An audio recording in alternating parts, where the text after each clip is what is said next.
All right. Oh, I gotta change some stuff. Hey guys, how's it going? Let's do. Why is this not working? Wait a minute. Let's go. Did I not? Hold on a minute.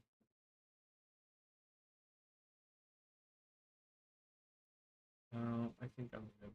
That's okay. That's fine. We'll use the Guild Wars. We'll use the Guild Wars 2 background. That's fine. The new one that I just made. Um.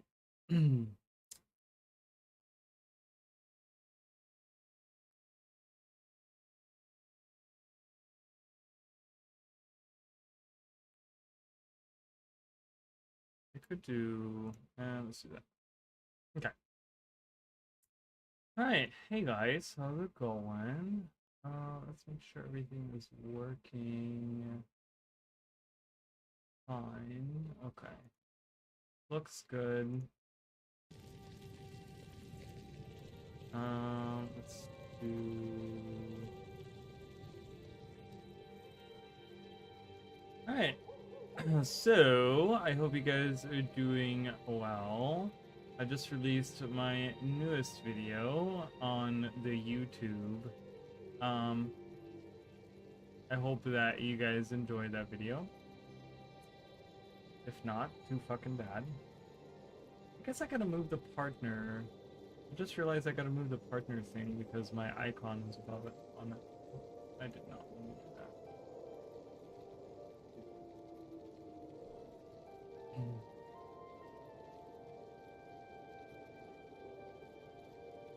Move it over. How does that look? Hold on, hold on. You must have catch up. Yeah, that's good.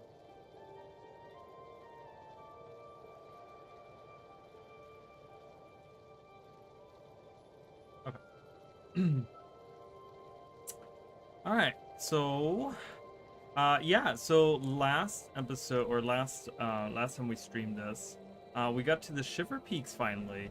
And I kind of had to cut the stream short because the documentary is coming out. I was gonna watch a premiere with everyone, and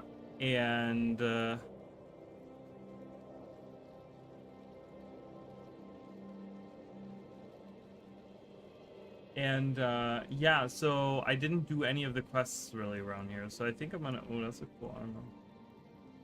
So I think I'm gonna do some of that. I'm gonna do some of these quests just to kind of get some experience points, get stronger, get ready. So I'm gonna take like, oh, okay, gives me skills. Weird. That's random. So I'm just gonna accept all of the things. That's gonna give me a ton. Like, look at all the stuff that I'm getting.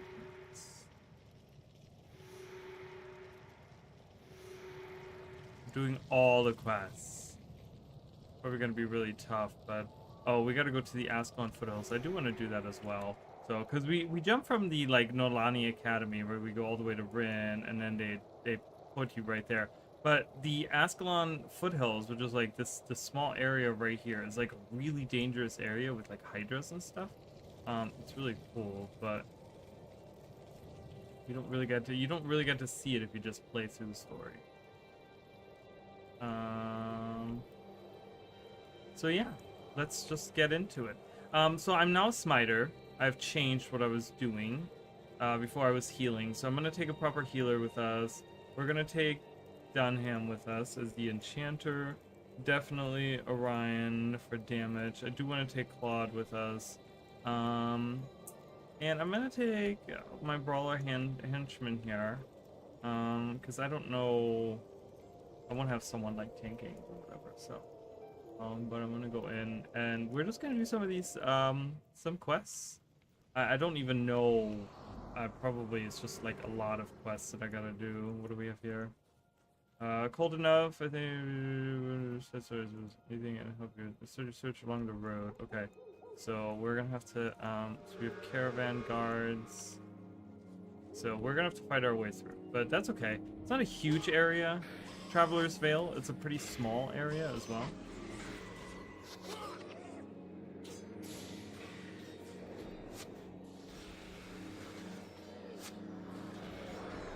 I don't know why that. I want that further down.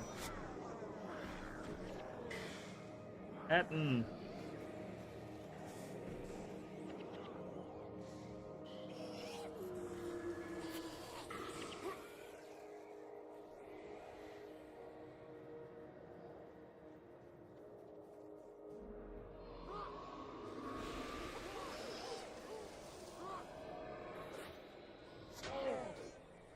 Oh, touched foe. Okay.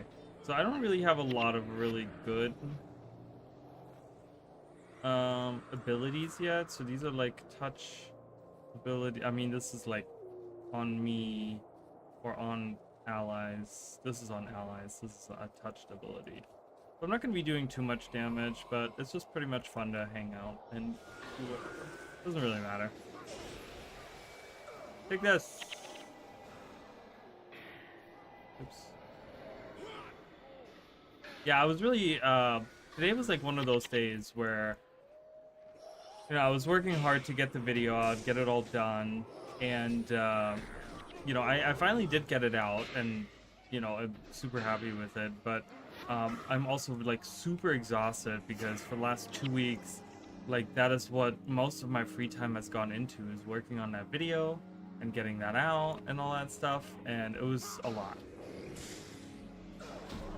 It definitely was a lot. So, but here we are. Okay, this guy is right next to me, so I can definitely do that. So there's a little bit of strategy involved here as well. If these guys come up to me,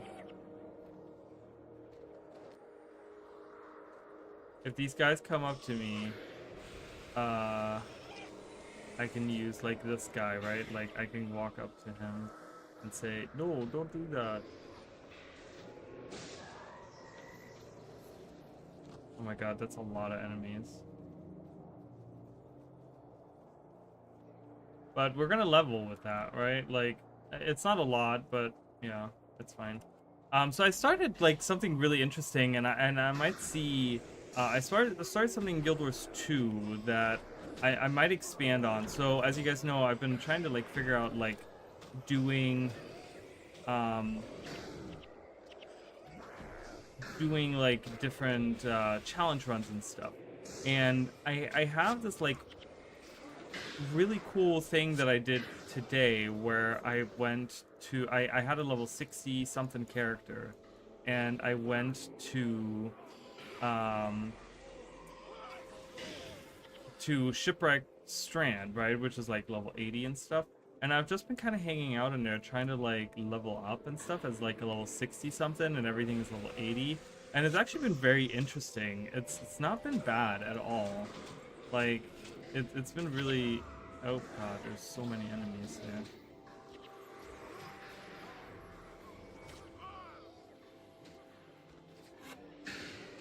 I don't know if we're gonna make this.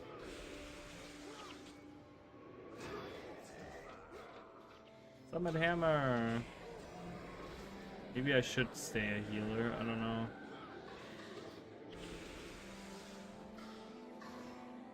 But there's some caravan guards that are helping out, so kind of nice to have some extra bodies that will take a hit or two.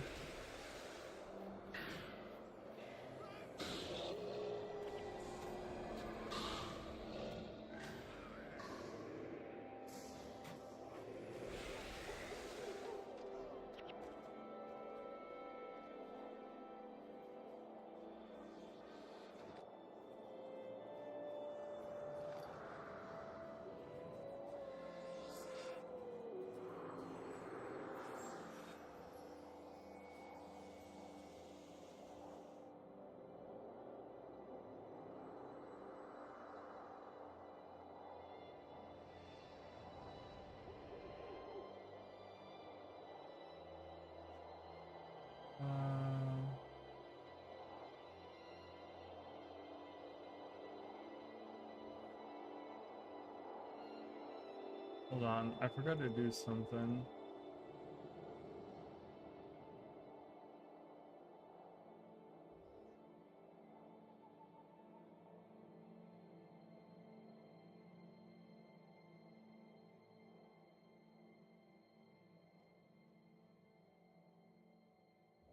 No, I don't want to listen to NVIDIA.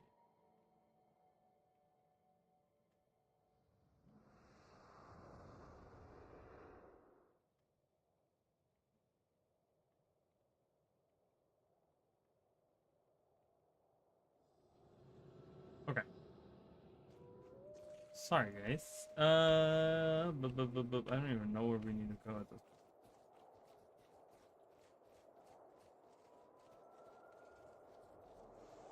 So this brings me to the Ascalon foothills. I'm not gonna do that. In the heart of ice from him, but just right over there. That guy. Okay.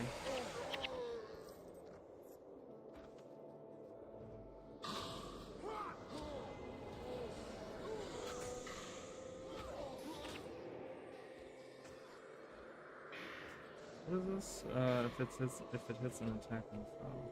Okay, interesting. Kind of weird how this is an additional 39 damage, and then this is just like it adds. It's not a plus. It's not a separate number that you see. It's just added to the first number. Kind of strange how that works, but.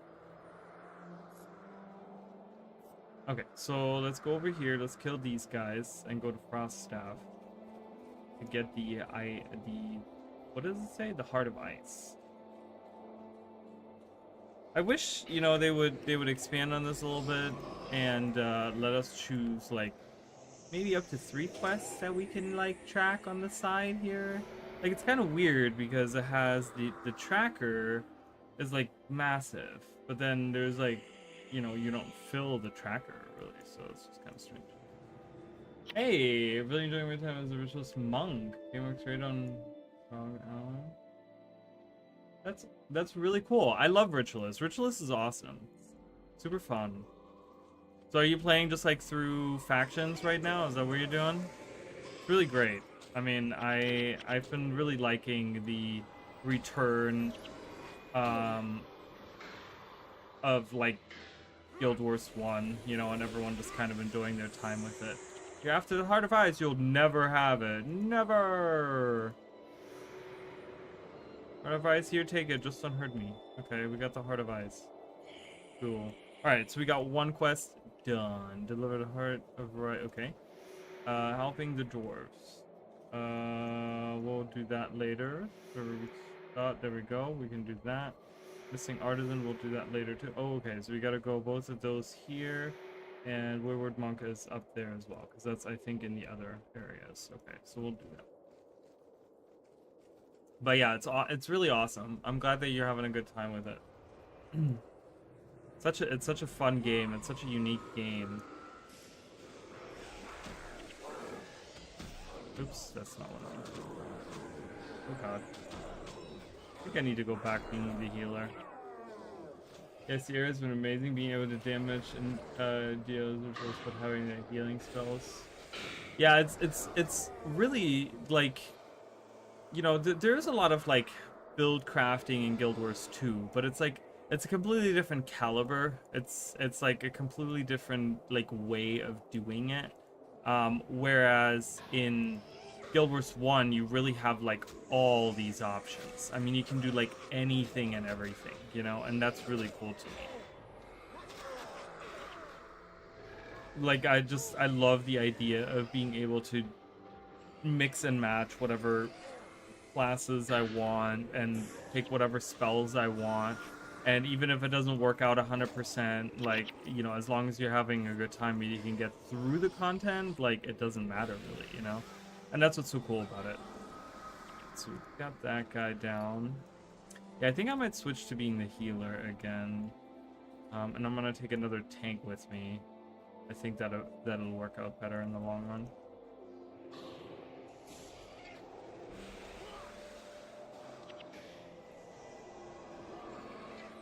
A lot of Dragon Age Origins, maybe a little too late. Might be a little too much healed.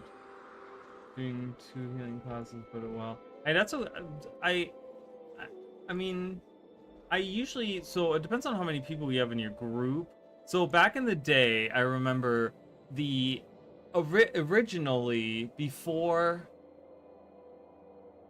like it was like not the meta setup, but like the thing that was always recommended to people was always that you had, when you have 8 people in your group, that you have 2 healers in the group, because if you only have 1 healer, they kind of get very overwhelmed.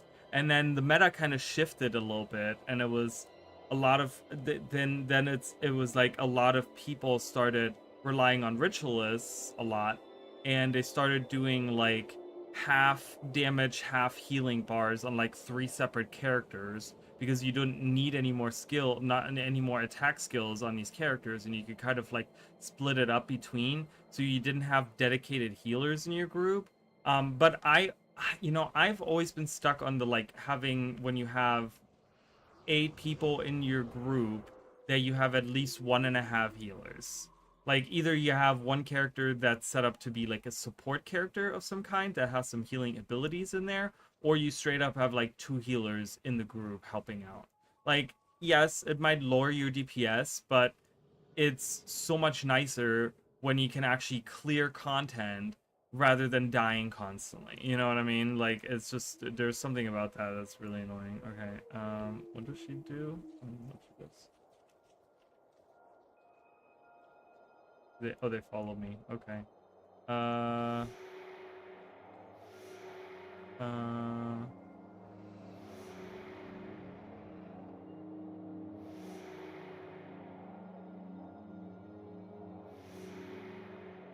Oh, I gotta take these guys. Okay. So let's bring them back to Yak's Bend.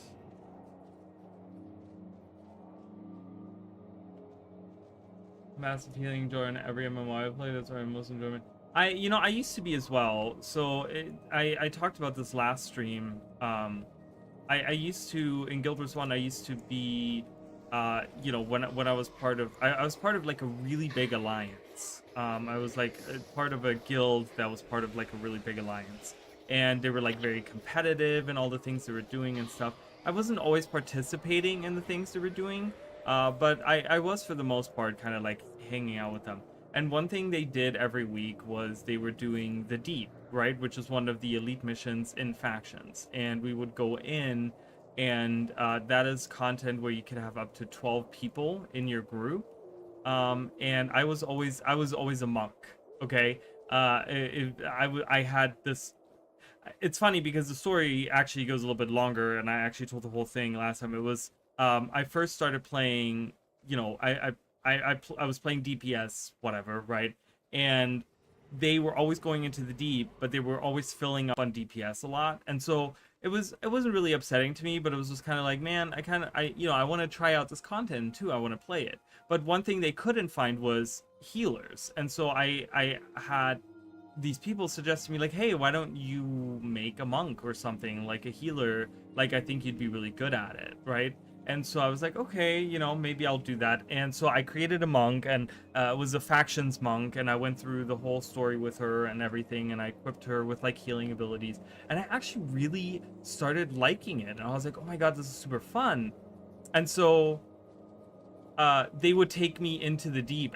So every week we would run the deep with like, it was like me and 11 other people. We'd go through the deep and we'd do that mission or whatever, and it was such a good time. And yeah, and I've always loved healing in game. Okay, I gotta wait until these guys get here. Are you guys close enough yet? Are you guys close enough yet? Are you guys close enough? Oh, I guess they are. Are they close enough? Yeah, okay. So I'm going to turn some of these in. I'm going to change my skills around. I've always found damage dealing to be more difficult to excel at, to the point where people thought I was doing... I think damage dealing is... It also depends on the game a little bit, too. Because I think in some games, it's much easier than other games. And it really depends on the game itself, too. The hard advice, well done. Now lead me to my studies. Okay. You give me all the stuff that I don't want. I think I'm gonna swap over to healing.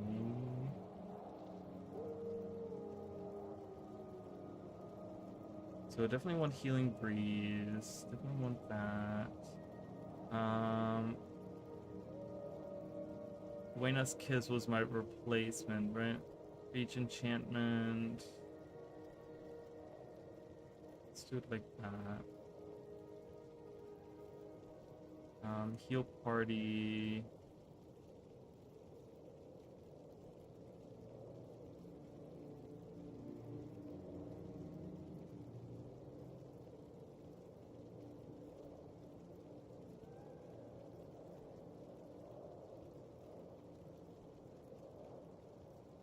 I'm gonna swap these two because this is cheaper.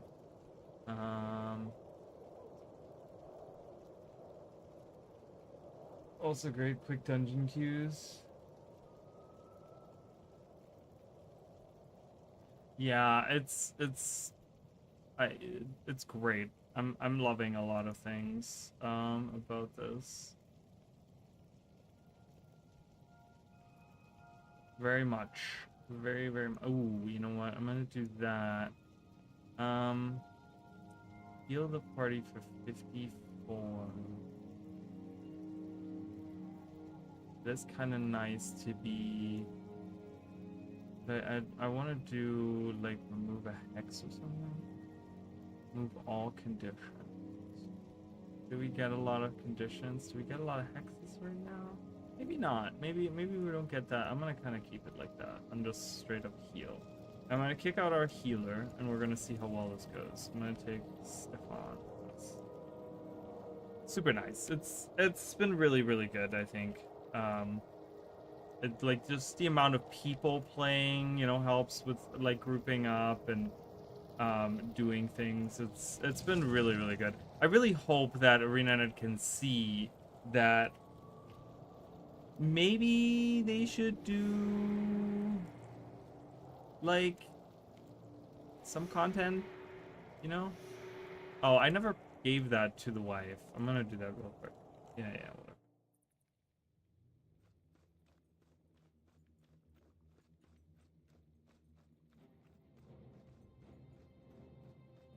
I would love to see more content. Like I said, even if it's just skills or pets or, you know, some kind of, you know, something, I don't know, little quality of life stuff, I would love that. Is Warrior Monk good? Yes.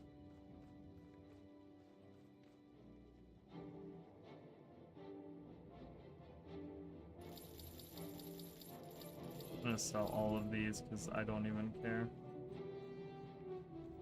New endgame stuff, something like that, right? Like getting some quests. I mean, obviously, I think the most ambitious thing that could potentially happen is having like Nightfall Beyond. Maybe they do something like that. I don't know, but you've seen Gurren? Oh, that's good news. Lately, I've had a terrible feeling that he'd been killed. I'm sure that sounds awful to say, but I'm with your hands. I know it's tough out there.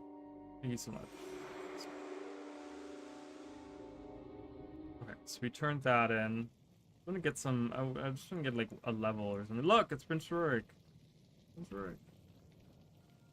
Okay, so let's get all these people back in there. I don't know how well I'll perform as like the only healer in the group, but let's see.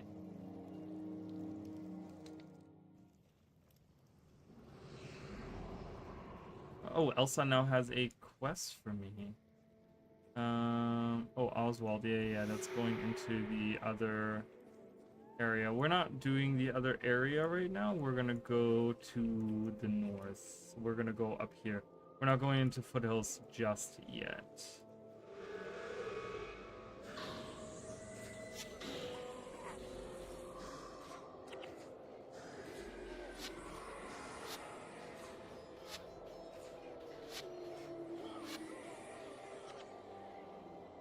Mwah! Dwayna's kiss. Since I'm new to the game, I've just been enjoying reading all the dialogue and doing every side quest. It's amazing how much there is. There's so much content in this game. Like if you're a person that enjoys like delving into the world and like learning about the lore and like you know, just adventuring and like finding new places and stuff, like it's so good. I mean, obviously I've been playing this game for a long time. I've been making a ton of videos. I mean, I just made like a super recent video on my channel too. like about Guild Wars 1, like a short that I've made and stuff. But there's a lot to love. Like, if you like that kind of old-timey, not old-timey, but like, you know, early 2000s kind of questing and running around and stuff, it's very much like that, you know? There's a lot to love. It's very fun. Is Factions your first campaign that you've been doing? Have you been playing, like, other campaigns as well? Helping the dwarves.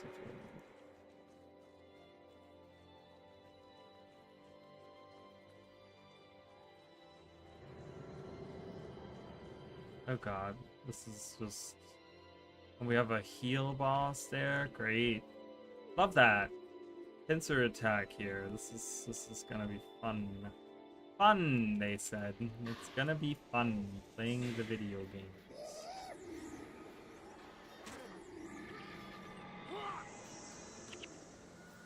Oh, well, that wasn't bad. I started but only made it to level 9, decided to try Factions, which I fell in love with. Yeah, I think Factions is regarded as like the best one out of all of them. For me personally, I think it really is still like Prophecies, just because of all the things that happen in Prophecies, and like, you know, my channel is all about the lore of Guild Wars and Guild Wars 2, so there's a lot of stuff that connects the two games that is specifically happens in Prophecies and stuff. But yeah, and I like Eye of the North, the expansion. The expansion is really good when it comes to like that side of it, like the lore side of it and stuff.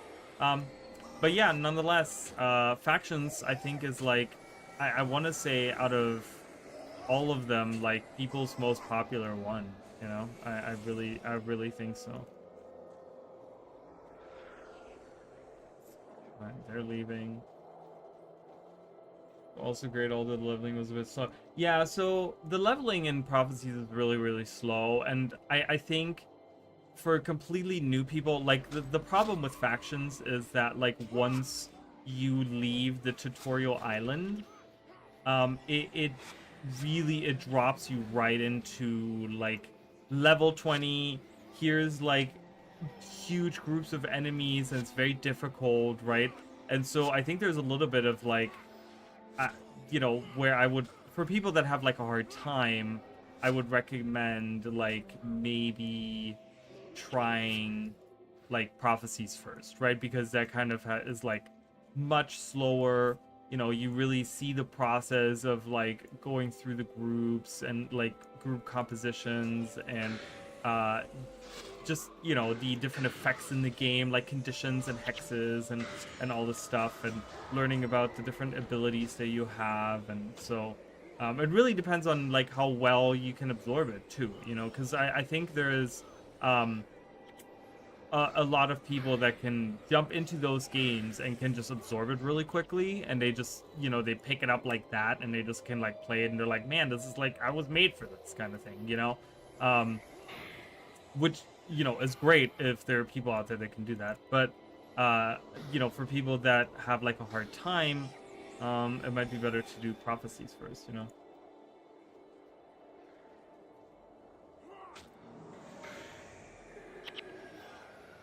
Oh, I can't target myself with that. I keep forgetting that.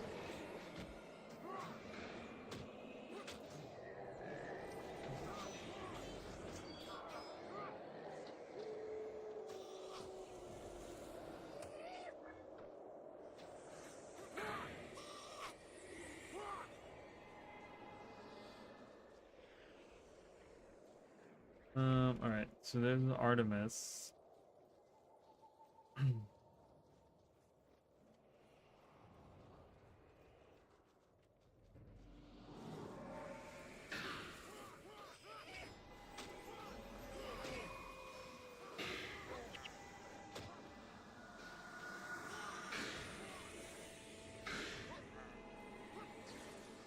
It's also, what's really cool, I think, is that Guild Wars has very unique classes.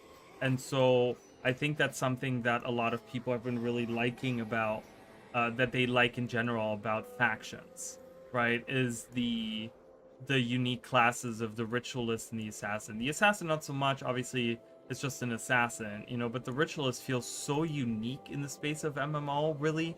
Like it just kind of has like this thing that's like, it just feels very different, you know. So, and I think a lot of people are drawn to that. I think that's why one of the most popular classes is still ritualist. All right, Sin, what do you want from me?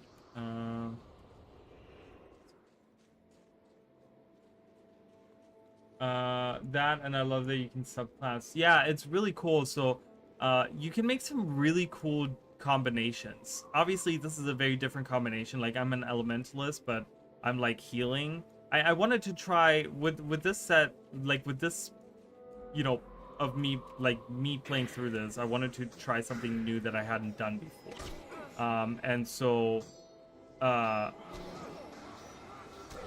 you know, I wanted to just try something new. I was like, heck, you know, let's do something completely different. And so for each campaign that I'm gonna play through, I'm gonna try a different class and different like class combinations. And there's, I think the coolest combination so far that I've come up with that I really enjoy is a necromancer slash assassin that uses a bunch of the like, because the assassin has this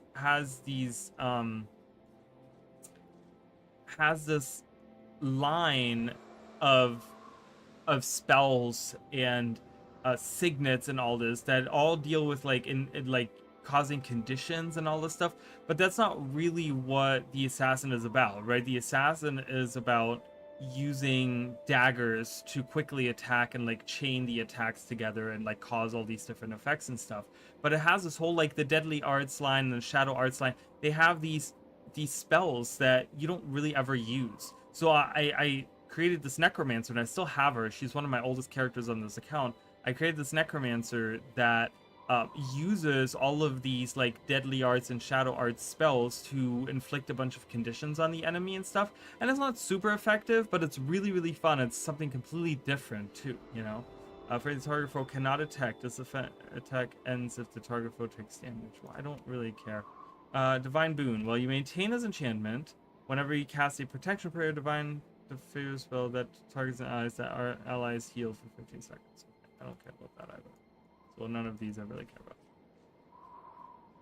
It's not just pick one and then have to remake and try another. Yeah, it's nice that you get to switch it up too. I've been brainstorming some way to restrict myself from my next character, something along the lines of one henchman only or no henchman perhaps. Also, I know. So there is what's called the Iron Man challenge, and so people have been kind of trying to do that, right? Like, this is obviously not an idea that originated in Guild Wars. This is like a lot of different games have it, but you know, where you go in and you don't use your you only use the items that you find or that you craft or whatever, right? You don't use your bank, you don't use the money that you have from before. Doesn't he? Wait, do they just sit there? I guess they do. I guess we're gonna continue without them. Do they not have a? I thought there was like another follow-up quest that happens after, but I guess not. But there's also like if you do a solo, the solo challenge is really tough. So obviously, I don't know how well you're versed in like the Guild Wars universe, but like Wooden Potato is one of the biggest YouTubers for Guild Wars in general, Guild Wars 1 and 2. Way back in the day, I think the one thing that really started his channel was he did this solo challenge of Guild Wars Prophecies, where he went in and he didn't take any henchmen, he didn't take any help with him, and he went into and he played through the whole game solo, and it was like this really difficult thing, but it was so cool to see, right? It's really nice. I play an Ultimate Iron Man and old school RuneScape, so I'm sort of trying to go along with that. Yeah, I mean, and that's something you can definitely do. It's going to be probably very different because Guild Wars is such a group-focused game. So it becomes very difficult later on, I believe. Hello? Why am I being attacked?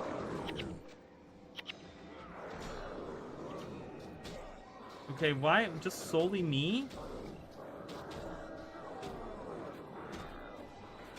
Jesus.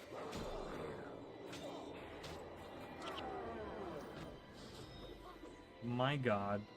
That was close.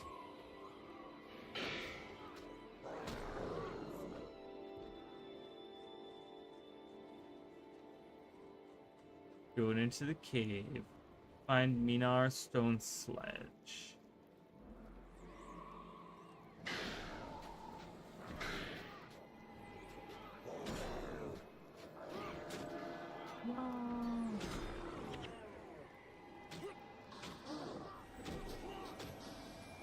Really coming for me again? Oh my goodness.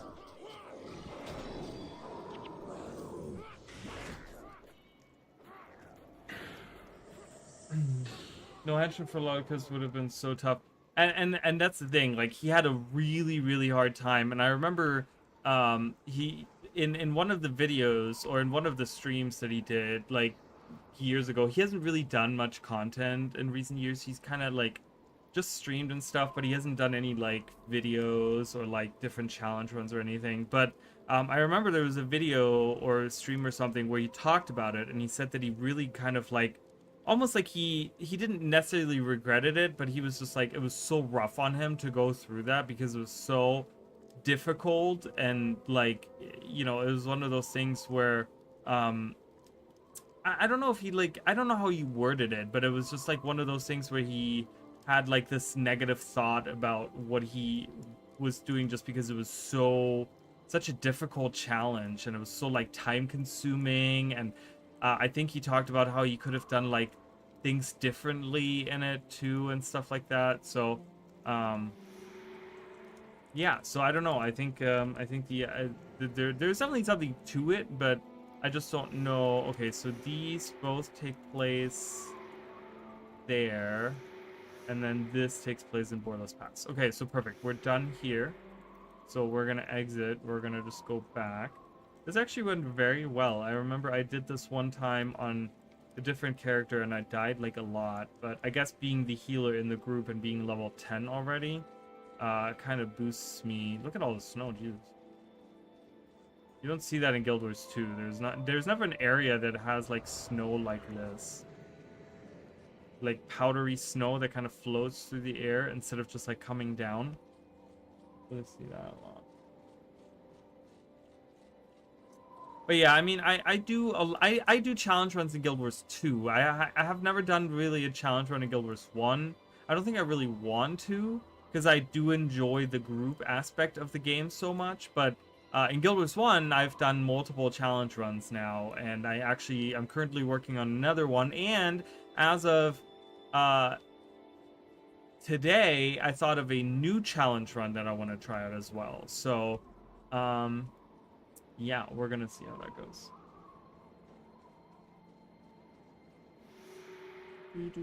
All right, so yeah, he walks over, and I think we just need to talk to this guy, right? Okay. Does he get another follow-up? I think he gets another follow-up quest, doesn't he? Yeah, he does.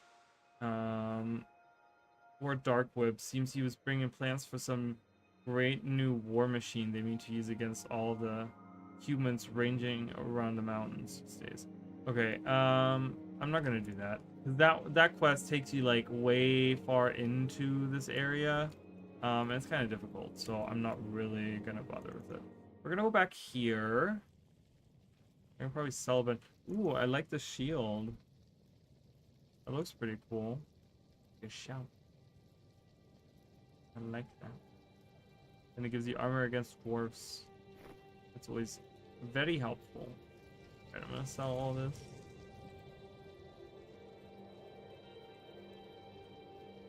But yeah, if I don't know, I don't, you know, if you're new to like the Guild Wars franchise, Wooden Potatoes is definitely a channel I would check out.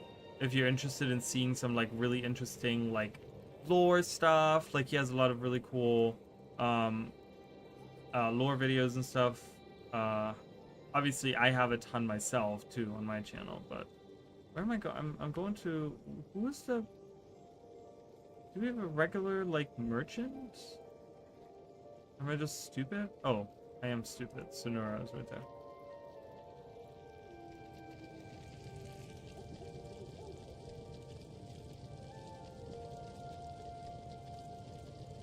I played Guild Wars 2 heavily for about 4 months at launch. It's tough trying to get back with the amount of expansions now. I know you don't need them all at once, but I feel odd not having them all at once. So, well, first of all, I think, you know, if you don't own them already and you're maybe planning on getting them, they go on sale very frequently. I think they're on sale right now, even. I want to say.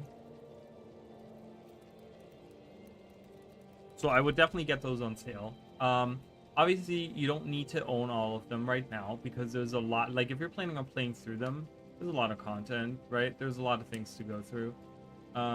Yeah, so they're all like reduced price. So right now they have like the first 2 expansions, Path of Fire, Heart of Thorns, and Path of Fire. I don't know why they say Path of Fire and Heart of Thorns, because Heart of Thorns came first. So Heart of Thorns and Path of Fire for $12, which is definitely a steal. I mean, that's a ton of content right there. But they all have them, you know, they have them for sale right now. They're on sale. So, but I would definitely, I mean, the thing is that the base game is free to play. Made Necro and it was awesome 4 months, so fun. It is super fun, and the game has improved a ton. Like, a lot. There's been so many. One thing that ArenaNet over the last 13 years that Guild Wars 2 has been just like an active development. One thing that they've done a really good job with is the quality of life stuff. They've added so many quality of life things into the game that really set Guild Wars 2 apart from other MMOs, current MMOs, right? Like Guild Wars 1 is like this old-timey, you know, kind of from the 2000s kind of game, you know, but it's not really what I would consider a current MMO, right? But like what sets Guild Wars 2 really apart when it comes to just playing the game and like systematically, like not necessarily obviously the story and the lore and the world and the blah blah blah, the characters and whatever, the writing, the voice acting, like all that kind of sets it apart a little bit from a lot of these other MMOs. But I think the quality of life that you get when playing Guild Wars 2 is huge, right?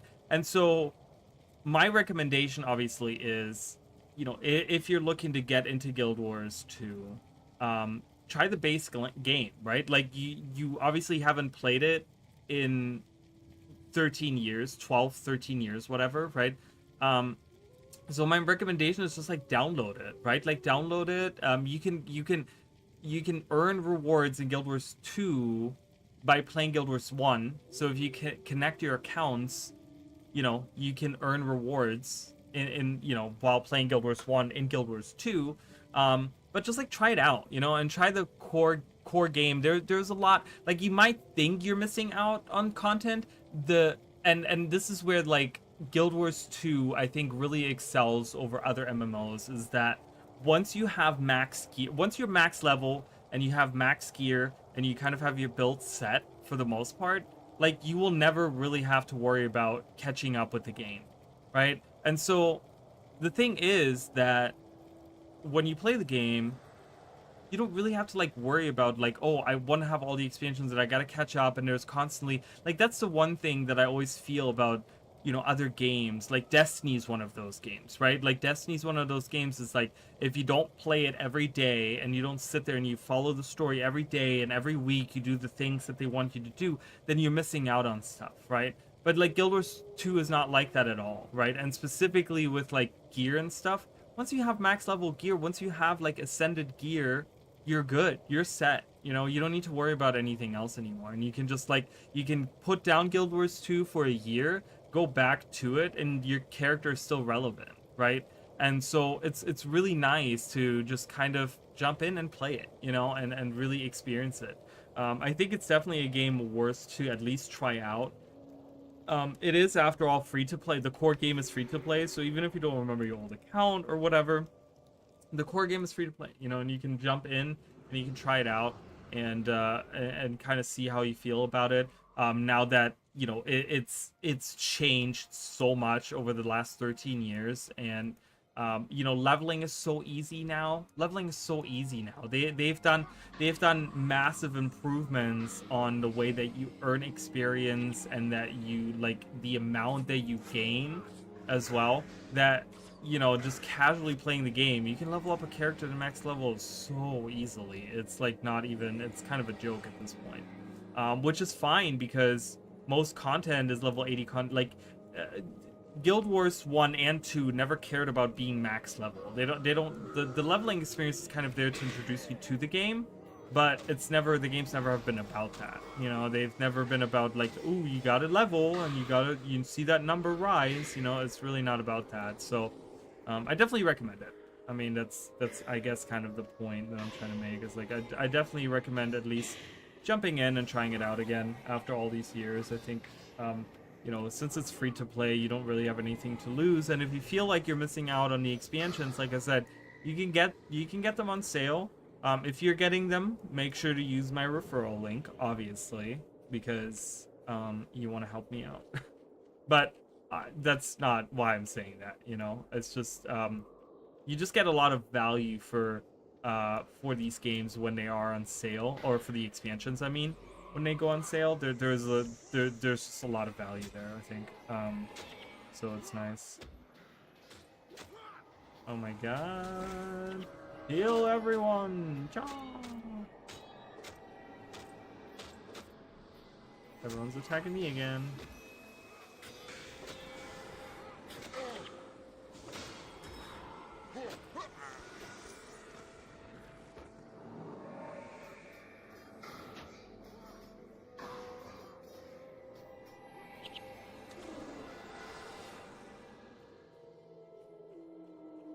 Oh, the Shiverpeaks. It's still one of my favorite areas. Of course, I may as well use referral. I would appreciate it, but I'm just saying, like, you know, even if you're not gonna get the expansions, which is fine, you know, it's I would highly recommend at least checking it out, giving it like a couple weeks, jumping in, trying some different characters, trying some different, you know, just seeing how you feel, like different races, different, you know, that kind of stuff, and kind of seeing how you feel about it. Now, because if you had a really good time back then, I think you'll have like an even better time now, because I think it's just been improved so much. Like the game has just improved in so many different ways.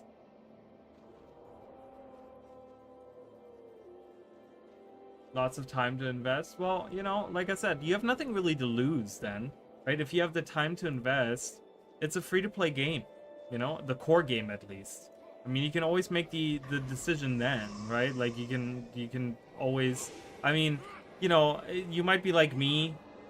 You know, I have this terrible like impulse buying thing that I do sometimes, where I like jump in and for like I play a game for like 2 hours and I'm like, I want to buy all of the expansions, and then like 3 hours later I put down the game and I'm like, I just spent like $50 on this game, on all of these expansions and all this stuff, and I don't need any of it because I'm never playing this game again.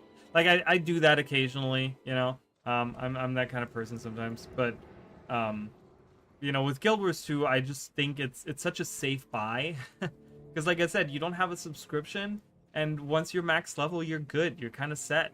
You can come back in like 2 years and still play the same content, play through it. It doesn't matter, right? Like there's new people joining the game all, and that's another thing that's really great, is that with all the recent hype that's come into Guild Wars 2, on top of some of the other MMOs kind of, you know, New World kind of dying and like, you know, being shut down, and like, you know, other MMOs maybe not doing as well and whatever. There's a lot of new people in Guild Wars 2 right now, to the point where like you go into the starter maps and you like make a new character and there's like just a ton of people everywhere. You're just like, it's just, I'm like, oh my god.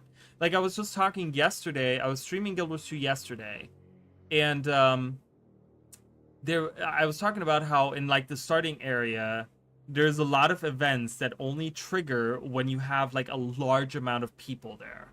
Okay, and so there's a lot of events that many people in the community have never experienced, that they've never seen, because they, you know, obviously only when this game first came out and when there weren't any expansions were there enough people in the starting zones to trigger these events, because they needed like huge amounts of people. Like I'm talking like, you know, there had to be like 50 people in the area for this to trigger, you know? And so the other day, because they're right now is a really good time to start Guild Wars 2 as well, because they're doing a jump start event. Meaning that when you start a new character, they give you like extra experience points, and they give you like extra equipment, like bags and stuff. and I don't even. Oh, they give you like a weapon that levels with you as you go through the like maps and stuff like that. So actually, right now is a super good time to start Guild Wars 2. But when this event went live, is that still going? Was that only for a week? When is the? Hold on, let me find out real quick. If that's still. But anyways, so I was the day that that event went live. I went into the game, and one of those events actually triggered, and I was like, I cannot believe that there's enough people in this. It goes until December 23rd, so it's going another week. Yeah, it's going another week, which is a new hero jumpstart. I'm gonna copy and paste it into chat here. Hey Emily, I'm doing well. How are you? It's so good to see you. Is there a way to link my original ArenaNet to the Steam version? Unfortunately, you cannot link between the Steam version and the ArenaNet account. So if you're playing Guild Wars, you know, if you're playing Guild Wars 1 on Steam and you want to start completely new, I would suggest making a Guild Wars 2 Steam account. You might lose out on like birthday present, but birthday presents really aren't that important. I mean, there's some armor skins and weapon skins and stuff that you can get if you like look at some of those characters in there or whatever, but I just think that yeah, I don't know. I mean, if it's really important for you to earn the Hall of Monuments things, I would maybe suggest doing a Steam account, because you can't do the ArenaNet account and the Steam account. Those two don't cross. So but yeah, anyways, it was just really cool going into that, going into the maps, the early maps, and having so many people playing. Like, it was freaking fantastic. I was like, this is awesome. Like, I love this, you know? It's like one of those things where, oh, he has healing signet on himself. That is really, really good to know.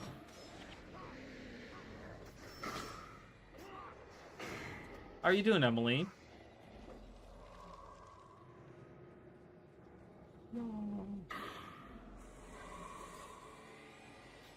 Buenas kiss.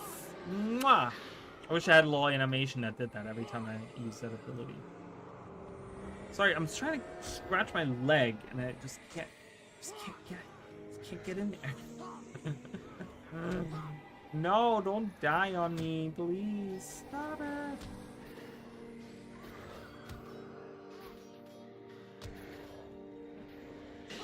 That's good. I'm glad you're doing good.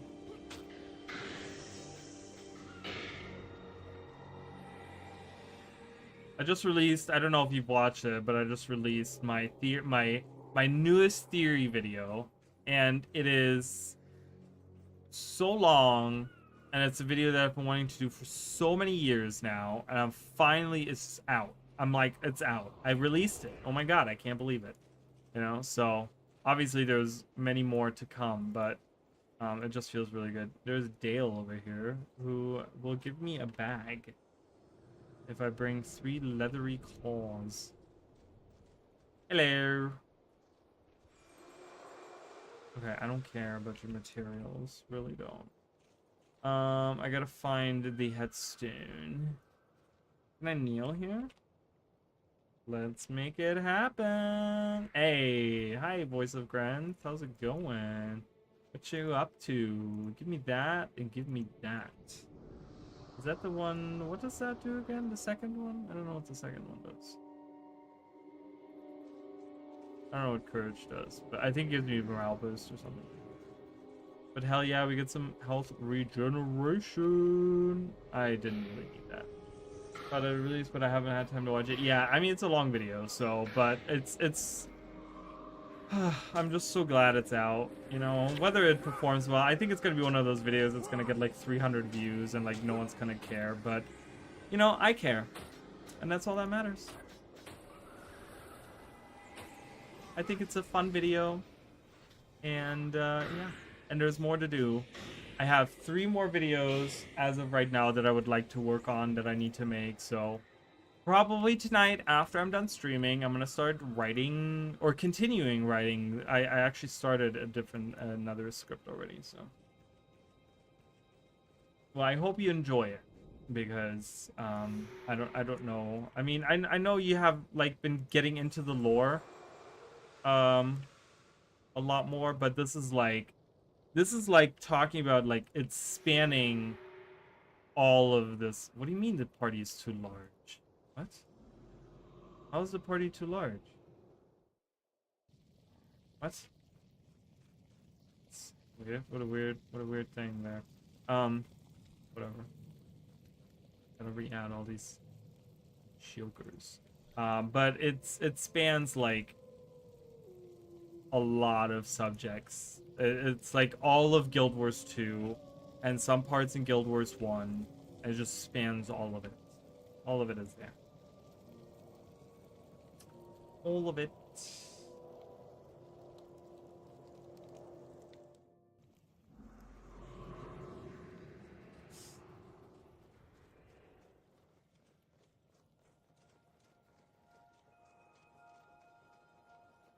But yeah, I'm excited to finally have finished that and we can move on, because obviously we still have like what, a month and a half before we get the new release, the new like this raid encounter update and all that. Like the raids and strikes are combined and whatever, and they're doing all that fun stuff, but we're not getting any content. So I pretty much have, like, if there's another 3 months after that, it gives me what, like 4.5 months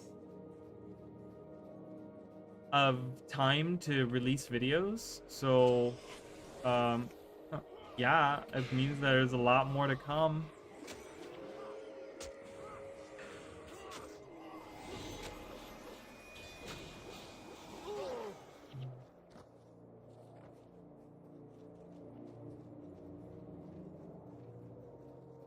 I also shared my video on like the partner thing, and like no one even reacted.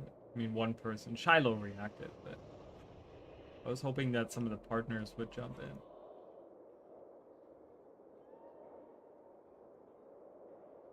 Going to watch a new video while I do dishes. Well, thank you. I appreciate it. Thanks for being here, and I'm welcome to Guild Wars, and I'm glad you're having a good time with it. And yeah, and I hope I'll see you again soon. Maybe even in Guild Wars soon. Watch and like the video, everyone. Exactly. That's exactly right. Everyone needs to watch it right now. I'm just kidding. I know that it's not for everyone, you know? It's like, I know the Guild Wars lore is not for everyone, and people have kind of lost interest in it, but I love it. I have a good time with it, so. We'll see. We'll see, we'll see. Speaking of, let's check it out. Let's see if I got any new comments on here.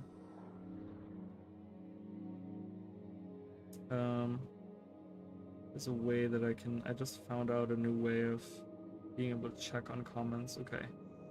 No, but I got some views on there. I got 90 views, so that's pretty good. I mean, it's crazy how like my Reforged video got like 20, what is it?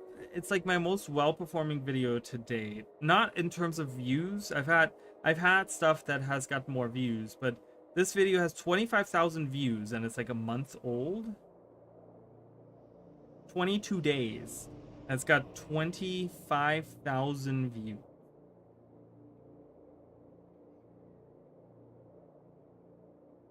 Which is like, I mean, I was like, holy shit. But that tells you how much people really want Guild Wars 1 content. They, like, not just, you know, when it comes to YouTube and stuff, but, like, you know, made, like, in the game. Like, things in the game, they want the game to, like, continue being a thing, you know? It's just, it's kind of crazy.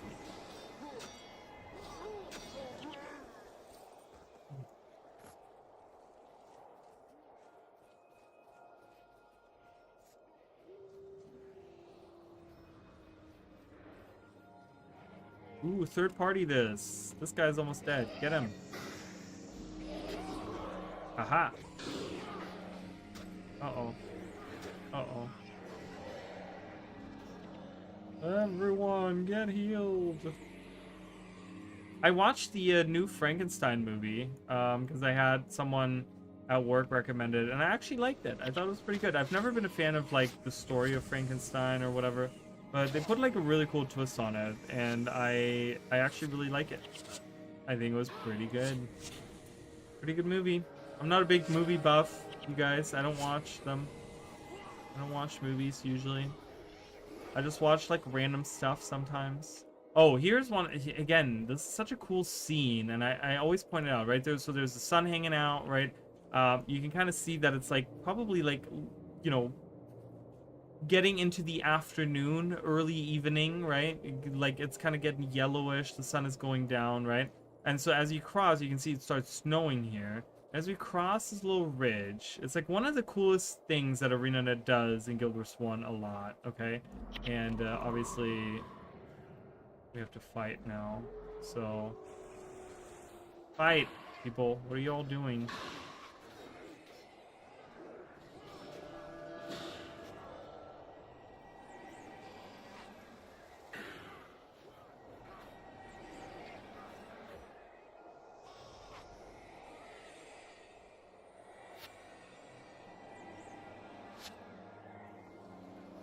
Okay. So, and as we like cross over, right? Like it starts snowing, you start hearing the wind picks up. And then as we go further and further in, hey, how are you, Miss Lorvath? Welcome in.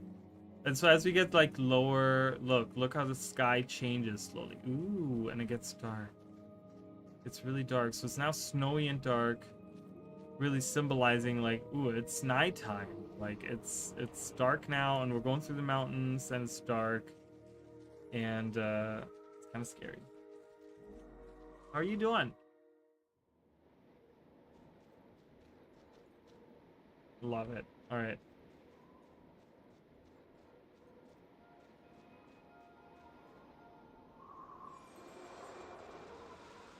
Okay, merchant, Adia.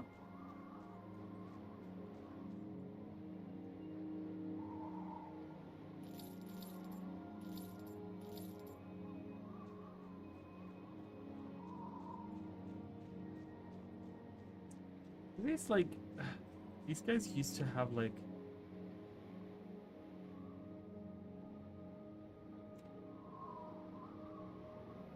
I was once a dedicate of Buenas, and sincerely after watching all that, I knew and loved perished before my eyes. I love that armor that he's wearing, by the way. That's a really cool armor. I felt a call of Grant in my soul. What do you think awaits us in the great beyond? Kind of cool to hear that, right? Like, someone switching from being like a monk to being a necromancer.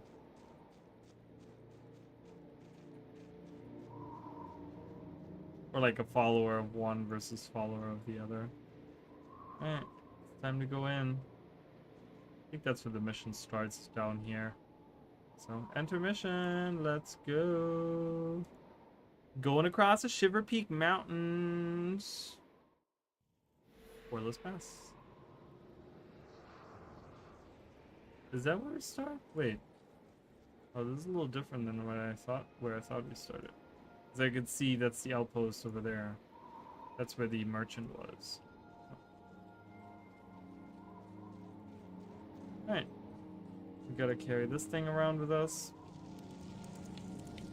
How much does that rob me? It robs me of 8 energy, you guys, carrying this stupid torch around. Alright, let's summon this.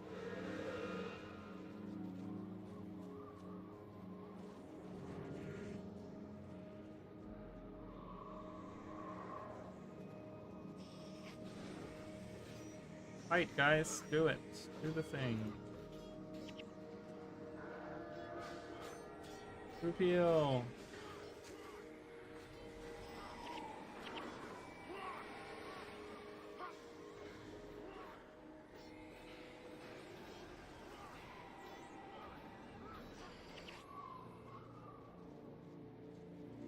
Storm Beacon. Gotta let the storm begin. Always fun playing Guild Wars 1. It's such a relaxing game. Guild Wars 2 is kind of stressful because it's like this active combat, you know, where you have to like run around, you have to make sure that you're doing all the things. Guys, you're firing against that wall. It's not very smart of you. Come over here. There we go. Let's go.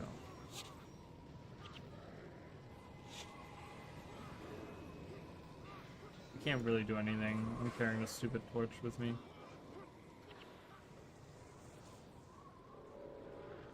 But yeah, Gilbert's one is always such a good time because you can just like sit down and relax, have a good time, you know, smoke a cigarette. I don't know.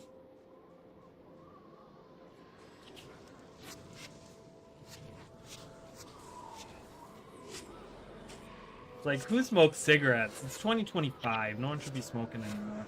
Kind of crazy how people still smoke these days. I'm like, do you understand that you're like killing yourself and people around you every time you like light a cigarette?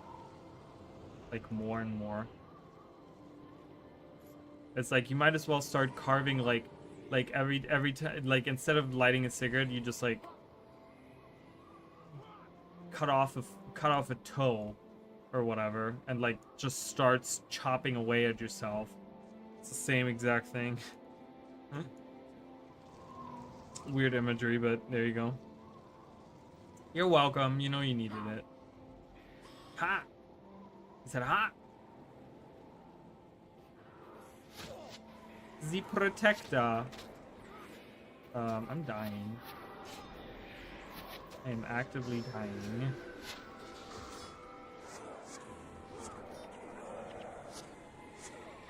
Mwah! And buenas que son. Mwah!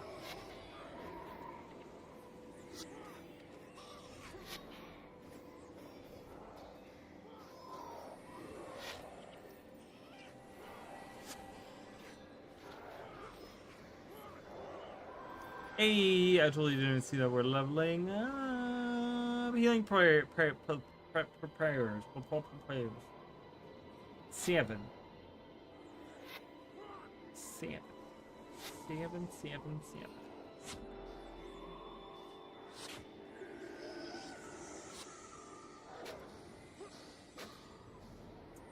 Yo! Alright, we should really focus on the big guy. I can't wait until I have to. Oh, I want that. I want that armor. More money. I want all the money.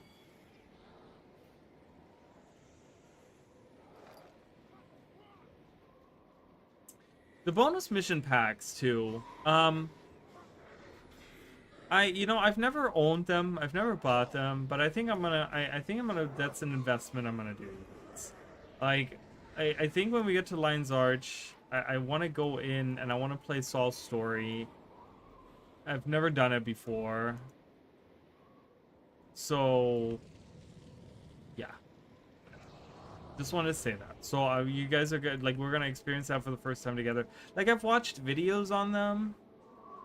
And I obviously know what happens in them. But I've never played them myself. And I would like to. I would like to really do that. So we're probably going to experience those. Ulu Spectre Haunch. Hey, Ulu. You doing okay?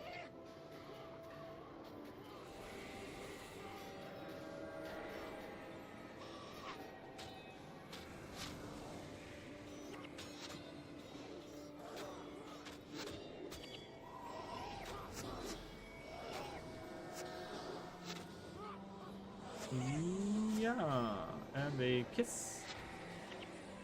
Duena's kiss.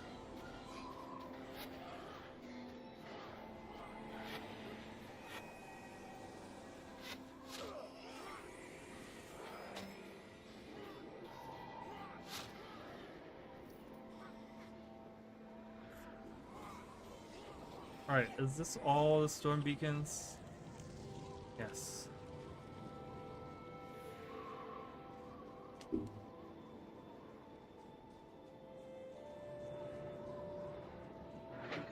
I can finally get rid of that torch. And get all my energy back. Wow, okay. Jesus.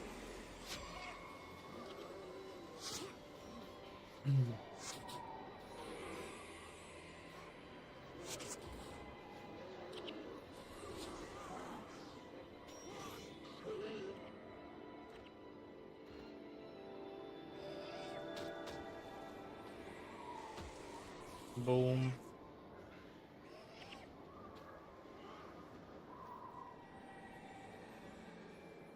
Mwah.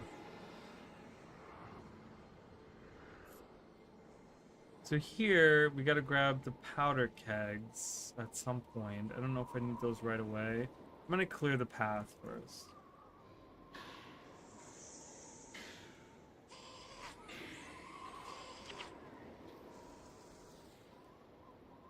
I always love how Twitch tells me that my stream is unstable. I don't really give a shit. If you can't handle my bitrate, I don't know what to do. Alright, excuse me. You guys are just sitting there getting attacked and not doing anything about it. Like, I love how they were just standing there and were doing absolutely nothing about getting attacked with this guy. So dumb. Priest of Dagnar. Ooh, Dagnar Stonepate? We know that guy, don't we? Don't we, guys? Anyone that's watching my channel needs to know who Dagnar is, or you cannot be here. You must leave at once. No! Don't die! Oh my god, I couldn't save him. I could not do that. Oh my goodness. Oh my goodness.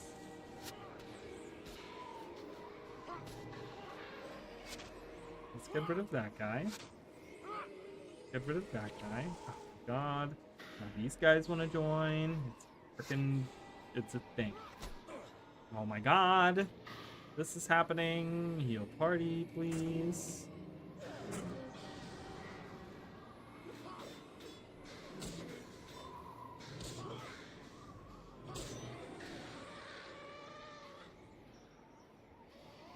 Okay, everyone. Oh my god, another group. Jesus Christ, where are these people coming from? Like, I've already lost 2 people earlier. My god.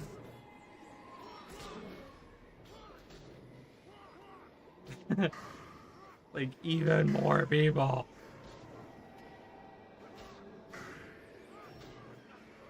Mwah.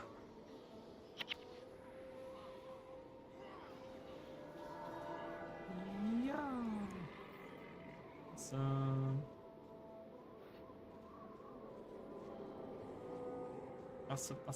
Collect that. Okay, I think this is where I need to blow up the thing, right? I think that's what I need to do. I need to blow up the door.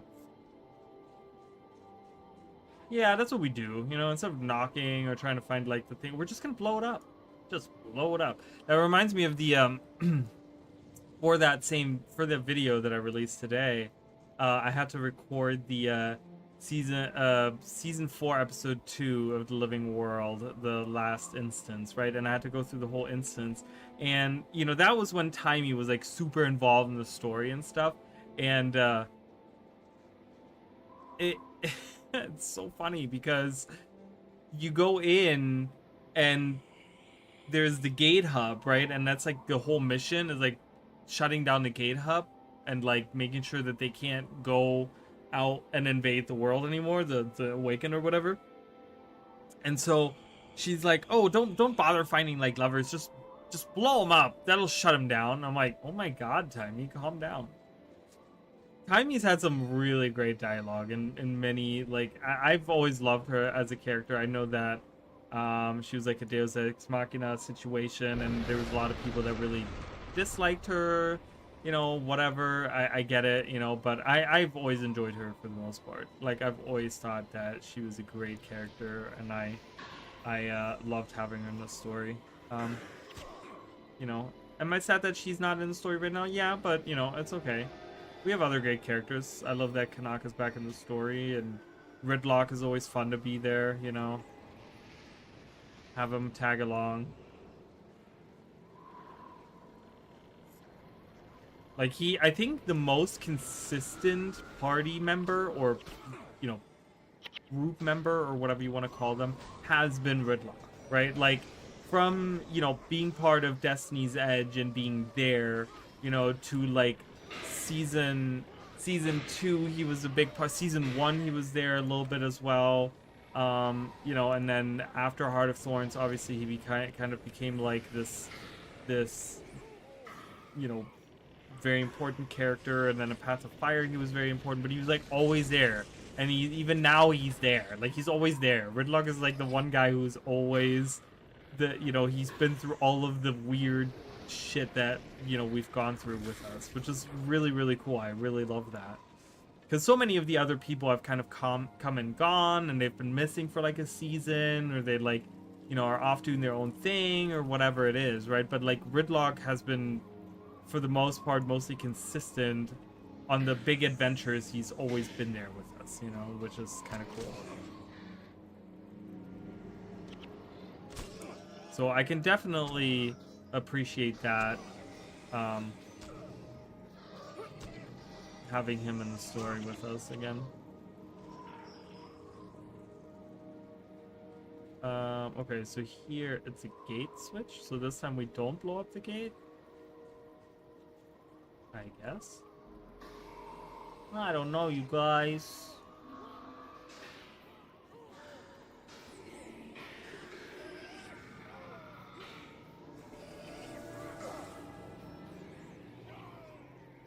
I think what I'm gonna do is on Twitch.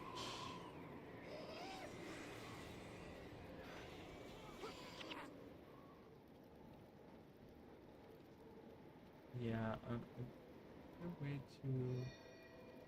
Hold on, give me a second, guys.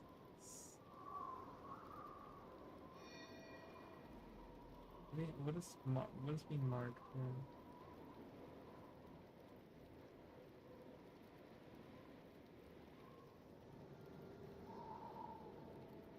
You get all these random ass fucking people messaging me on Twitch, like, I don't know what you're trying to do.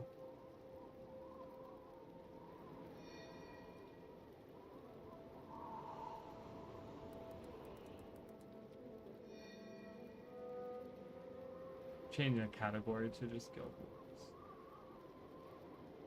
Yeah, I get all these people, and you know, I understand that they're trying to like find work to do, you know, and so they like they come in and they you know, they talk to me, and they do this small talk where they, you know, I don't know, I get all these people that are just like, hey, how's it going? Like, I had a person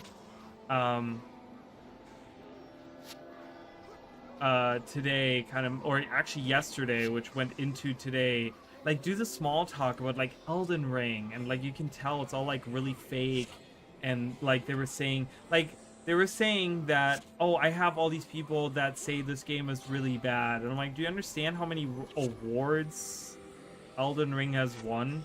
Like, a general consensus is that it's a really good game. So I don't know who these people are that you're talking about, you know, but it's all these people that are just trying to like pretty much sell me stuff. They're like, hey, can I make like overlays for your channel, or can I make that? I'm like, dude, do you understand that you're messaging a guy that has like one of the smallest channels on YouTube and Twitch? Like, what? I don't understand. Like, I don't get it. Do you think that like I'm just made out of money and I can just like hire people? Like, I don't have money for that. It's just so, I'm like, I get you trying to look for work, but like sitting there and soliciting and like messaging me about like shit that I don't care about. Like, I don't know who you are. I don't know why I'm supposed to care that you're messaging me. Like, it's just kind of weird, you know? Ugh, and I get that all the time. I get these people that are like, I just had this guy message me on Twitch, like, hey, how's the grinding going? I'm like, I'm not grinding. I'm playing a game and I'm streaming. Like, stop. Oh, we're gonna break this, you guys. We're gonna break that open. Alright, so this is the bonus that we gotta do. Ew, we broke the thing open. Like, and nothing against people trying to like find work and trying to do that kind of stuff, and I understand, like, I have friends that make overlays and whatever, you know, I know that you have to put your name out there, but, like, why do you pick the people that, like, clearly, you know, I don't make a lot of money with the streaming. Do you really think I can afford for someone to just, like, make stuff for, like, I don't, I can't, you know, and just, I don't know. So I usually kind of just, like, block the people. I don't even bother with talking to them or whatever, for the most part, which, you know, I don't know if that's, I don't know if that's good etiquette or not. I don't know if there is a proper etiquette for these kinds of things, but I just like to be, like, you know, painless, right? Just, yeah, I'll block you, boom, we're done. This conversation is over, never happened, we don't have to worry about it, no one has to talk about it. So, again, nothing against people that are trying to make, like, I'm trying to make things happen for myself, obviously, you know, but I don't know. Anyways, I don't even know what the original point of all of that was, but it's just one of those things that happens to me quite a bit.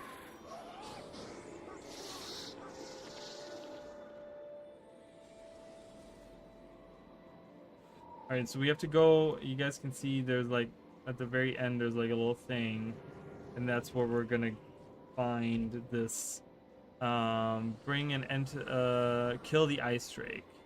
I don't know what's the dialogue. He says, "You freed me from my bonds, and I'm grateful to you. DM Stone Summit caught me sneaking around Maladar's fort, trying to spy on their plans. They've got an ice drake they're planning to unleash on Grubbel's Gulch. I've smelled its stench when the winds blow this way. I've yet to find it and kill it. Oh, if you could find it and kill it, I'd be much obliged." So it's right over there, Frostfire. No, the Whiskar Featherstorm, I guess, is the drake. It's level 14, so it's pretty powerful. Gotta be careful. We gotta be careful.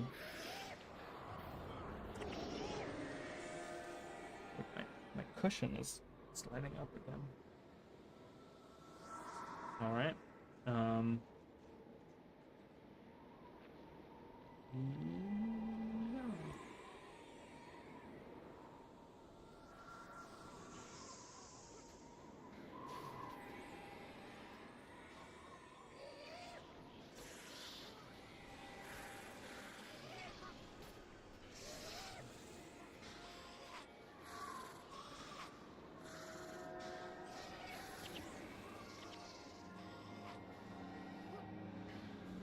Get him!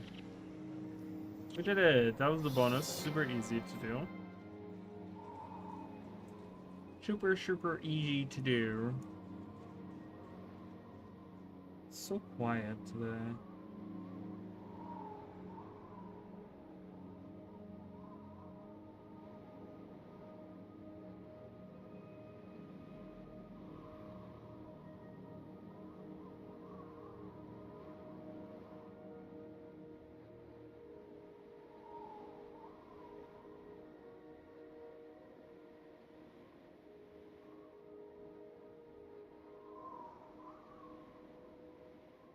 So quiet today.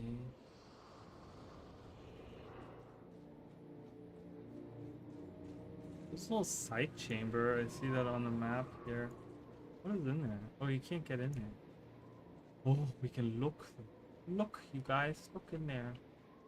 Oh, it looks like there's a whole big thing in there, it looks like. But there's not.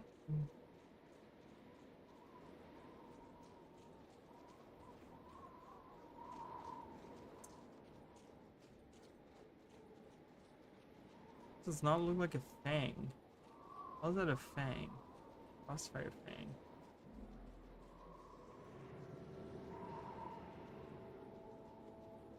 Yeah, so speaking of what I just asked a basic question for when I play it more. Yeah, of course, always.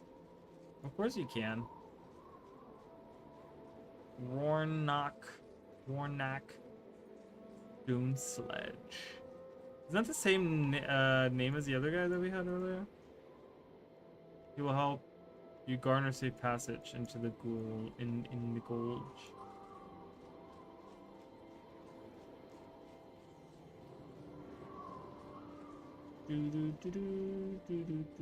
Okay, so I think now we can just like move on, right? So we already opened this.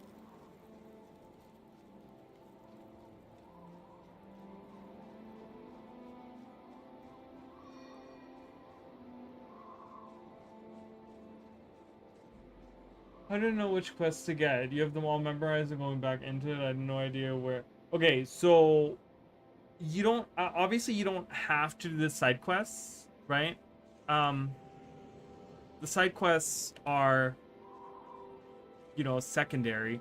But usually, so if you listen to the dialogue and you read the dialogue, it kind of makes sense on like who you need to talk to next. Most times they'll place you like right in front of the character that has the quest. To know which quest is the correct one is, and we'll see it in a second as well as I go through. It will say main quest. So that's how you know, okay, this is the quest that I really need to follow. This is like the main objective that I need to do. All the other ones are side quests. So you can technically, I don't know if there's a limit to accepting quests. I think there might be, but it's like a lot. Like it's like 100 quests or something that you can have in your quest. No, I don't think it's that many.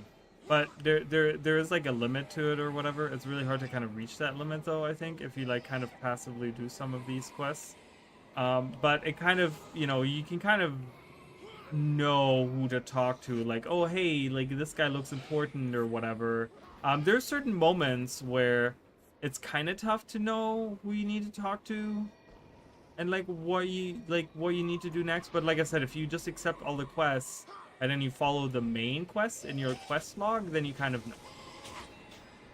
Obviously I can help you as well, but like if you're ever planning on playing it by yourself or whatever, you know,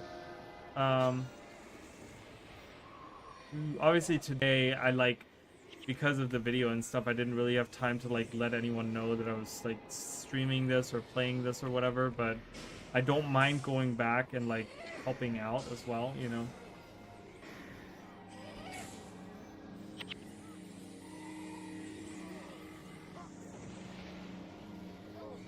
But yeah, I'll show you in a second. Okay.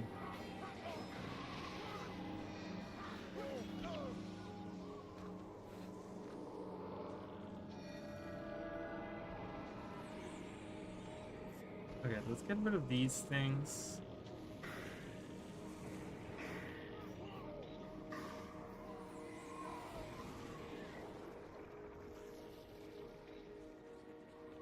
Morale boost. We're almost done. I think we just gotta go up there now. Like we gotta go around. Well, we're gonna meet Jalis Ironhammer, you guys. The legend himself that we channel in Guild Wars 2. We are gonna meet him right now, and he's awesome. He's a cool guy, and I love him.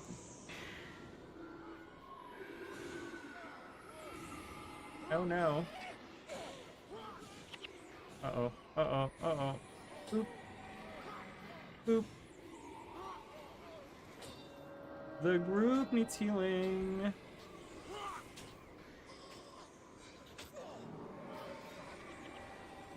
Oh boy.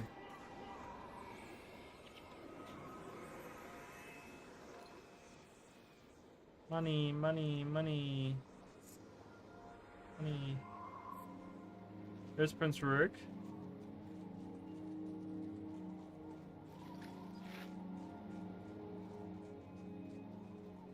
There's King Jalis.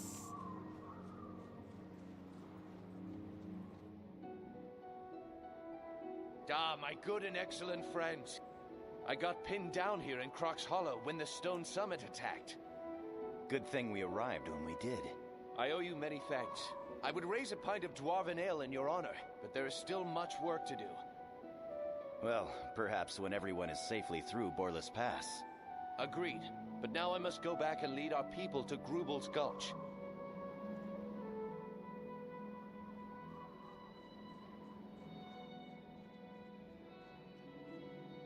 You go on ahead and clear the way.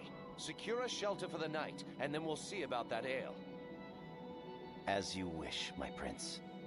Talk to King Ironhammer. He'll help you garner safe passage into the Gulch. I will see you there.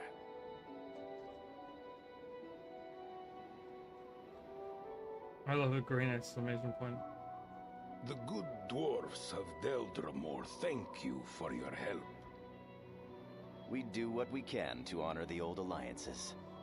Then the Deldramore dwarfs will honor them as well. Your prince's request for passage through the mountains has been granted. Take this enchanted torch and light the beacon outside Grubel's Gulch. My brother, Breknar Ironhammer, will open the gate for you once he sees the arcane flame. Your people will be safe in the Gulch for the night. Thank you, King Ironhammer. Anything for our friends. Now, waste no more time here. Night will be upon you, and your people will freeze in the cold without shelter. Follow me to the gate. Such a long mission, too.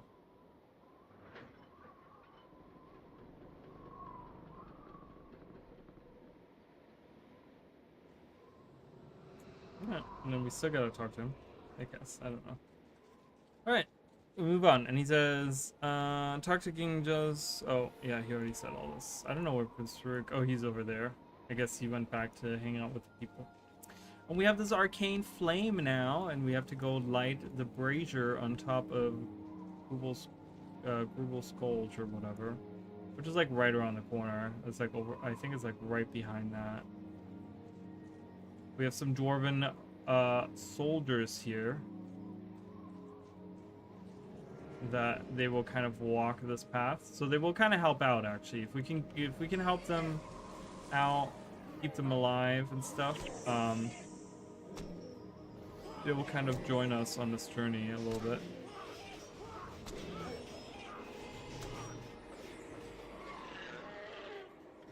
She's a 257. Ah, one guy's already dead over there.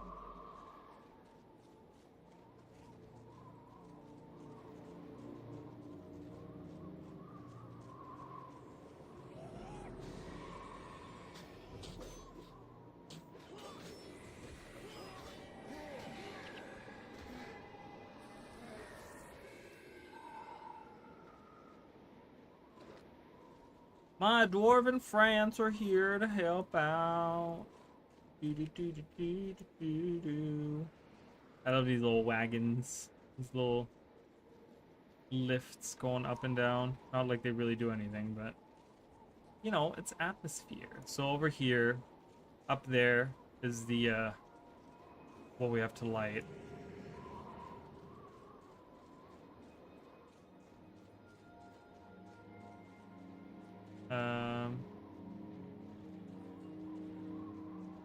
Fight our way in, I guess. Go, go, go, everyone, do your thing.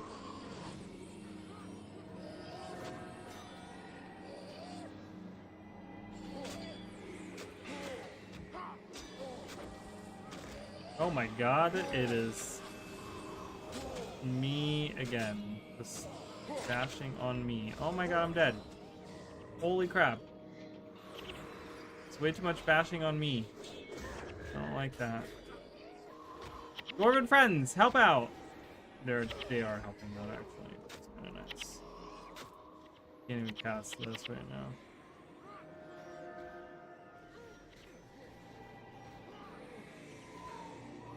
Okay, I gotta revive our... Oh, someone else did already.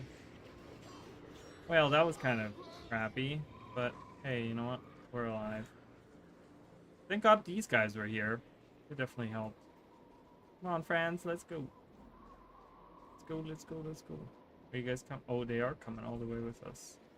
I guess I can hang out with them. There's like 4 extra bodies in the group. It's definitely nice to have. Alright, we have a boss here.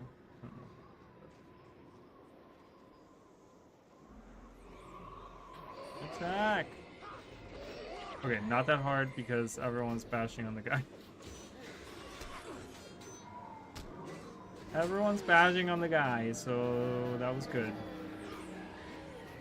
Awesome. Yeah, so there's a pro tip for you guys. If you're having difficulty with going through the pass, keep these guys alive and have them hang out with you. And it's all much easier. Right.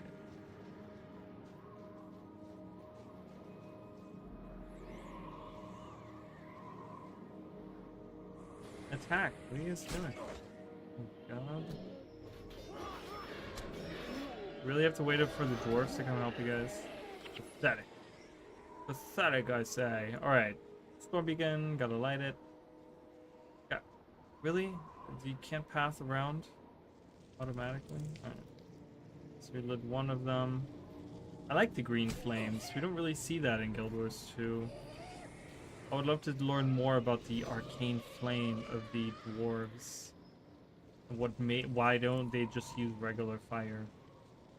I guess you could imitate that. So I guess when it's like specifically green, they know it's like, okay, it's this thing. The dwarves just hang out there now.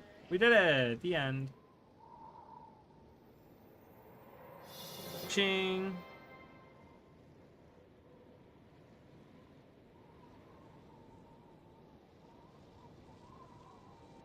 The beacon! It's lit! The way must be clear. Now is our chance. We make for Grubel's Gulch.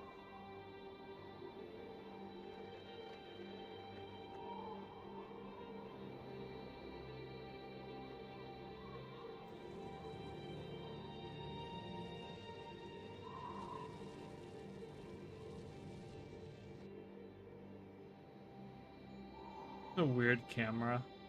Oh, Guild Wars 1 with the weird camera movements. There's Bregnar. The fighting has stopped.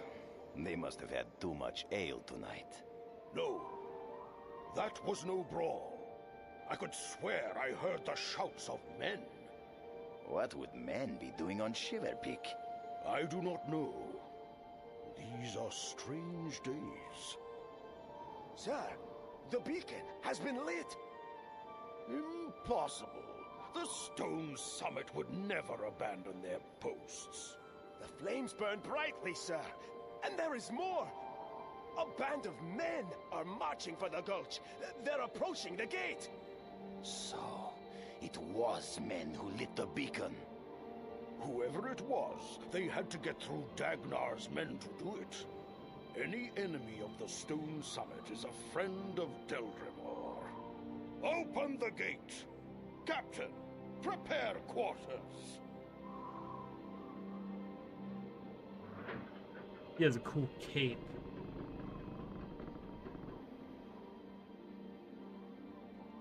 I am Brechnor Ironhammer, Lord of Grubel's Gulch. I am Rurik of Ascalon.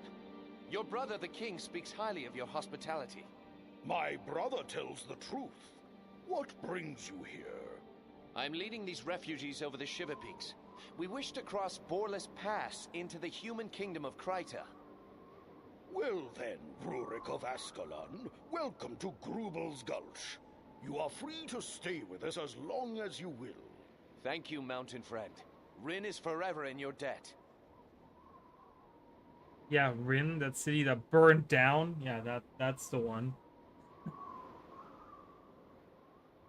We did it! I think it jumps immediately into the next. Yeah, so we actually don't get a main mission here, and I hate this next one.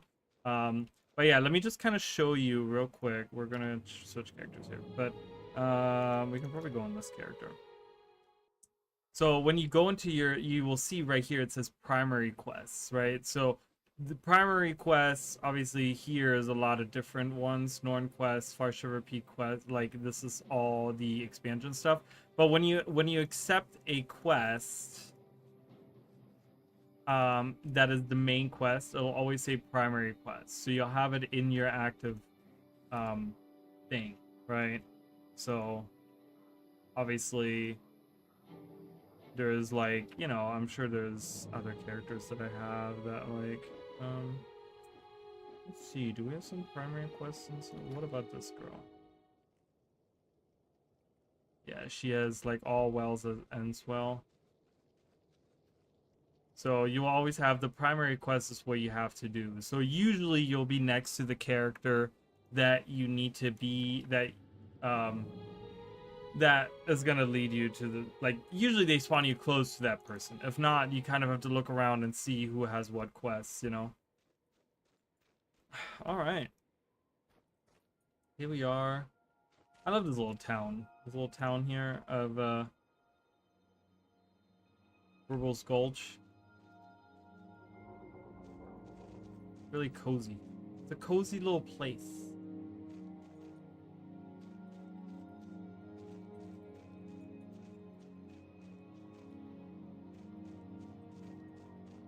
Where the dwarves live. I always hated that in Guild Wars 1 you can't explore any of the any of the houses. So that house is, this house is different than all the other ones, as you guys can see. All the other ones all look kind of the same. For the most part, that one looks a little different too. Doesn't have as much snow on it. But this one is like the crafter. Right? You can see the anvil on here. This is where the crafter lives. And it's kind of like a double house. Kind of cool. Then we have Anvil Rock, of course. Tallest mountain. It's up here. So it would actually be like towards that way. Can't see it from here. Tallest mountain of the Shiverpeaks.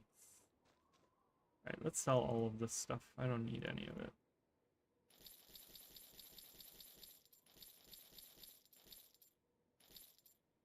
Aww. Alright, Frostgate. Oof, my least favorite. So everyone left the group because I think they're all higher level now? No? No, they're not. Okay, well, I don't know where they're out of my group then.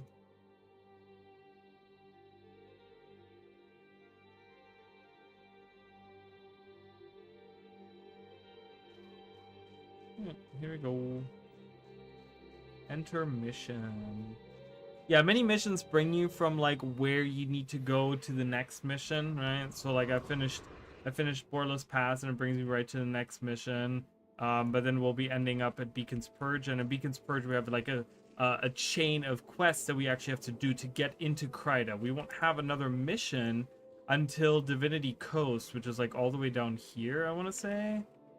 Something like that, I think. Oh, no. We have Gates of Kryta is actually a mission that we get. Like around here.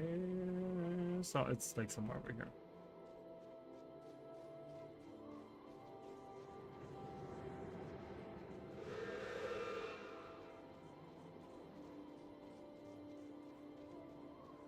But Kryta will be really nice to get to. Lion's Arch specifically, because that kind of opens up a lot of different things. A lot of paths we can take, and you know, crafting, and just like access to a lot of different places. You know, it's in Guild Wars 1 as much as it is in Guild. Okay, I went the wrong way. In Guild Wars 1 as much as in Guild Wars 2, it is still the main hub of the core game. So he left me last. The next primary quest nearby. Where did we leave off? Nolani Academy. No. Where did we stop? Oh, Fort Rannick, didn't we? Wasn't that? Isn't it? We did the first mission and then Fort Rannick, right? So Fort Rannick would be your next mission. If you need help with it, I don't mind helping you at all. I mean, I don't know if you're playing it right now or what, but...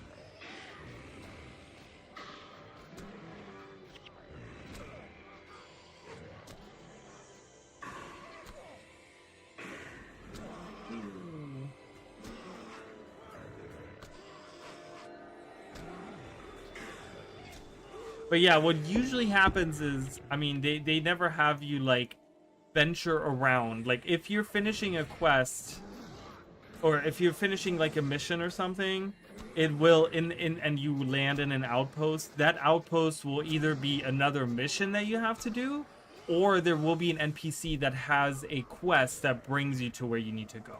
Like, you never have to, like, venture outside and, like, look around and, like, find an NPC in, like, random locations or whatever. Yeah, no worries, of course. I guess it's one thing that Guild Wars 1 doesn't really do that good of a job at, is, like, tell you really where to go. For some of the things, but yeah. I think we did the first mission, which was the Great Northern Wall. And then we had to, like, run all the way back, and then we were brought to Fort Rannick. So I think you're in Fort Rannick, and so that is your next mission. And then you go through Fort Rannick, and then in Frontier Gate... Oh god, I'm the healer. I forgot. Jesus.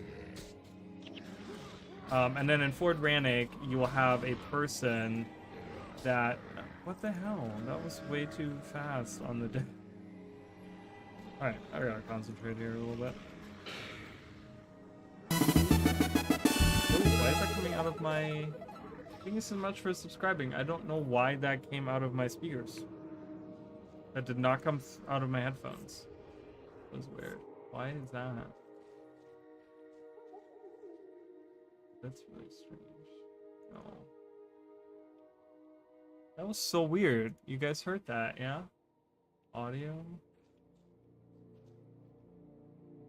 Huh. That's strange. I don't know why that was. Came out of my, like, actual speakers. I'm like, okay. But thank you so much for subscribing. I appreciate that. Thank you. That was on... Oh, that was on YouTube. So that might have been on the video. On the newest video. My hands are super dry today.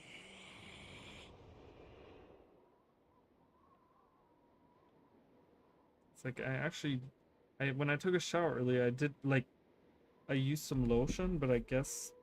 Oh.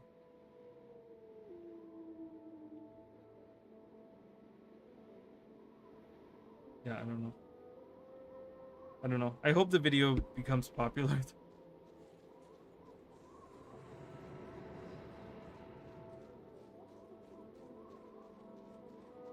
The thing was, like, with Guild Wars 1 as well, like, the main story was, like, towards the later part of the game that they add that in.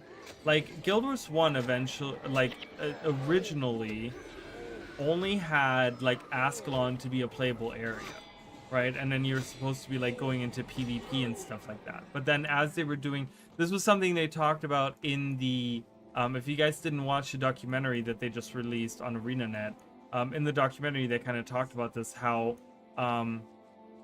you know, as they did testing and as they were, like, bringing the game out to other people to play, people were more interested in, like, the PvE side of it than the PvP side of the things. And so ArenaNet decided to kind of expand on that, which meant that they, like, added all these areas into the game that hadn't been there before. So meaning that I guess they, like, had to stitch together a lot of things, and they didn't have, like, the thought, like, the, you know, the initial, like, okay, this is how the story's gonna go or whatever, right? They kind of, like, had to piece it together for the most part. So we have to help the refugees kind of get through here because they're getting bombarded. So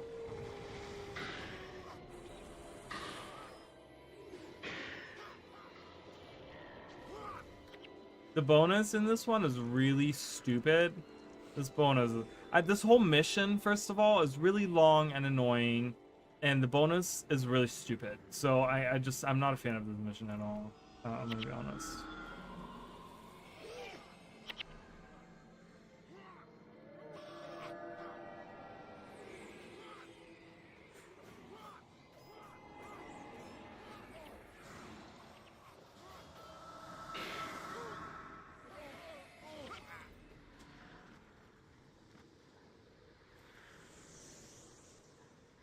Possible ban evader? What does that even mean?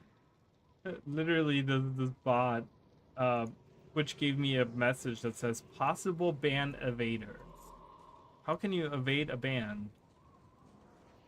By like making another, oh my god. By making like another account. Have fun.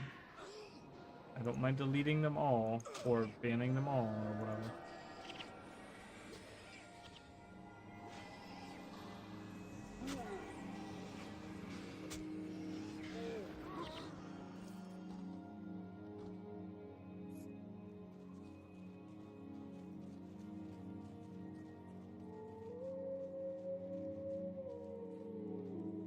So where are they now? Did they not move? I guess they didn't move. I thought they like slowly moved through, but I guess not. Party heal is really good when you're using an elementalist.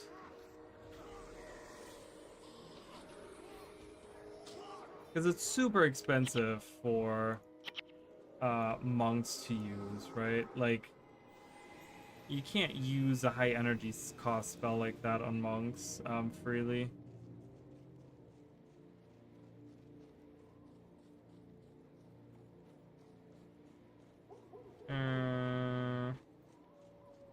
I don't like that at all. Oh god. Oh god. We're gonna get pincered. I can already feel it.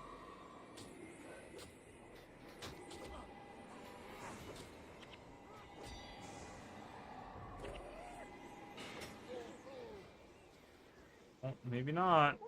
They're not moving at all, which is kind of nice.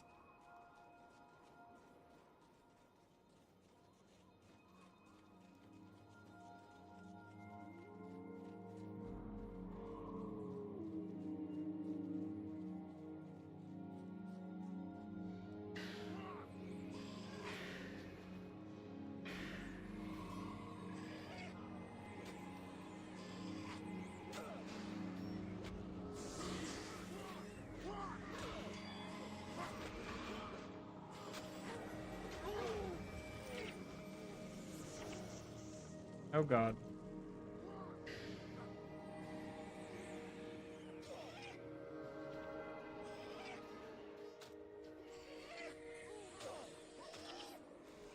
It's super fun playing a healer, I will say. Like, I don't play group content in Guild Wars 2, and I have never really played a healer in Guild Wars 2, but man, does it feel good to play a healer in Guild Wars 1 again. It's just, I'm really getting into, like, the rhythm of it again. And I remember how, like, I just loved it. I was such a big fan of playing a monk in Guild Wars 1 so much. It's so weird how I'm, like, back at that point again.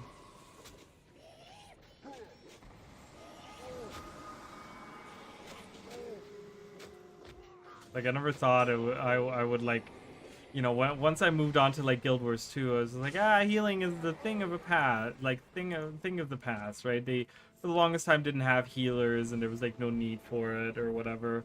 But now I'm like sitting here and I'm like, oh man, maybe I'm gonna try a healer or something, you guys. I don't know. The one thing that really bothers me about they are moving. They are moving along, so that was good. The one thing that kind of bothers me about Guild Wars 2 and the healing in Guild Wars 2 is that you have to provide like specific boons, like either you're like a quickness healer or an alacrity healer, and like the boons are the most important. It's not about like making sure that people stay alive, right? Like that's kind of secondary almost. But it's that you keep up 100% of the boon uptime, and it's really something that's turned me off of healing. It's one of the reasons why I don't think I can ever really be a healer in Guild Wars 2, because I would love to just like be like a water elementalist, like healing in Guild Wars 2. Like that sounds super fun to me, but making sure that you keep up 100% and that you have like the gear perfectly to the point where like you need to make sure that all the boons, and you need to use all the abilities so you can keep like quickness up on your allies. It's just like, I'm like, this is just like so much more it's so much more tedious than I feel like it needs to be. Like, I don't know. Something about that like doesn't really sit right with me, so it is what it is. That is okay. I can play Guild Wars Wannabe Healer. I'm fine with that. Mwah! Buenas kids on you, my friend. Mwah! Alright, these guys hit like friggin' crazy. Yo! Yo! Get that guy. Get him!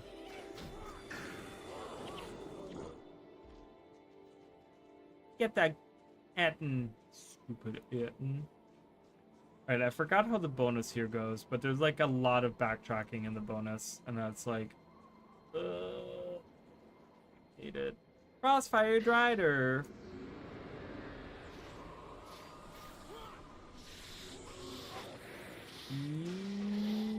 Yeah, and yeah. Oh, a steel key. Nice.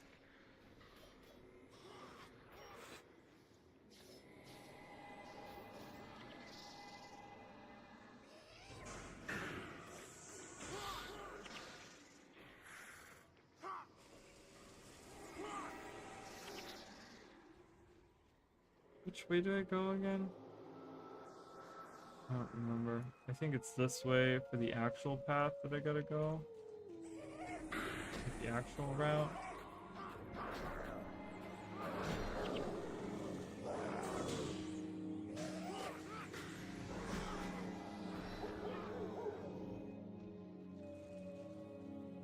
Oops.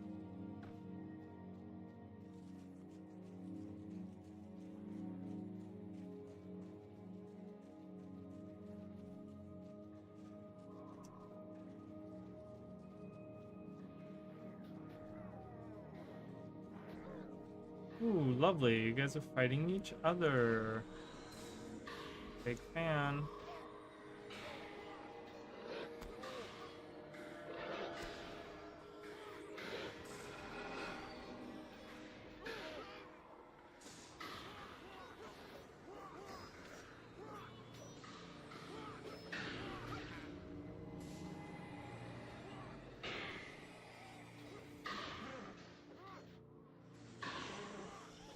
Like, Healing Breeze is such a strong skill, but one of the things is that the healing henchman in that you get, Alasia, whatever her name is, she uses it too much.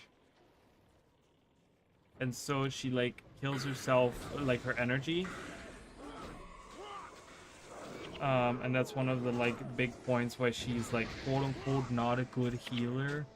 So it makes it's nicer to actually have a human healer that can actually work on you know using the correct like skills and energy management and stuff like that. But I guess we would have come out that way if we went the other way, so I guess either way was fine to go. I want to go for the rider here.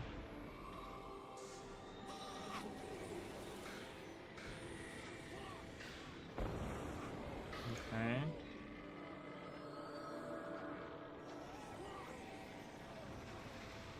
Wow. Wow. Is this for each hex? In additional for each enchantment or hex on that ally. Ooh, that was really good. Because if they get a hex on them and I put an enchantment on them, they get an extra 50 health. It's like 90 health. Really good. Alright. Broken. Hey, how are you? I love dinosaurs. Welcome. Welcome back. How have you been? Oh, hello. We got some people here.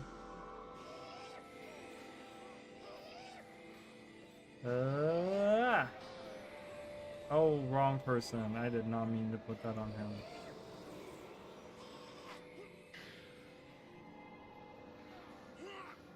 Ugh, Stefan. Oh, just made it in time. Holy. Holy. Such a weak man. Don't die on me, please. Don't die. No, he died.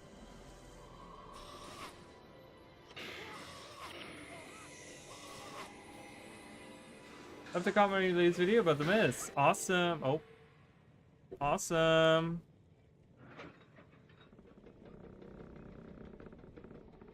Love it. Well I done. appreciate it. The refugees are weary, but they've made it this far. We're now very close to the Frost Gate and the safety of Kryta, but we cannot yet take rest. One of my men, Captain Greywind, tells me he once traveled this path. He says the Frost Gate can be opened, but it will not be easy.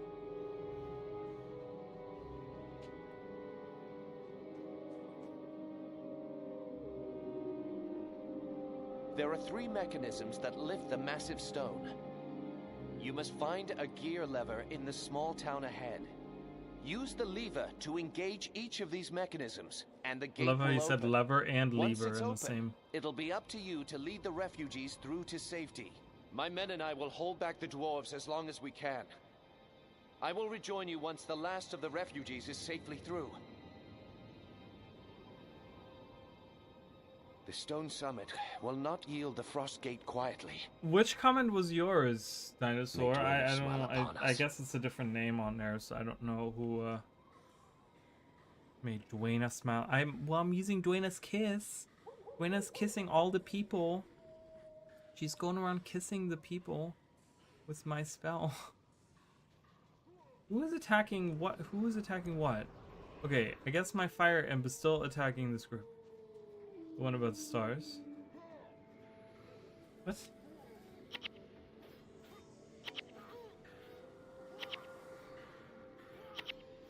I don't see that comment. Wait, what? Ah! People are dying. Stop dying. I don't have time to heal. I gotta watch. I gotta look at the comments. Weird how I don't see that comment.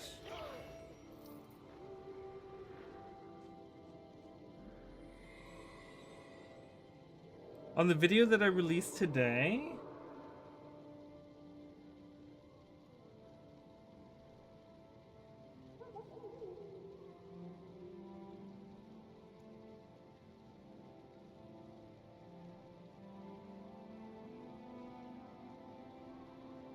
I don't know what the I don't know. What am I doing? I don't know what I'm doing. I mean, I can see comments. I just don't know if maybe one of them is yours or not. Oh my good God! Please just let me. Sometimes YouTube is weird, so I just want to make sure. I guess you must be one of these other people because I don't know.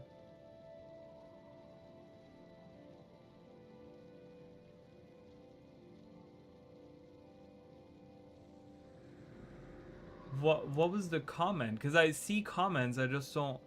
Is it kind of like one thing I've realized is that what YouTube will do sometimes, they will like hide certain comments, and it's really strange. I don't know why. I've noticed this a lot in a lot of my videos and a lot of my streams. Like people will comment and the comment will either disappear, or they will be like, yeah, the comment is gone. What? Where is the fire? Why is the fire emblem not automatically healing? What is going on there? This is about shadow I don't see that. That sounds really cool, but I don't see that comment. I'm so sorry. That sounds amazing though. So, thank you for thank you for that. All right. I gotta do the bonus still. How do I do the bonus again? The bonus I can already do, can't I? Can't I already do the bonus? Isn't there like a... Oh god, I don't remember what the bonus was. It's somewhere around here. You have to go down, right? But like...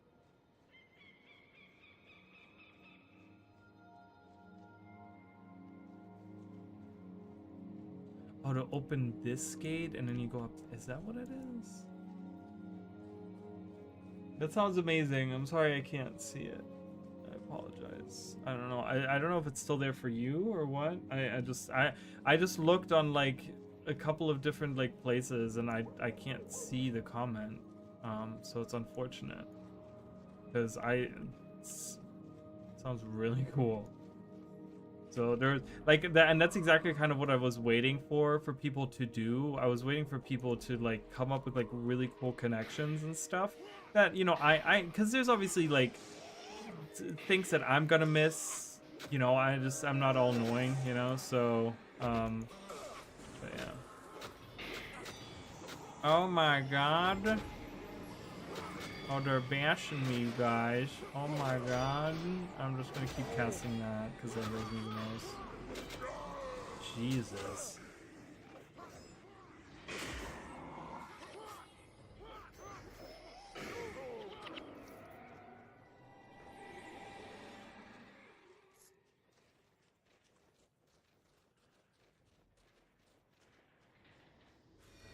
That guy.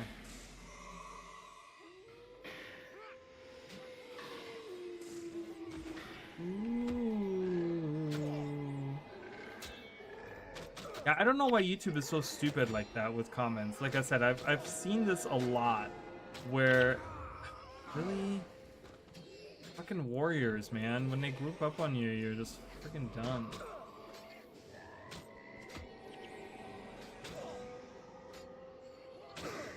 I'm running. Okay, can we all just like kind of get on the same... Okay, from here, we can focus on one guy. I like that we're focusing on the healer. That's a good idea. I got interrupted and I'm dead. Great. Awesome. Love that. Love that for me. For me and you and everyone involved.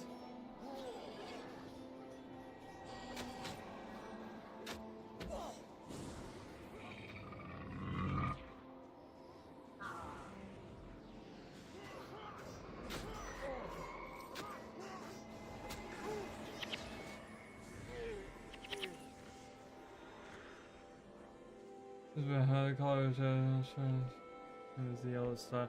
Oh yeah, yellow and red, right? The shadow stone is yellow and the bloodstone is red. That's actually interesting. I didn't think about that at all. And like bloodstone is a little bit more chaotic than shadowstone, perhaps, because it's like it's bloodstone, which is like charged by sacrificing people on it. So that's why there's like the pulsating. Okay, so I don't need to... There's something I missed. See, that's why I hate this stupid bonus. Where do I need to... I need to find this guy somewhere. Where... Red Star Naya is where the Messiah and Bloodstone come from. Yellow Star is where Seers come from. Oh, that's an interesting idea, too. Well, we don't know... I mean, the Bloodstone doesn't come from the Mersad. Like, the Seers created the Bloodstone as well. And... You know, but the Mersad used the Bloodstone, I guess, because the Seers probably never let them have any Shadowstone. They probably were like, yeah, you can learn how to make Bloodstone, but we're not going to show you how to make Shadowstone. There's one lone soldier down here. I don't remember where this bonus is. But I still like the idea of the colors there, right? It kind of works a little bit. So that's definitely an interesting thought. So maybe the Seers didn't originate on Tyria, right? Like I think that's a thought that I really like that idea because it's not something that I think about all the time, right? So like when it comes to the Seers, is it down here? Is the guy down here? Oh, he is down here. Yeah, there he is. It's the same guy from the last mission. I was like, I think he's in here. I should have gone down here earlier, but I didn't. But we never think about that, right? When we think about the Seers, we always think about like, oh yeah, Tyria, you know, they're from Tyria or whatever, right? But like we thought the same about the Mersad. We didn't know the Mersad were from somewhere else, you know? But could it be that like maybe way before like the Mersad ever came to Tyria or whatever, that the Seers came from somewhere else as well? Like, does no one originate from Tyria? You know, I don't know. It's a great thought. I do like that. It's an interesting idea. Whoa, that's a lot of enemies. I think I have to go fight all those enemies in a minute. Okay, there's the same guy once again from earlier. Just my luck, I've been caught again. I think I can just like leave, right? Just someone trying to build a new devastating siege weapon. King Ironhammer sent me to steal the plans. There's a decrepit ballista pointed to the east. Take me to it and oh, I gotta take him. Oh. Okay. That's why I couldn't activate it, because he had to use it. Alright, I hate the stupid bonus. Alright, let's go, my guy. Way out there, what about the telescope around? It's Jotun origin? It is. Yes, it is. It is said that the Jotun used that to watch the stars.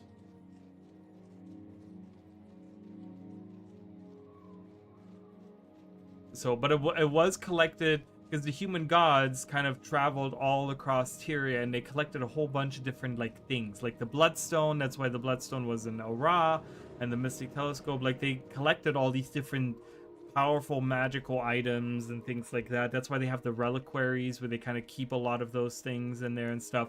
But yeah, the origin of the Mystic Telescope, as far as we know, is that the Jotun created it. It's part of their thing. It's down this way. The Ra was not, so yeah, like I said, so it was never, we don't know where they found the telescope, but it was brought to Ra by the human gods. What was that sound? So deep. So deep.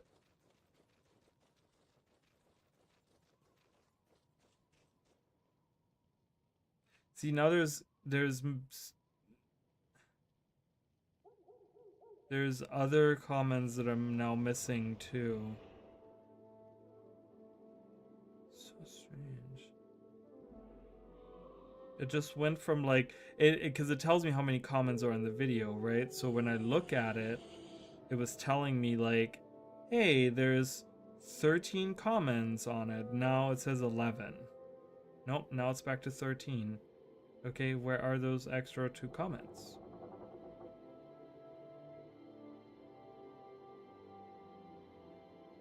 I don't know why they don't show me all the comments. That's so stupid. I fucking hate YouTube.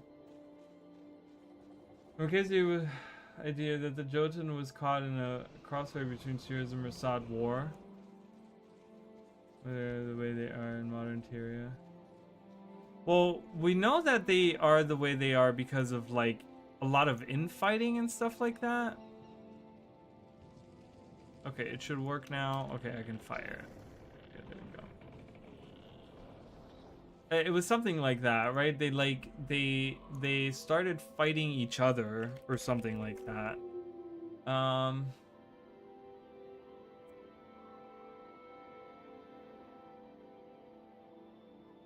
But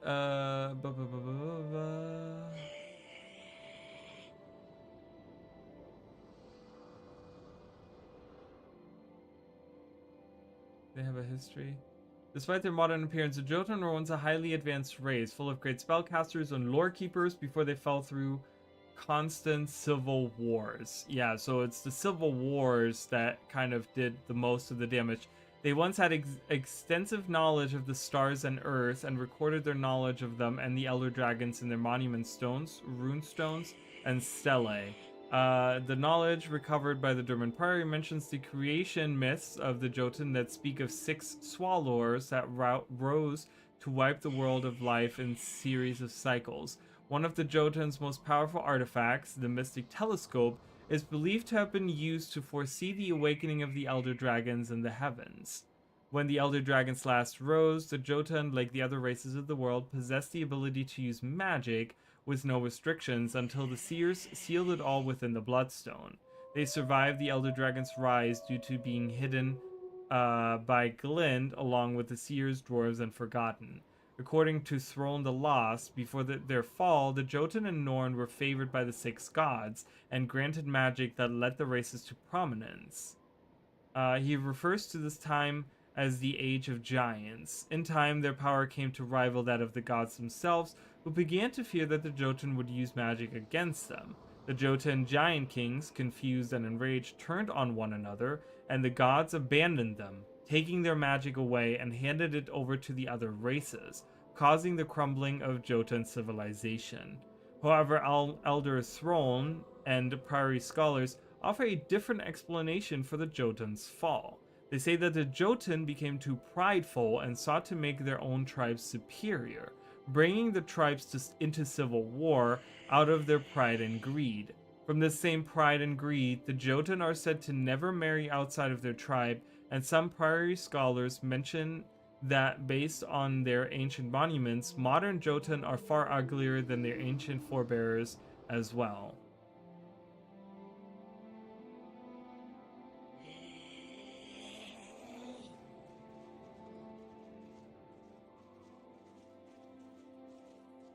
Maybe they did come from somewhere else. I mean, we don't know. Like that's the thing. That's one thing that I really like about these mini expansions right now, is that they are exploring, like, each one is the Secrets of the Obscure didn't really have like a specific one. It was just Secrets of the Obscure. So in the video, I talked about how, like, one of, not just the main one, but one of the narratives that we're seeing right now in these mini expansions is that they're talking about the myths, right? We're engaging a lot more with the myths. We're going into different realms, and we're like fighting threats from the myths, and you know, we're the Astral Ward is with us, and Isgarin, who's kind of like, Isgarin is kind of like us, but like in the Astral Ward, like he's kind of like this almost like the same, he kind of takes the same role as we do, where he's like this leader, and he like takes like kind of charge, and he like, you know, does all these things on his own, even if he has to or whatever, you know, and he goes in and does stuff,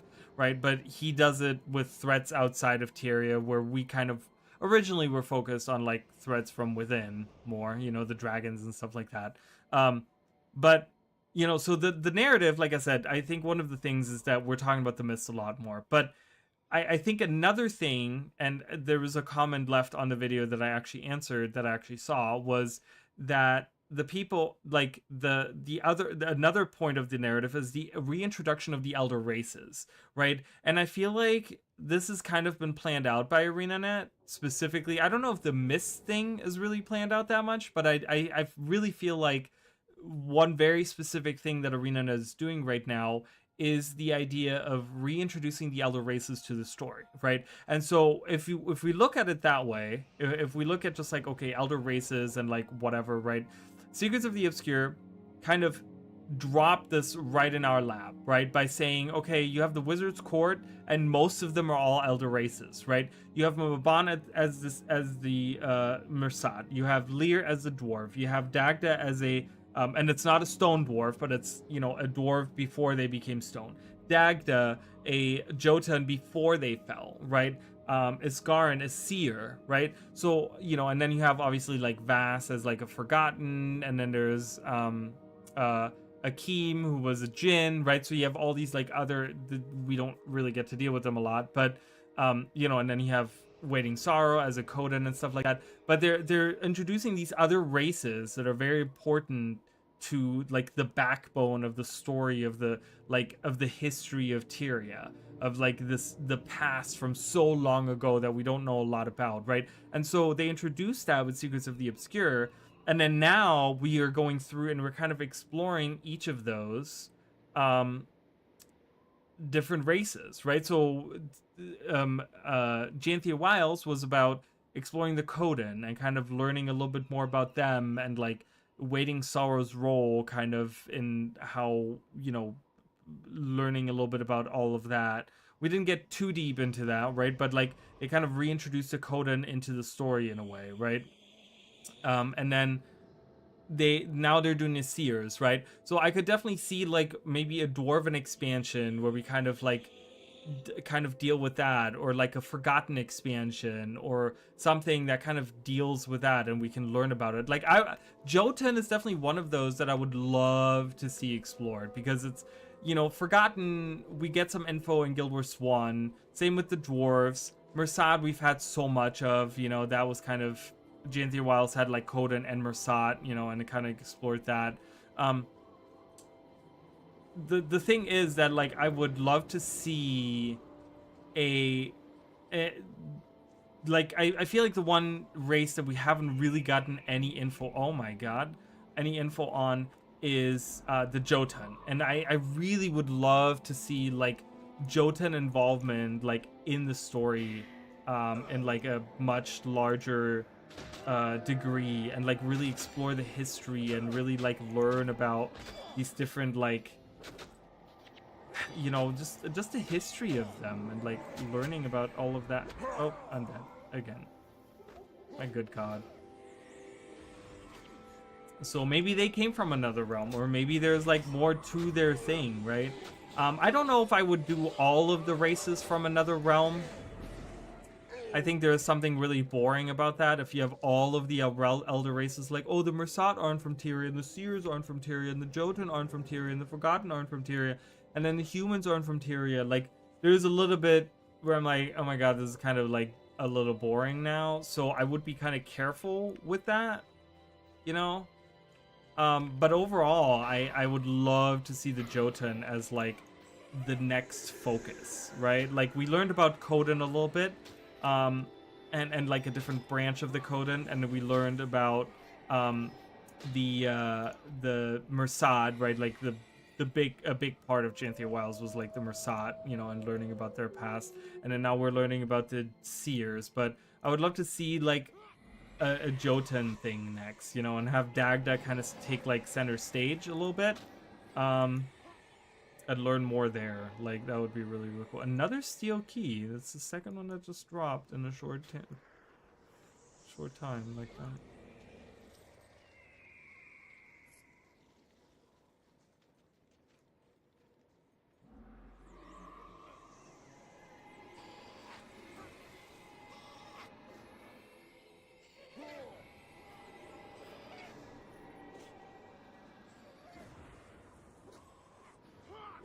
Siege weapons! We did it! Oh, we didn't do it. So now I have to take the siege weapons all the way back because the guy doesn't join you. He doesn't walk with you.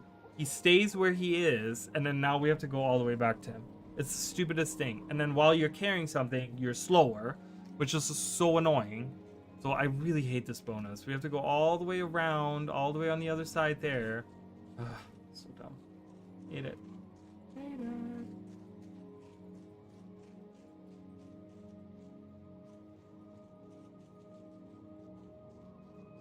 But yeah, I saw a comment the other day on like Reddit where people were saying like, oh, the lore of Guild Wars 2 is dead and blah blah blah. I'm like, there's no such thing. Like, they're really like going into some of the deep lore of Guild Wars now with these mini expansions, and people like that are interested in the lore should really like pay a lot more attention because there's a lot there.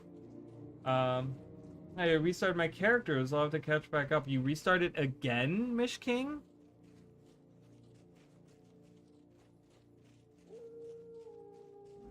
That's what she said. Going deep and long and hard. I mean, they're doing that. They're figuratively fucking the shit out of the lore of Guild. I don't even know. Whatever.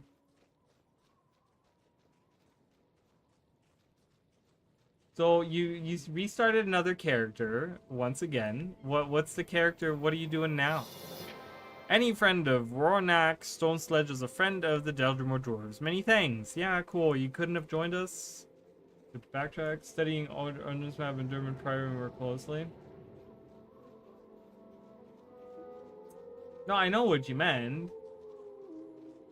I'm just saying, like, did you make another, like, what's the character that you're doing now? Like, obviously it's like a different, like, did you make the same combination? Like a warrior ranger again?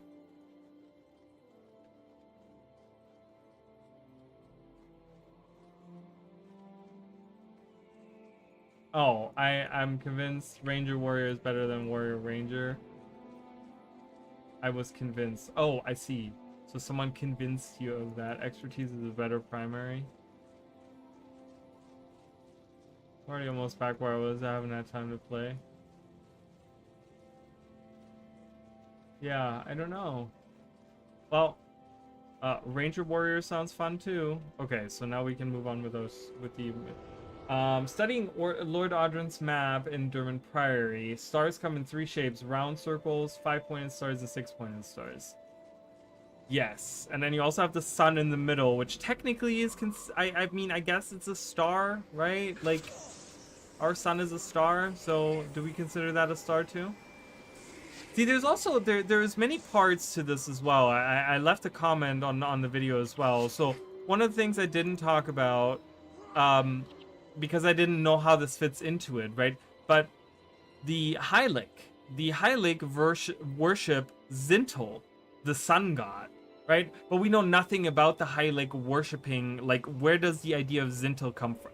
What's the where is the origin of their religion? And like, how deep does it go? Do they have scriptures of Zintel? Do they have things that have to do with Zintel? Like, you know, why is the sun god Zintel? Like, why is the sun being worshipped? You know, what's the origin there, right? Like, I didn't include that in the video, but you know, that's part of, you know, when you talk about the sun, right? That's like, that kind of fits in there too. So I like Ranger armor more than Warrior. And the elemental defense is nice. Yeah, but like, warriors have way more armor. I realized that the other day. Like, warriors have an insane amount of armor. They can take hits like no one's business. I realized that in my pre-character.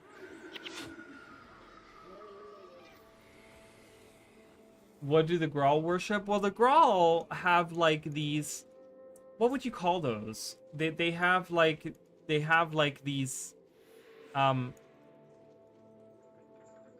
isolated, like, they don't have a belief system that is solely like, we believe in this thing, right? Like, the Grawl have this, and I'm sure there's a term for it, but you know, they have like, oh, they worship this tree stump, or they worship this flower, right? That's always the joke that's being made, but that's how it really is. They see something shiny and big, and the Grawl are like, that's our new god. That guy right there, that's it, that's him. He's our new god. He's our new god, you know. So it's kind of like this whole thing where the Grawl don't have like the one thing that they worship, you know. I love more details in the ogres and harpies. Fuck both of them. But what about the moon? See, and that's another thing. So there was another part that I wanted to kind of talk a little bit about in the video, and there was certain parts that I had to leave out because, let's be real, it's a 40-minute video. I probably can't get even like 90% of the people to watch even half of that video, you know. So I kind of had to cut some stuff out. But when we talk about the moon, and you mentioned, and it's really interesting because there's not that many mentions of the moon and like things that talk about the moon specifically. There might be things in imagery and like item names that have to do with like the moon and stuff, but there's like, when it comes to the moon, it's a very interesting subject. But there's one particular thing that always made me kind of, when I think about this theory, which I've been thinking about this theory for a long time now, right?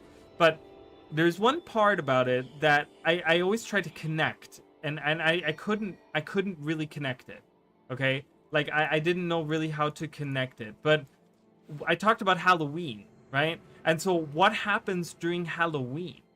The moon turns into the mad moon, which has like the smiling, like, evil face, right? Like, on it, right? And in my mind, there was this whole idea of like, what if that moon is different than what our moon is, and that moon represents the mad realm, right? Because if we're thinking of the stars and the planets and the whatever as realms in the myths, then the moon or the mad moon could be their own realms. And I was thinking, okay, so during Halloween, the Mad King gets to enter Tyria. Is that because the mad moon appears above Tyrian skies, and so there's like a connection there. Like that's the one time a year that you can see it. The problem with that part of the theory is that you can see the mad moon in the realm of torment, or in the mad realm as well. And so that didn't really pan out, and I was like, man, that's kind of a shame, you know, that didn't really pan out. Because there was this part of the theory where it was like, maybe that represents, like, the mad moon represents the mad realm, and so like that's why it appears, but couldn't really make that work. So I watched the whole thing but didn't leave a comment. Well, that's awful. I'm just kidding. That's okay, you don't have to leave a comment. I just appreciate watching. No, not everyone has to leave a comment. Not everyone has something to say. I have too much to say. That's why I have a YouTube channel and I stream. But your thing at the end, gods becoming planets, is quite out there and fascinating. It makes sense when you only original gods you see. And I know it's super out there, right? Like I prefaced it with like, I'm going like off the deep end for a minute. Obviously it's kind of weird, but it was something that, like, because there's so much imagery or so much verbiage, not imagery, but verbiage, where they constantly use like glowing and like the stars in the sky and like glowing, and then we hear about like how, you know, after the shield went down, all of a sudden the sky is more active and like stars flaring up, and we learn about like how the gods have emblazoned themselves in the night sky, and then we hear how like Balthazar's light was dimmed, like they dimmed my light is how he says it. Like that's so weird. And then in the presence of the gods we're blinded, right? And then Malcor was blinded by like looking at the gods and sculpting the statues, and it's like, what makes that, like, where's the connection there, right? Like what's the like, why are we talking about all this different like verbiage using light as like magical?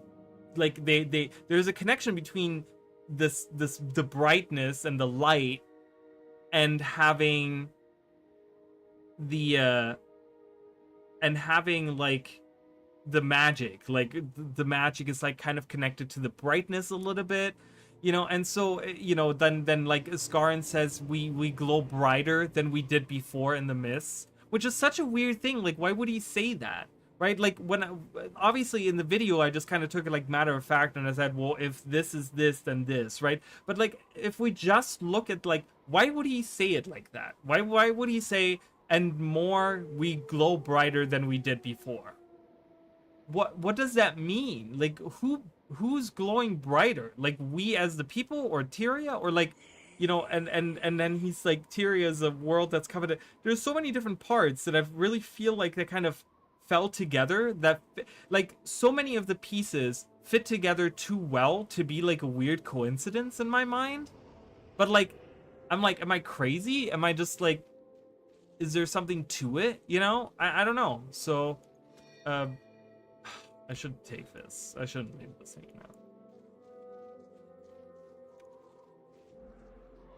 out. And we never see their physical body before our eyes, except for Cormie and Guilders 1 and 2, and Balthazar, and Abaddon as well. So we do see their physical bodies, you know.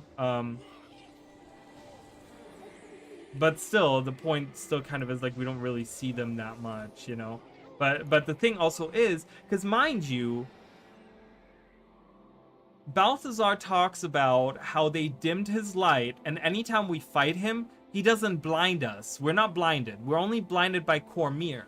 Meaning, right, there's the connection between divinity, right, and the brightness of the stars, and the brightness, like the getting blinded and all that stuff, right? And like when we're facing Balthazar during Path of Fire, Season 3 and Path of Fire, he doesn't blind us because his divinity has been taken away, because his light has been dimmed.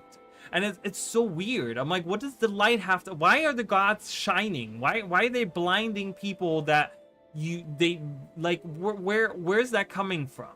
You know what I mean? Like, what makes them so special that they blind people that look at them? Like, that alone is such a weird thing to I don't know, just there was something there. You know what I mean? Like when I look at that, there's something there, and I was trying to like make sense of whatever was there, you know. And so I hope I did. I mean, I hope I did for some people at least. Oh God, now we got a healer coming in. Okay. I need to stick around.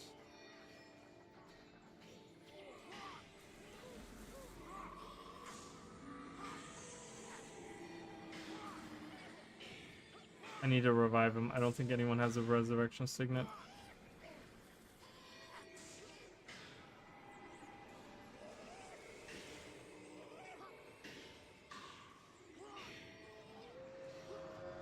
Is there a connection between Rasad and Cryptus more than just coming from Nios? See, they never, that's the thing, that's one of the things why I hate Nios so much, and the releases with Secrets of the Obscure that had Nios, because they don't, there's no hints of the Rasad ever having been on Nios. We don't see any of their structures, we don't see any of their books. There's a stone, the only connection that we have is that there is a stone tablet that we can't read in Nios. There's a stone tablet that we find, but other than that, we don't know anything else. And so we don't really know what the connection between the cryptas and the Rasad are. And then when we see the fact dragons were and are considered planet devourers, the gods being planets makes even more sense. Oh, I didn't even think about that. But yeah, they're there to destroy, like, consume the planet, right? Like, it's also weird. I didn't really go into detail. Again, I didn't want to make the video like an hour and a half. Like, I really could have made the video like an hour and a half, but I'm like, bro, there's no way that I can produce an hour and a half video all by myself and like have it be coherent. You know what I mean? Like, I already had issues with the video as is.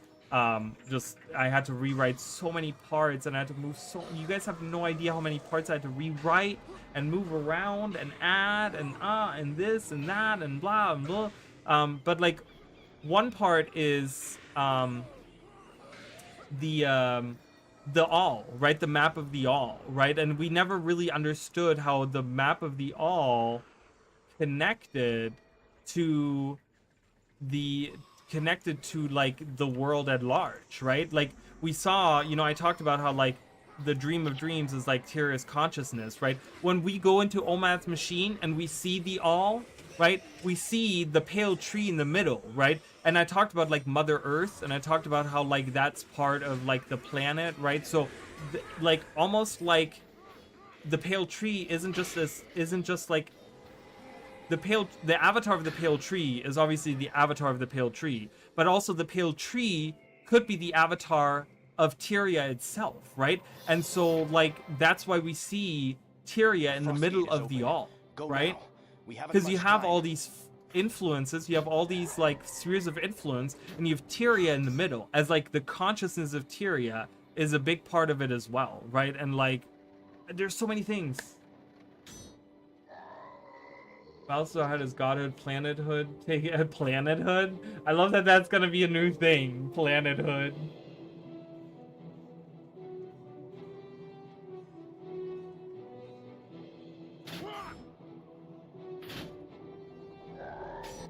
Prince Rurik, no!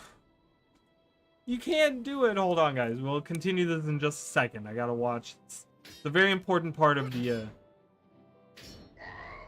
of the world.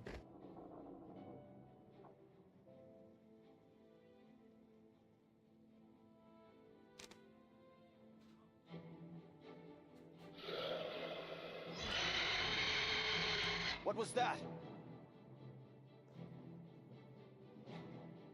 These mountains belong to the Stone Summit, human.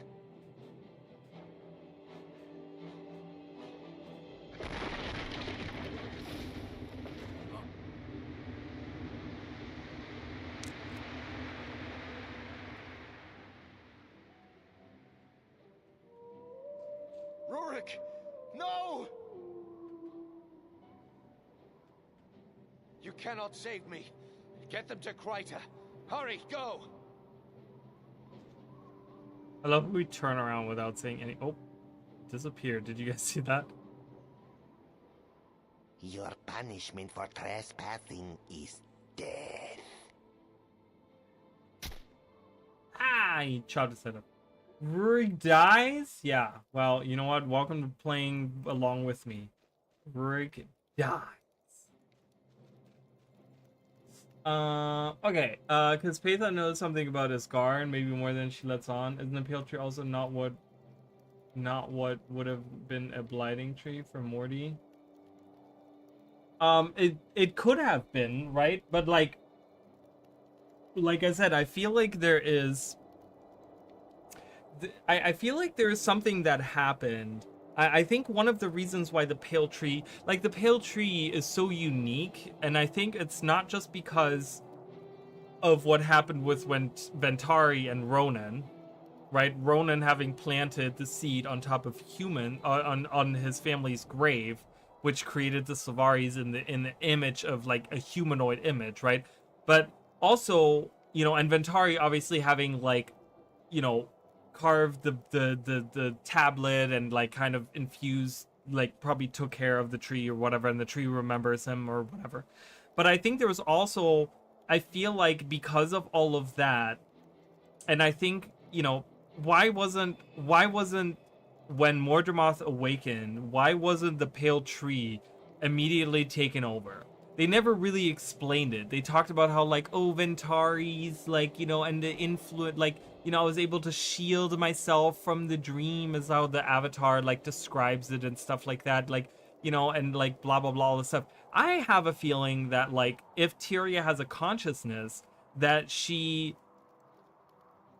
like kind of took, not control, but like kind of took the Pale Tree into herself, like, and had her become like more part of like Tyria. That's why like the Pale Mother can feel Tyria, so like, and talk about Tyria, and like she knows more about Tyria than like other people do, right? Because she's so connected. Like Mordramoth never really talks about that. Mordramoth doesn't really, like, he says that he is the planet and he's the world, blah blah blah blah blah, which probably is true if he can take over the Dream of Dreams, but he was never really able to do that. And it's so weird how like the Dream of Dreams is described as its like own consciousness, and so like it feels like that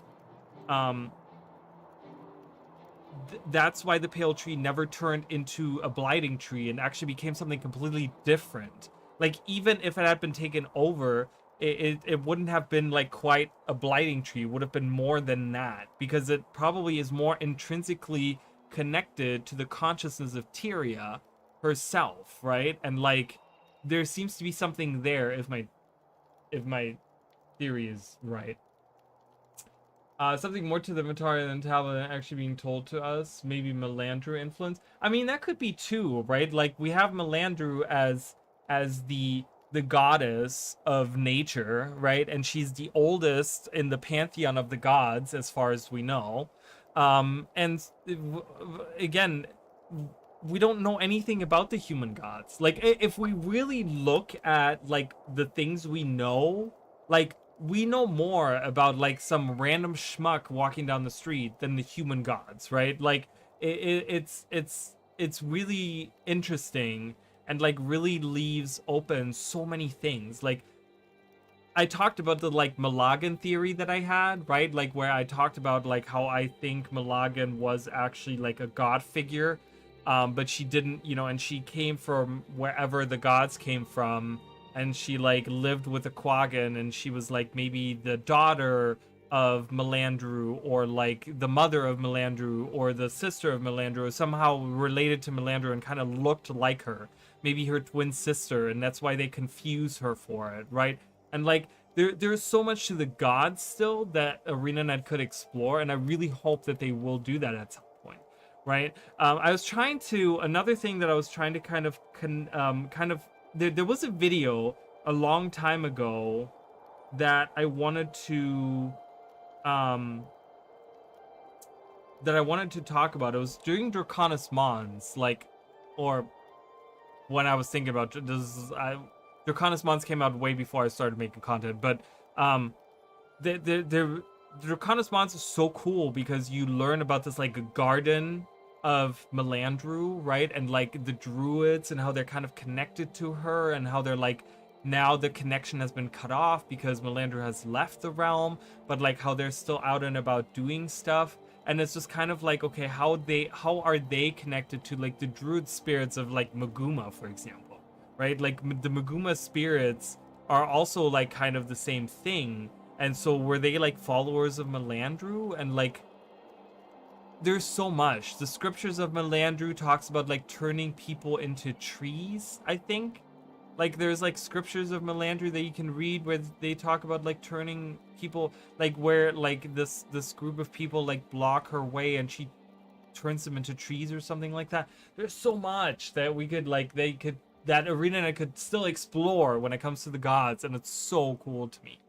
Like I don't know how it all connects, but obviously, you know, so anyways, so what I want to show here real quick is, so I was now brought to Beacon's Purge, right? And I was dropped right in front of Master Sabelin, who now has, and this is kind of going out to Emmy, because she was asking about that earlier. I don't know if she's still here or not, but so I immediately, you know, I see this guy in front of me and I gotta go talk to him. And so to Kryta, right, there's Hungry Devourer, which is obviously a quest that I can do. That is not, but it says Northern Shiverpeaks quest. It does not say main quest. So when I do the Kryta refugees, we've encountered center patrols and we gotta like blah blah blah blah blah blah. This says primary quest. So this is what I gotta follow to continue on with what I need to do. But I'm gonna do the other one because it gives me quests, Lightning Spirit, or Lightning Strike and Divine Spirit. So I want that. But yeah, I just, as you guys can tell, I really love the theorizing, and I really hate that part of the Guild Wars community has kind of died out over the years, and like people don't really do it anymore. I'm like, right now is the time. Like if there was ever a time where we could sit down and theorize and talk about the lore in an extensive way, is like right now, doing these mini expansions where they're diving deep into this you know, the story that is just at the heart of like what you know the Guild Wars lore is. You know, it's just so cool to me.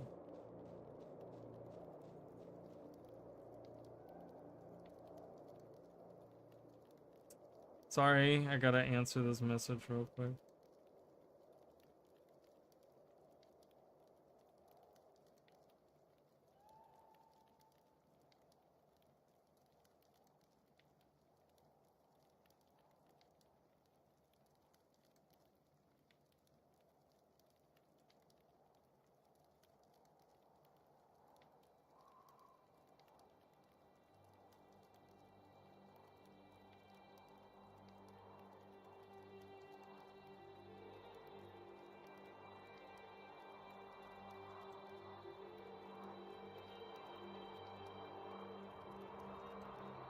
But yeah, I have the next video. Problem with theories in Guild Wars is that such theories are far more interesting than what ArenaNet ever actually do. And I get that notion, right? I think my last theory video that I did was, or last big theory video, I've done like other theories, but the last big theory video that I did was during the release of Absolution, like right before Absolution came out, and I had this like really long theory, right? And like many comments on that video were all saying like, okay, ArenaNet needs to scrap, and I'm not trying to gloat, and I'm not trying to like, oh my god, I'm so awesome, but like many many comments on that were from people saying like, hey, ArenaNet needs to stop doing what they're doing and they need to be doing what this guy's saying because this is way more interesting, you know? And I understand and I get that, you know? It's just fun, right? Like, I just think that it's not really about, to me, the theorizing isn't necessarily about predicting what ArenaNet is going to be doing, but it's just about, like, taking what we've seen and doing something fun with that, right? And like just seeing, you know, and then if we have something that's correct, I've had many theories that I've been correct on, right? And there's been many things that I was right on, and that's kind of cool when you have something that is like that, you know? And it doesn't have to be that way. Like if ArenaNet if ArenaNet goes to a different path with what people are like, with, you know, with what people are theorizing, then that's okay too. You know, I'm not bitter about, I'm not mad about that at all. I just think like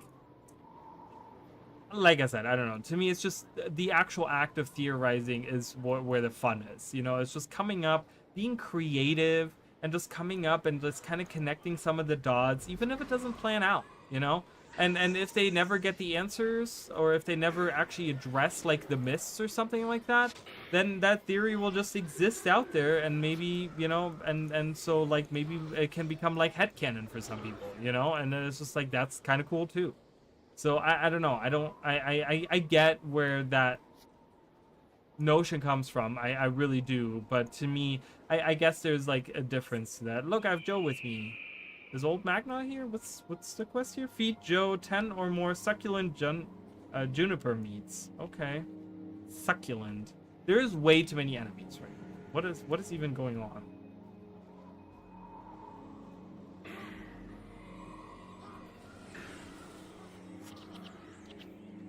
And yeah, I think you know, when I look at like some of the Swan theories that I had, I think I was one of the only people that didn't just necessarily say that, like, there was a lot of people that said that Swan was mother, right? Which was already really cool because that was like a theory that completely came true, right?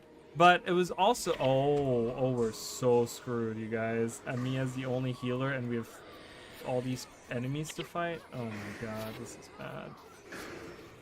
Luckily we're like higher level than them, so that's really good. The refugees don't have to survive, as horrible as that sounds.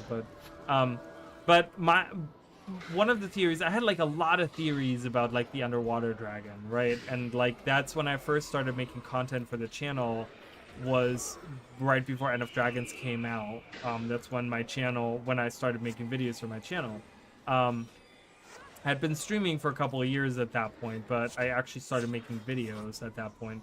And one of the theories was that I had is that Suwan, the deep sea dragon, was actually friendly, and that her spheres of influence were water and harmony, was my theory, right? And so like, yeah, the spheres of influence wasn't exactly right, but the idea that she was a friendly dragon, I was correct on, right? And that was like one of the things, like one of the first ones where I was like, oh man, I got that, like I got that. Like I'm like, awesome, like it kind of feels good, you know? Oh, there's the succulent junipers that I gotta feed to this giant devourer. Is he dead? Where is he? Did he die? Joe? Where is he?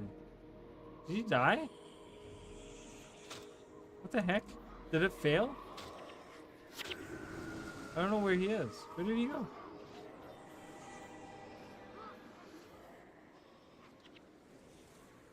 Well, that's stupid. I think he died.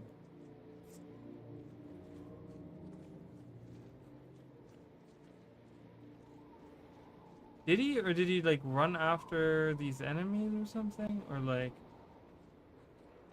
I don't see his dead body anywhere either, but he might have just despawned. Well, that's not cool. Wait a minute. So what happens if I fight these? I didn't even realize that he had died. I didn't realize I needed to keep him alive.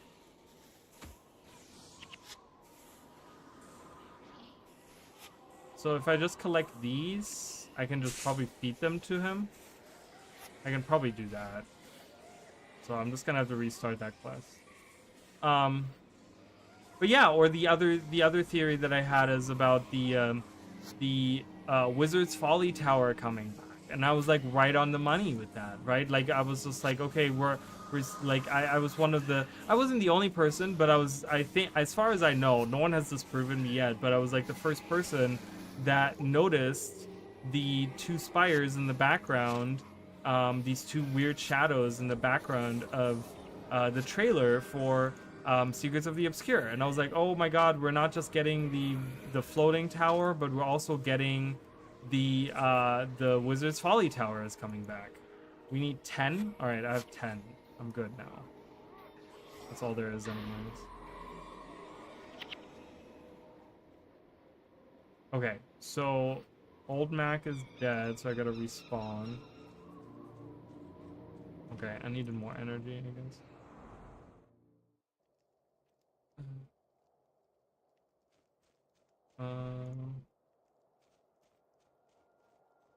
Do I need more energy? What can I...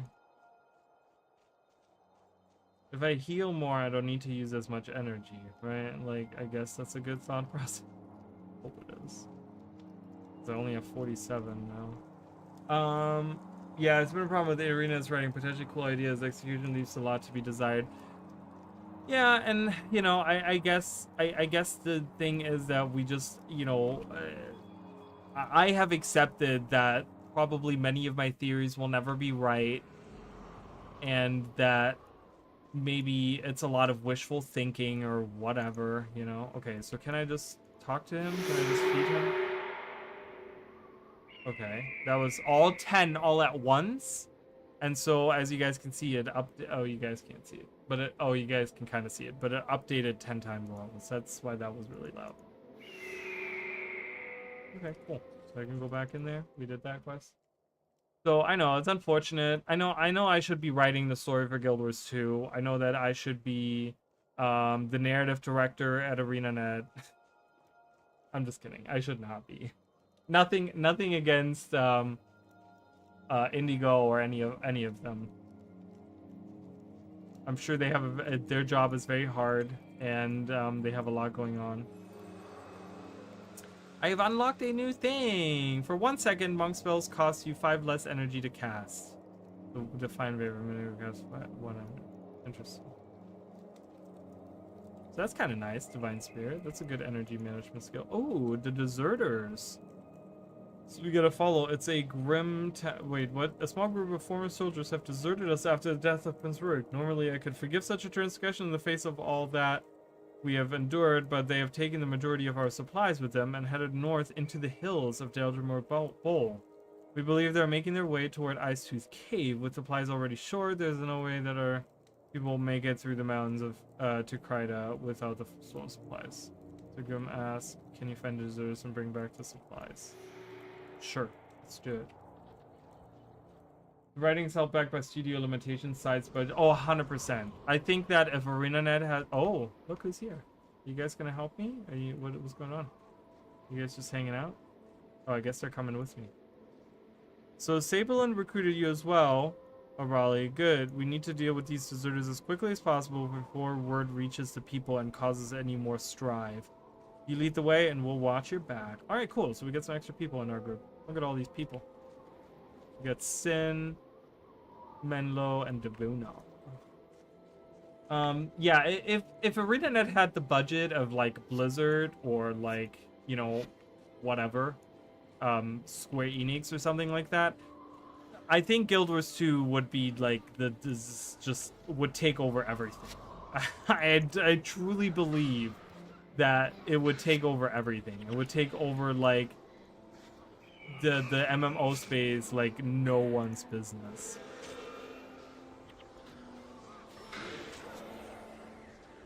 So how far are these deserters? They're way up there. Holy shit.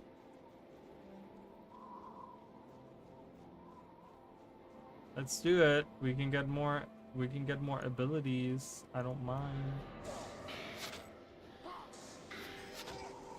So it's unfortunate, but you know, we can only hope that they do good. Like, so obviously that theory itself was massive, right? It's huge. It goes to it talks about something that's very intrinsic in the world of Guild Wars and Guild Wars 2, and that's very like it's connected to almost every part in the game, right? But there's also small theories that I have. There's a couple of really interesting theories that I have for Visions of Eternity.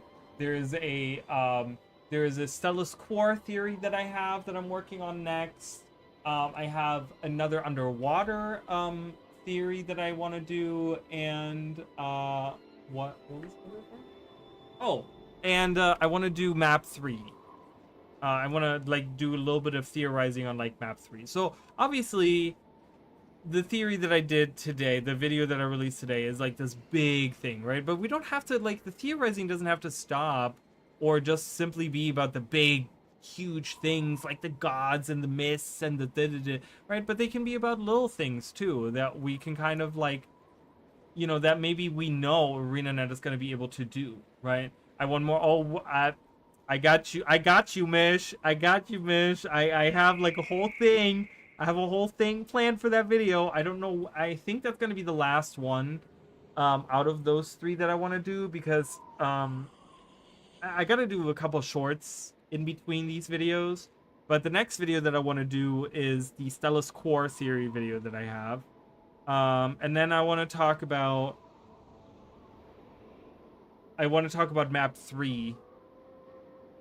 And then I want to talk about the underwater stuff that I have.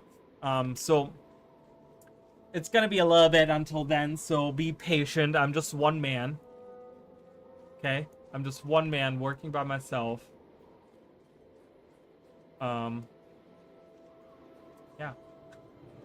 If I had a whole team of people, I would be getting these videos out like weekly, you guys. I'd be getting all these videos. I'm just by myself. I work a full-time job and I make all these videos by myself, so unfortunately I can't pump them out as much as I want them to be.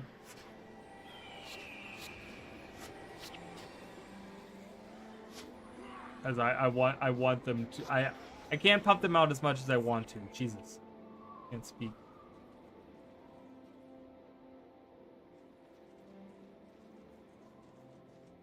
So we're a party of how many people? So there's 6 in our group, then 3 there, that's 9, and we have the fire emblem. There's 10 people here. We have a group of 10 right now. We're flattening these guys. We're all higher level than them. Them some rookie numbers. Listen, I really wish I could do more Guild Wars content.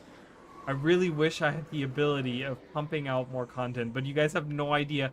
I probably spend anywhere between 25 and 30 hours working on today's video. Like, that's probably how long it took me. I gotta pump those numbers. I can't do a good Matthew McConaughey. I can't do accents in general, so he has that like very unique southern accent. But yeah, I mean, it takes me so long to get these videos done, and I obviously I'm not complaining, right? There's a choice that I'm making to make these videos. You know, I have a good time making them, but it's just, it takes me forever to get them done. You know, it takes me forever to get them out. Just because I'm one guy. I don't have anyone editing for me. I don't have anyone writing for me. I don't have anyone making anything for me. It's all me. It's all me from start to finish. It's just me.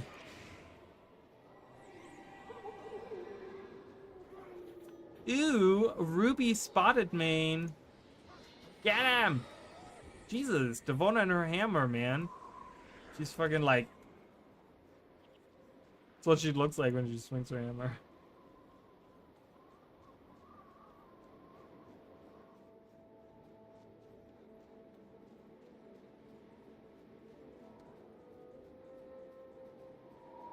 But yeah, I hope you guys enjoyed the content that I put out.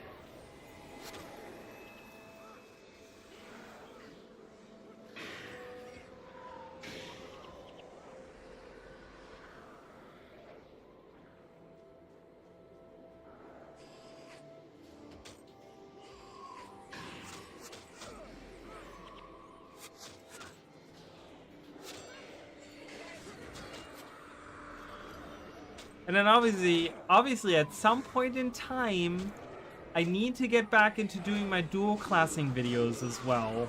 I know that people are probably very upset that I have not made them, that I make like one every 2 years. But I just have all these other videos that I want to, they're all like time sensitive. I got to get them out, you know, and then I just don't do any of those. But I do want to make more of those. They're really fun, but I haven't done, I need to do more. Because the dual classing videos are really, really fun too, so I like those a lot. Alright, we're almost there, you guys. We almost made it. We're finding these deserters. So now it's daytime again, right? Like we've come down from the mountains, and so now it's like daytime. and I love how like when you go through the story, you can feel the passage of time. That's something that ArenaNet does really, really well in Guild Wars 1, where as you like travel along the story, you can feel time passing if you're paying attention to your environment. It's environmental storytelling, and it's fantastic. It is a great tool to be used by developers. A great and magnificent tool. All these chests. There's a monk deserter, a warrior deserter, a ranger deserter. Oh, a lot more of those. There's only one healer though. I gotta kill them. Why do I have to kill them? Why can't we just convince them to come back?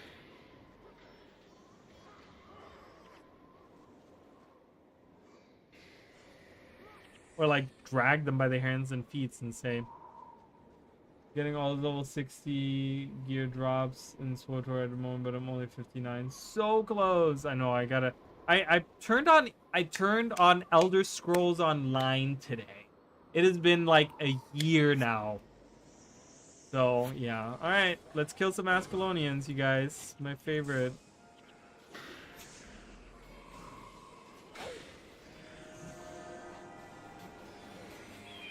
They're only level 7? Oh my god.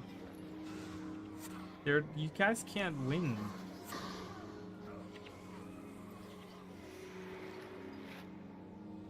Ooh.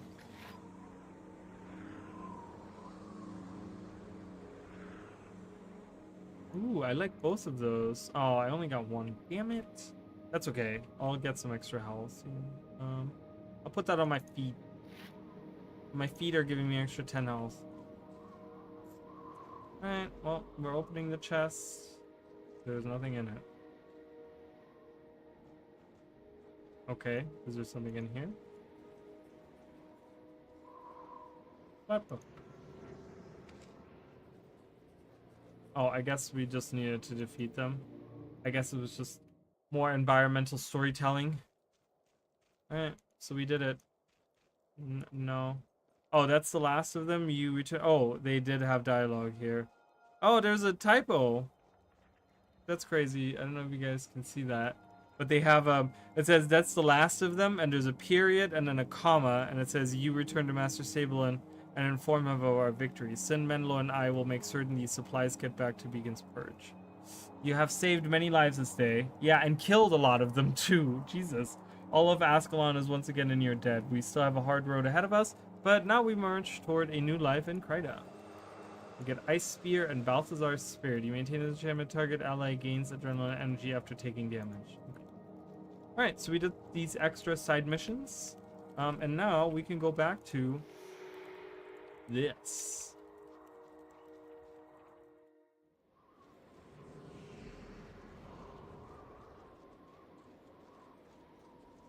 But yeah, these next theory videos aren't going to be as big, like even as long. I think the Stellus Core video is probably going to be like, it's going to be like a 10 to 12 minute video. It's nothing massive.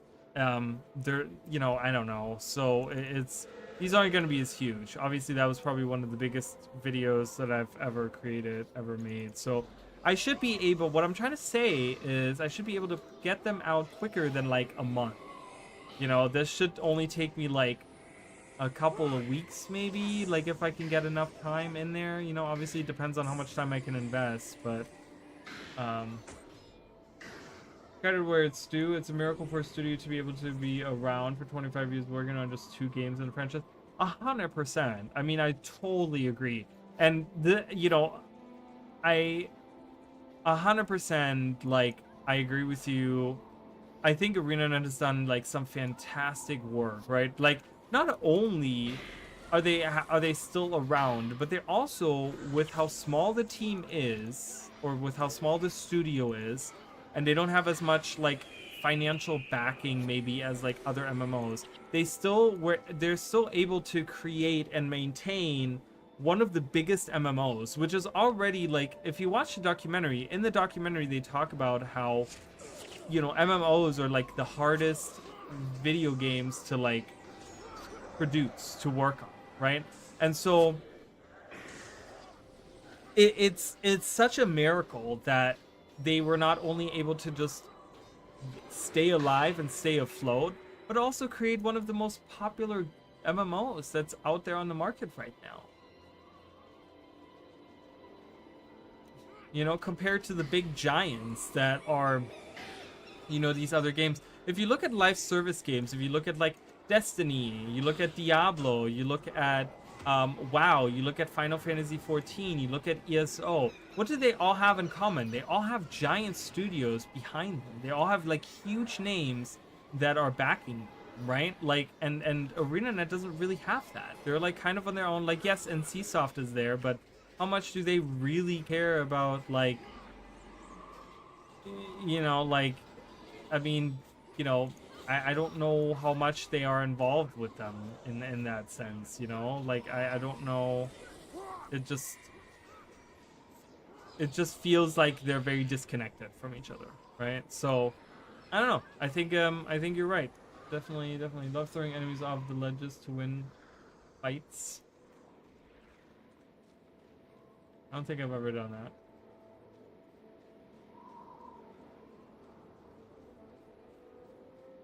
I mean, I hear people say it's a miracle getting a movie made, so you should appreciate the fact they're even made. But so many movies I love, they can't all be miracles. I mean, I don't think so, right? Like, I think a lot of movies are just kind of like, you know, it's such a huge industry, and it's like if you have the money, you can make a movie, right? I think it's a miracle to make a good movie nowadays. I think that's more where the sentiment should go, right? Because making a movie is just about money. So if you can get a studio behind you where they're like willing to invest millions of, like, hundreds of millions of dollars into a movie, even if the movie flops, like, they're probably gonna make their money out of it. You know what I mean? Like, that's kind of how it is nowadays. But making good movies is something that I feel like is a miracle nowadays, because there's so many shit movies out there that are just hot fucking garbage. So, you know, I can appreciate that. Warframe just showed me even after 12 years you can still do wonders. It just hit peak 173,000 players online. Revamped player character faces a few years ago. Crossplay. So we need Guild Wars 3 just love. We don't need Guild Wars 3 just love her 2. But it's a little bit different. I think one of the restricting things is that Guild Wars 2 runs on an engine that's like a modified engine that's like 25 years or 20 years old now. So I think there's a lot of restrictions that they're running into in terms of what they can do with it. And so I think they want to do more with it. So I wouldn't be against it. Like, I'm 100% for Guild Wars 3. I will say this. I want them to do Guild Wars 3 100%. Okay? But like, I don't know. I just, you know, there's just certain games where I think that the way that they're built on the engine that they run is just much easier to... Oh, I don't get a second quest? Oh, this is kind of unfortunate. Don't we usually get a quest from this guy? I have no active quests. Okay. I thought he gave us a quest, but I guess not. Nope. Warframe got spaghetti. I'm sure every game has got it, you know, but I just think that, yeah, I don't know. I mean, I don't know what the difference there is. I'm not sure, but I don't think, I don't know. Personally, my opinion is that they should do a Guild Wars 3. Do it bigger and better, and make it, you know, make it really, really good, and stop the experimentation, right? Like, that's so much of what ArenaNet did for so many years, and they failed in so many ways. And so that's one of the reasons why they are, like, why Guild Wars isn't on the top right now, is because they tried too many things and failed. They succeeded in a lot of ways, but they failed in many others, and I think it turned off a lot of people. And so I think that is a lesson that ArenaNet now has learned, that yes, innovation is good, but solely doing innovation on everything all the time isn't the best. You know, sometimes it's good to go back to the things you have and strengthen that, you know? So, yeah, I just don't share that opinion. I've seen garbage in some of the movies people tout as garbage aren't garbage. People just didn't vibe with them. I can see that. I mean, when I say like shit movies, I'm not saying popular opinion shit movies. I'm saying like movies that you can genuinely look at and you're like, oh my god, what a train wreck of a movie that is, right? Like that's kind of what I'm talking about. And then when I'm talking about good movies, I'm talking about the movies that really like. I talked about this recently. I don't watch a lot of movies. I don't watch a lot of movies. But about a year ago, I don't remember why, but I was kind of away from like streaming. I wasn't really, I think I was sick or something, or like I wasn't feeling like streaming or something like that. And on all this extra time that I all of a sudden had, I was like, what can I do with this time? So I decided to rent the Lord of the Rings movies. And like I watched them. And like I said, I'm not a big movie buff, but those movies, I'm just like, oh my god, they're so good. I literally was like, they're just good movies. Like whether you like Lord of the Rings or not, they're just like really good movies, right? And like it's so hard to find movies that really grip you like those movies did, you know? So I don't know.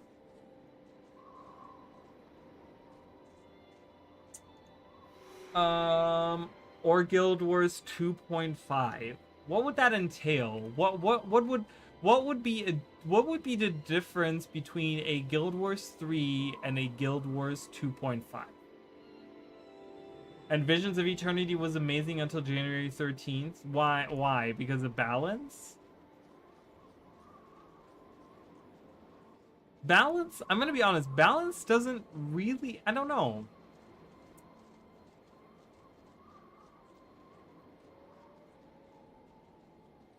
Guild Wars 2.5 is Guild Wars 2 just in a better engine? You know, I could get on board with that. I could 100%. I'm collecting these. Snow, lead the way.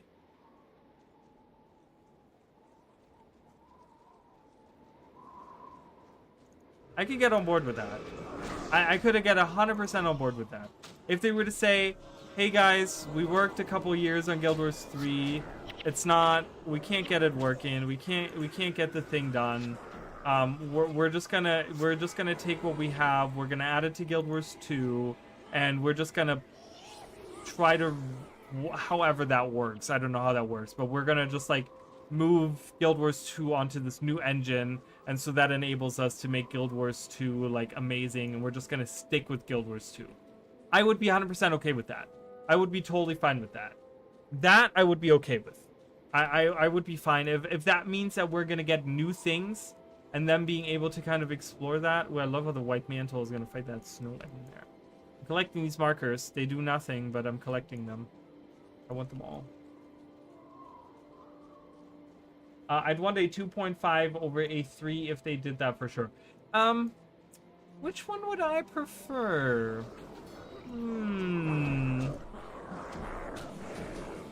I don't know. I'm gonna be honest, I don't know. Oh my god, there's too many add-ins around.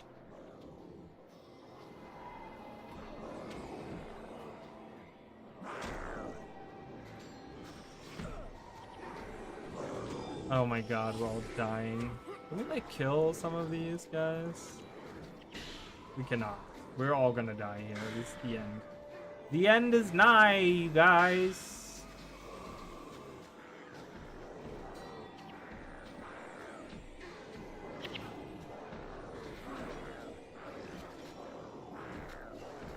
Oh, maybe we're gonna make it. I think we're gonna make it, you guys.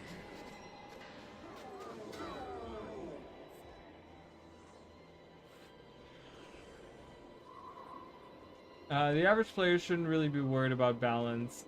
You know, and that's the thing is like,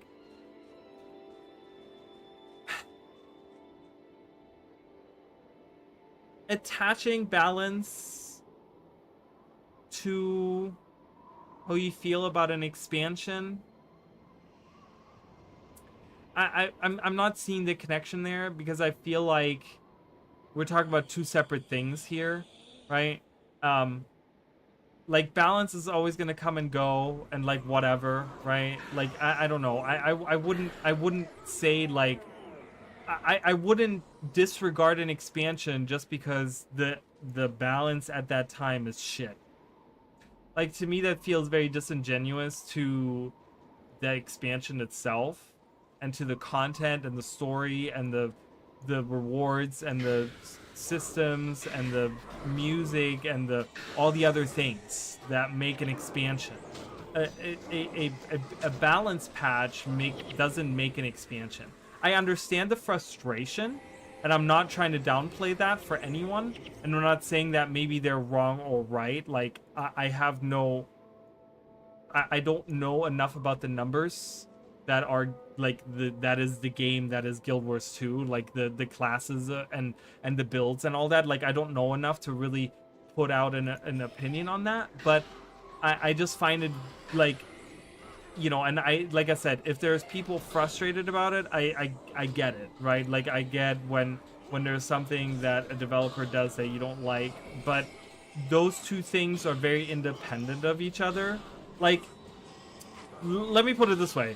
If we didn't have Visions of Eternity, let's say, for example, they told us, you know, it's not coming out in September, but it's going to be delayed until, like, you know, February of 2026, we would still probably have the balance,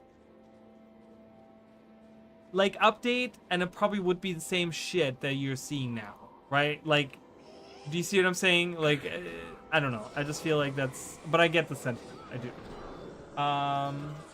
I'm so invested in Guild Wars 2 at the moment. I really wish the engine was better.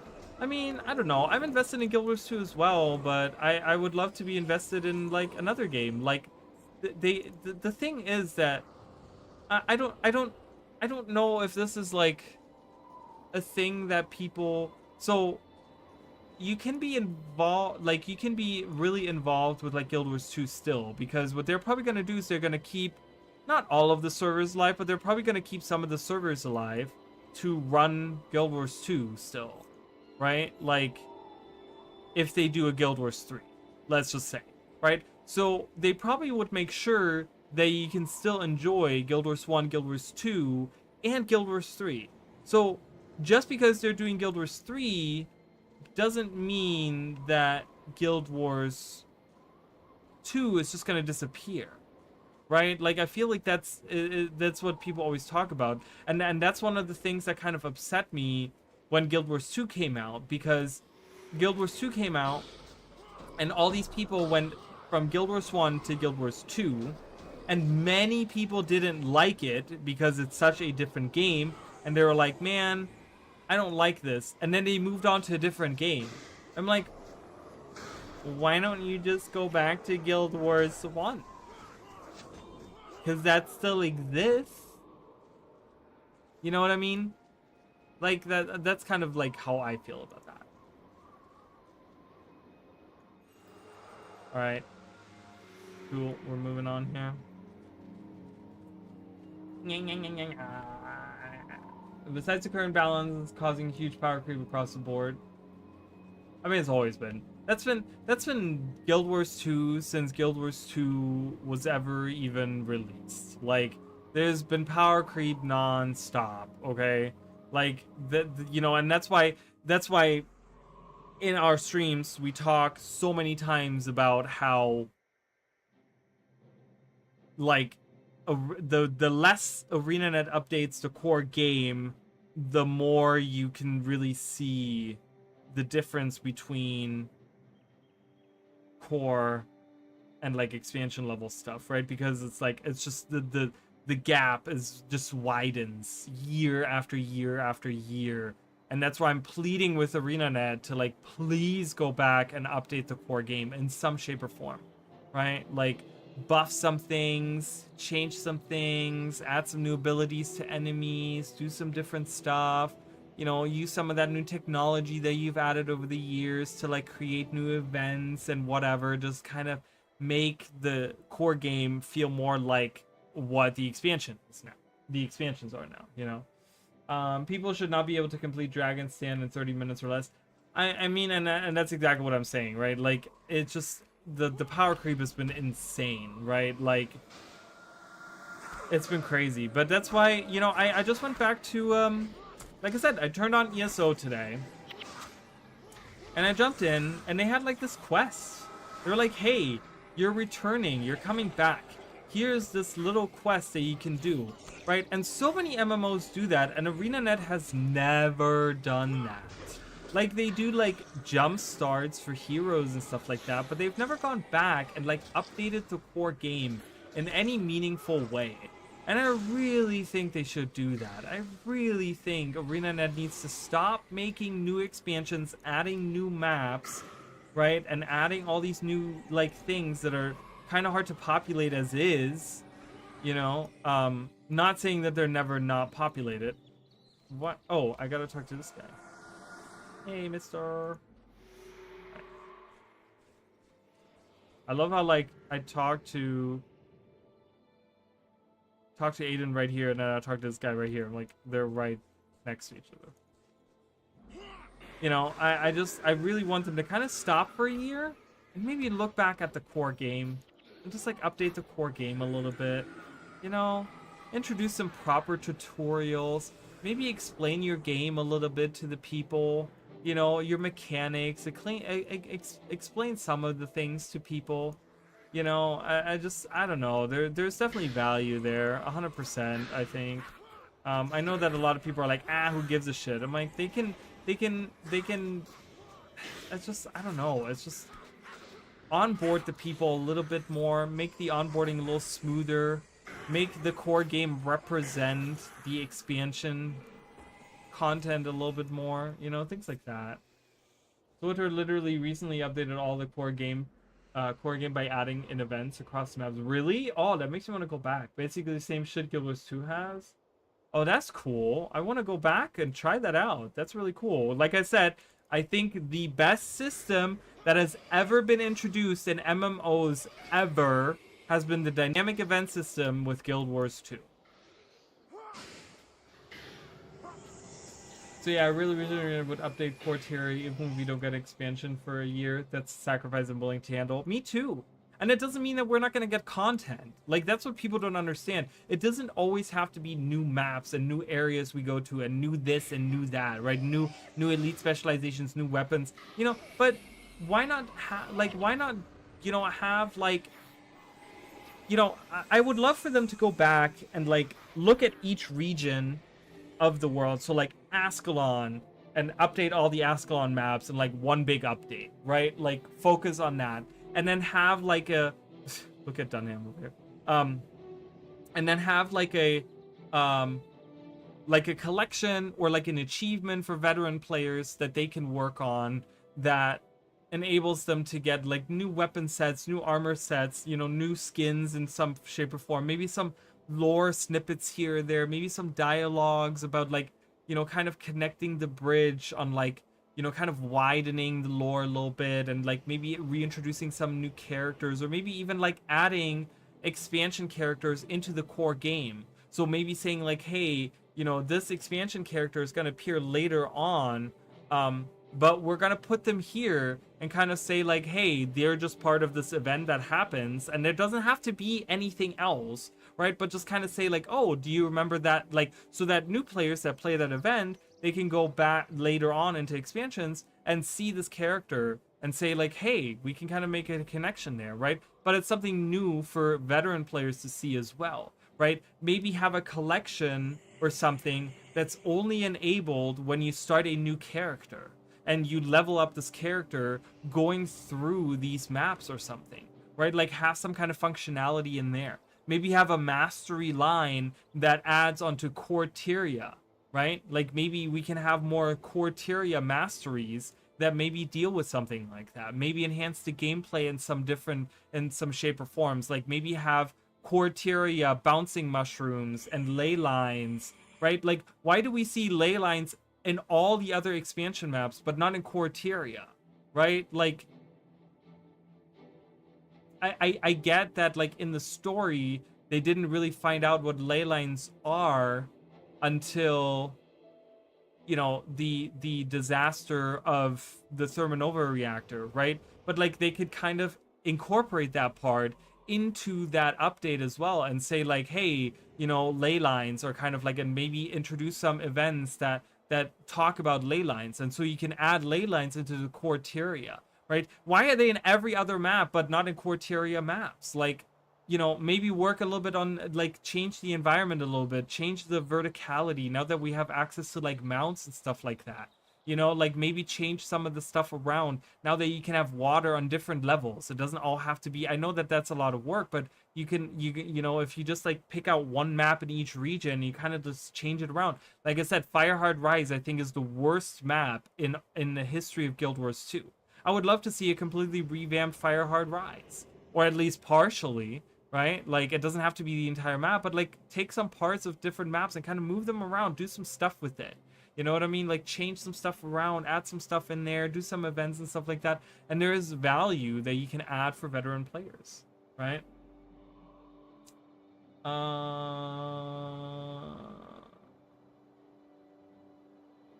Yeah, they're literally called dynamic events. Definitely stolen from WoW. Did the same a few years back. And ESO did too, didn't it? Didn't ESO go back and like change like many different like starting things? Like, didn't they recently do that as well? Time for a Guild Wars, a Tyria Reborn. I mean, something like that. I just think that like there is so much value in the core maps of Guild Wars, but they just neglected so much. And like ArenaNet as a company, they want more people to play their content and they want to play their game, but like Guild Wars core Guild Wars 2 is such a disservice to what Guild Wars 2 is, because it is not reflective of what the game actually is at all, right? And so people get the wrong impression because they think that this is what the game is. It's not. It hasn't been in many years, right? And like, that would be really cool to be able to finally bring that to the forefront, right? Like, I think that that would catapult Guild Wars 2 even more and would drive more people to play the game. I think I see a lot of posts about how going through CORSAIR is kind of a drag for some people. I feel like if we like went and updated some of the stuff and we added some interesting events and we changed some of the events around and maybe added like, you know, change around the world bosses, like maybe, for example, like Plains of Ashford doesn't have a world boss, right? And we talked about that recently.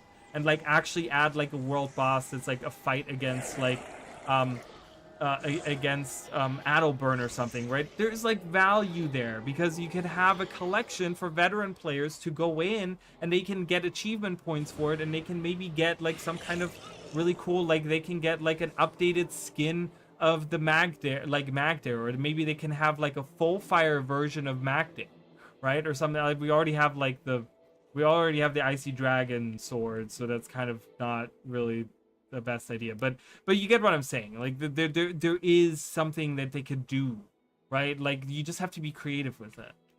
Why is this random monk? Hello. Okay.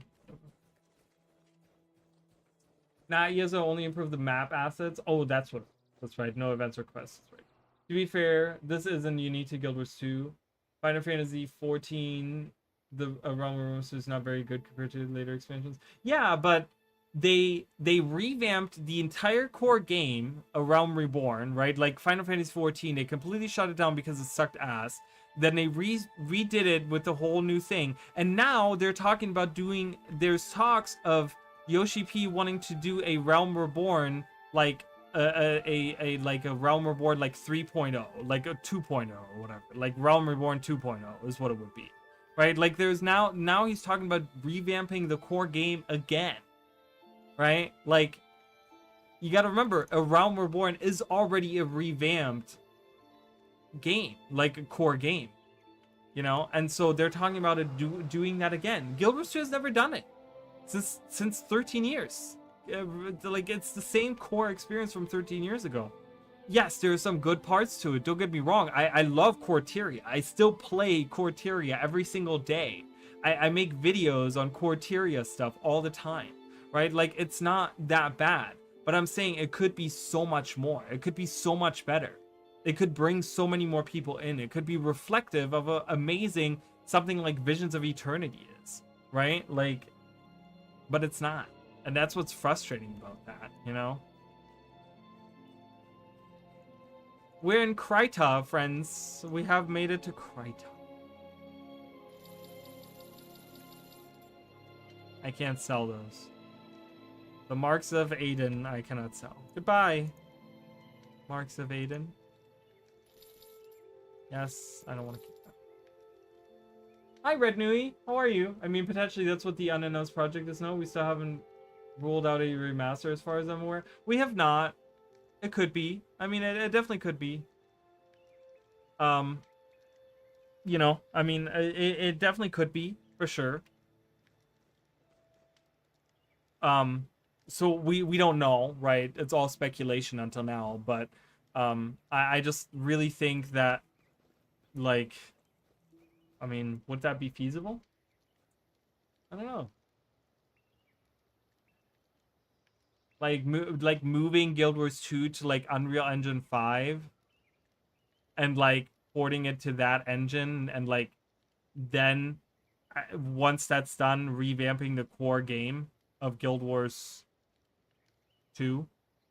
I would be okay with that. I would love that, actually. Yoshi P's pissing off the house because he actually wants to reduce the price of the subscription fee and lower the entry of new players. I mean, I think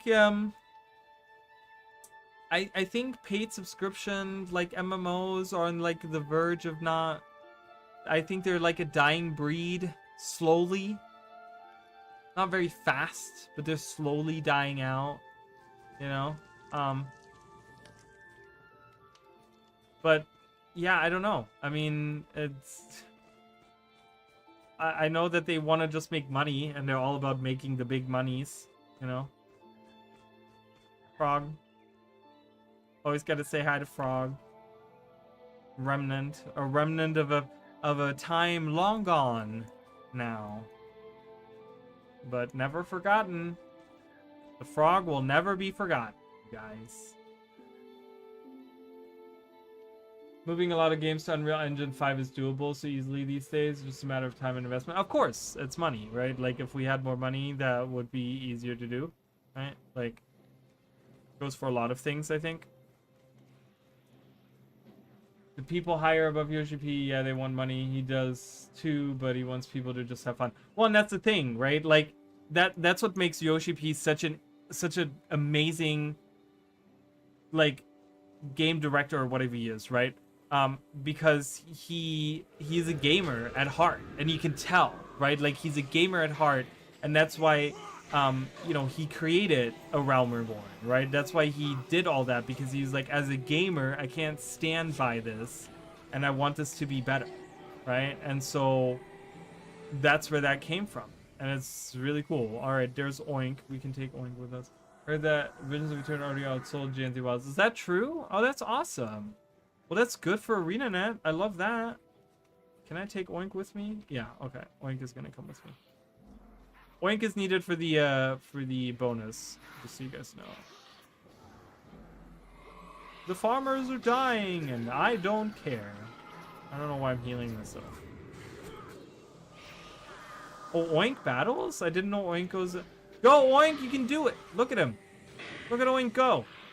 Doing his thing. Saying Oink. Love it. Alright, come on, Oink. We got things to do. That's awesome. But yeah, I really hope that... I don't know what this unannounced project is. It's so weird because it's so hard to talk about it. Because it's been circling for so long now. Right? Like, this unannounced project has been going on since, like, shortly after the firings, you know? And it's just like, is ever anything gonna come of this? Like, you guys aren't announcing anything, which is fine, I guess, you know, but look at that pig having the time of his life. Look at him rolling around. Yeah, I see you guys over there.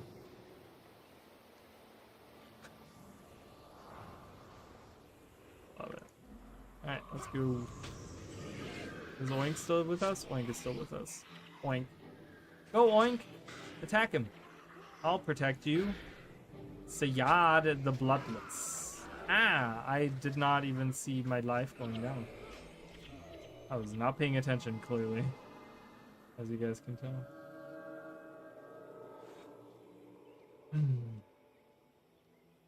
The firings and then the firings. Oh.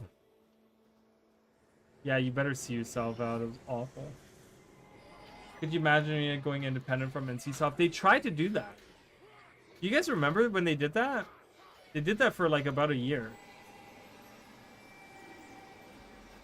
They became their own publisher for about a year. It's just honestly, I'm saying that with such confidence. The time frame, I don't know if it was a year. It's an arbitrary number that I pulled out of thin air. I don't know how long they were, but there was a time where ArenaNet was, they were independent from NCSoft, and then eventually they like quietly, without telling the player base, had gone back into or they might have announced it or something, but it might have just been like they didn't want to make a big deal out of it, but they went back into being published by NCSoft. But there was definitely a time where they were independent, which was awesome because I literally was like, yes, ArenaNet is independent. They're not bound by NCSoft anymore. They can do whatever the fuck they want to do. And then that didn't. Another thing that I found quite interesting is that I recently hit 25 million, that it hit 25 million total players. So it's really fast growing in the past 3 years.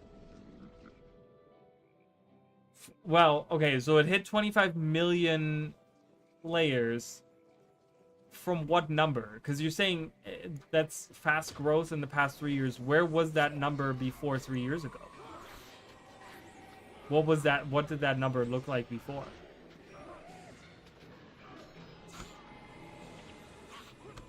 Is Oink still alive? I'm not really paying. I'm doing so many things. Like, I'm talking to you guys. I don't think Oink is gonna get attacked by these guys. I think he's like kind of safe, but who knows?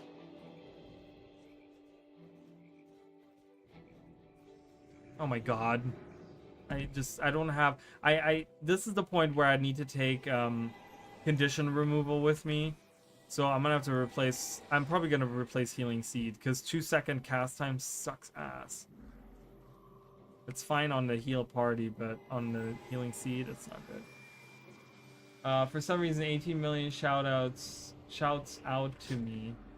So we were 7 million. I mean, the thing also is it's really hard to measure that because it's like they talk about like accounts made, but like does that incorporate people that are like that made double accounts that like restarted?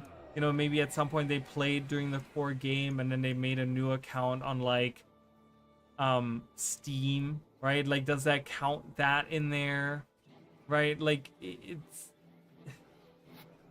I don't know, you know? I mean, it's like, where, like, I would have to see where those numbers come from in order for me to really, like, be like, okay, yeah, you know what I mean? Like, it just kind of feels like, in something like Guild Wars 2, where you don't have to play, like, is that active accounts?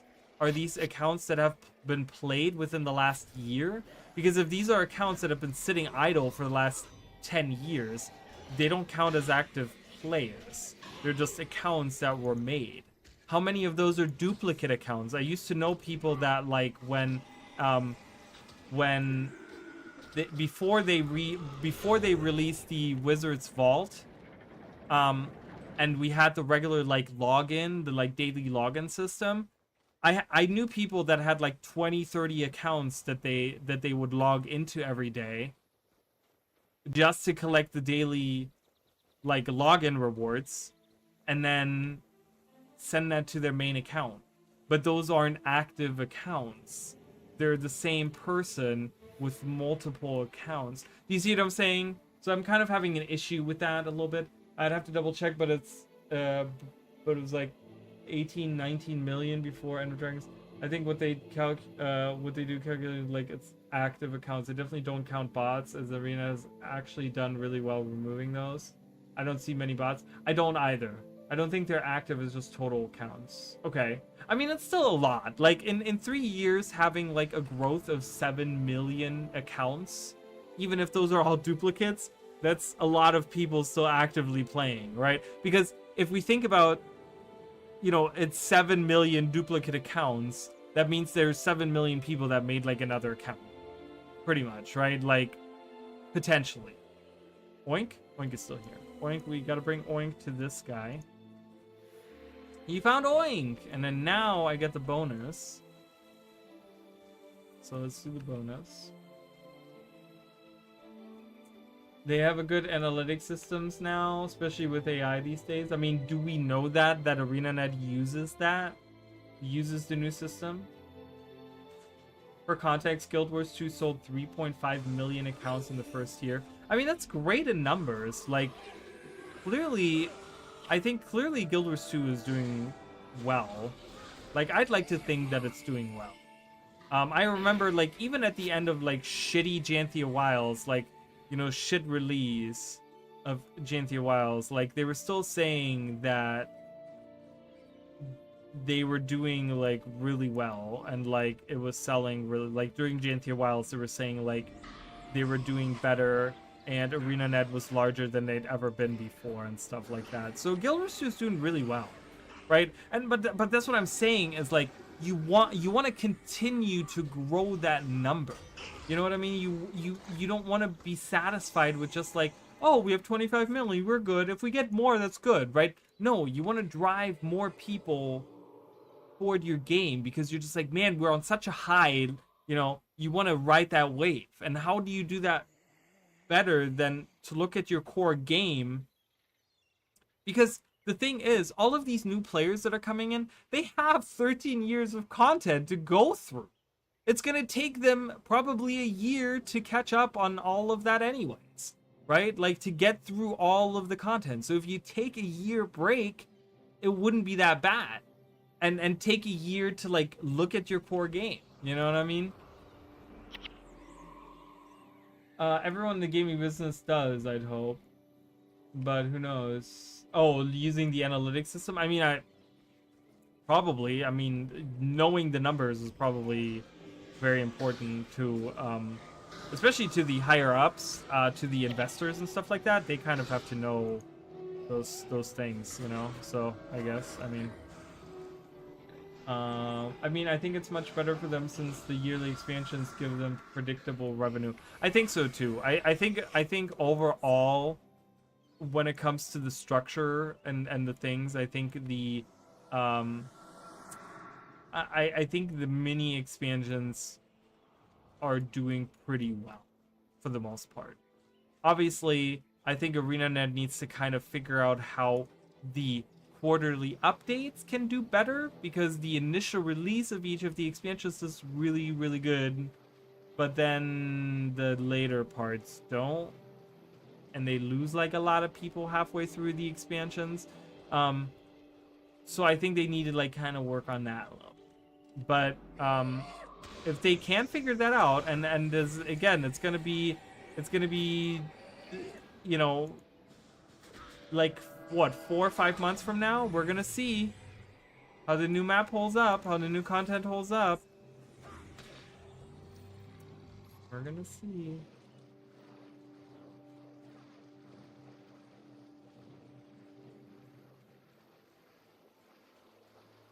Look at this weird water effect. But even in Guild Wars 1, they had like really pretty underwater environments.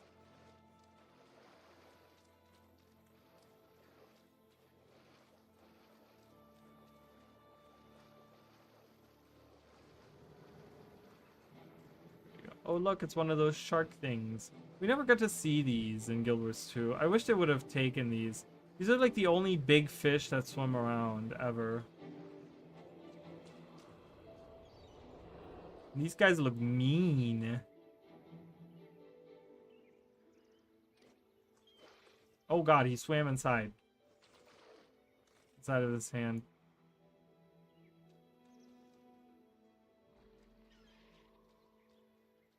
Is there another one over there? No, there's just regular fish. Wait, there's regular fish swimming over there? I don't think you see that too often either. I'm very eager to see the end of year studio update. Oh, yeah, that's another thing they have coming too, right? That's true. I forgot they do that all the time. I wonder. ArenaNet is always very... Oh, that's right. We spawn these smoke phantoms.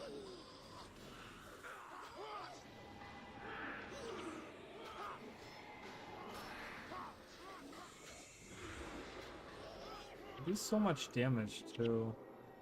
But during this month, ArenaNet is always very quiet too. I think a lot of the studio takes like their vacations in this month and stuff. So like I always forget about those things because they're usually very quiet and they don't say a lot of things. These guys see that fish swim right in there. Look at this look at this fucker. It's so weird to think like they put such an emphasis on like underwater content in Guild Wars 2 when there was none in Guild Wars 1.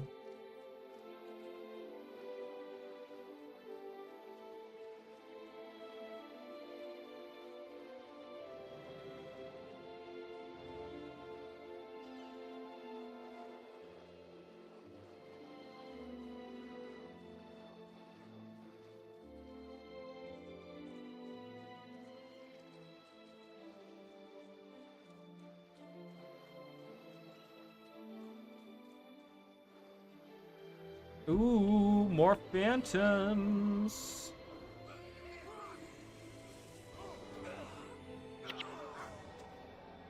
Holy crap, I got hit by chain lightning 3 times and it killed me. Jeez. Fucking A, dude. Kill some of these guys. You got them all to low health and then you're not doing anything. Jeez, kill it. Kill it with fire! Those guys hit like freaking crazy.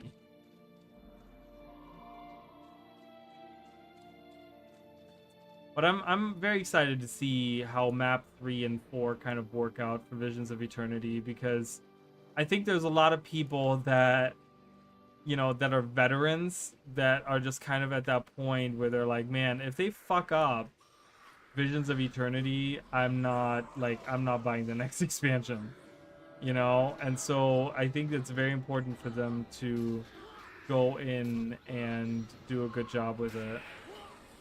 So I'm hoping, fingers crossed. Just fucked up Malgus. Think my character is ready for the Revenant expansion. Yeah. I gotta play that as well at some point. At some point in time. Like I said, I turned on ESO today for the first time.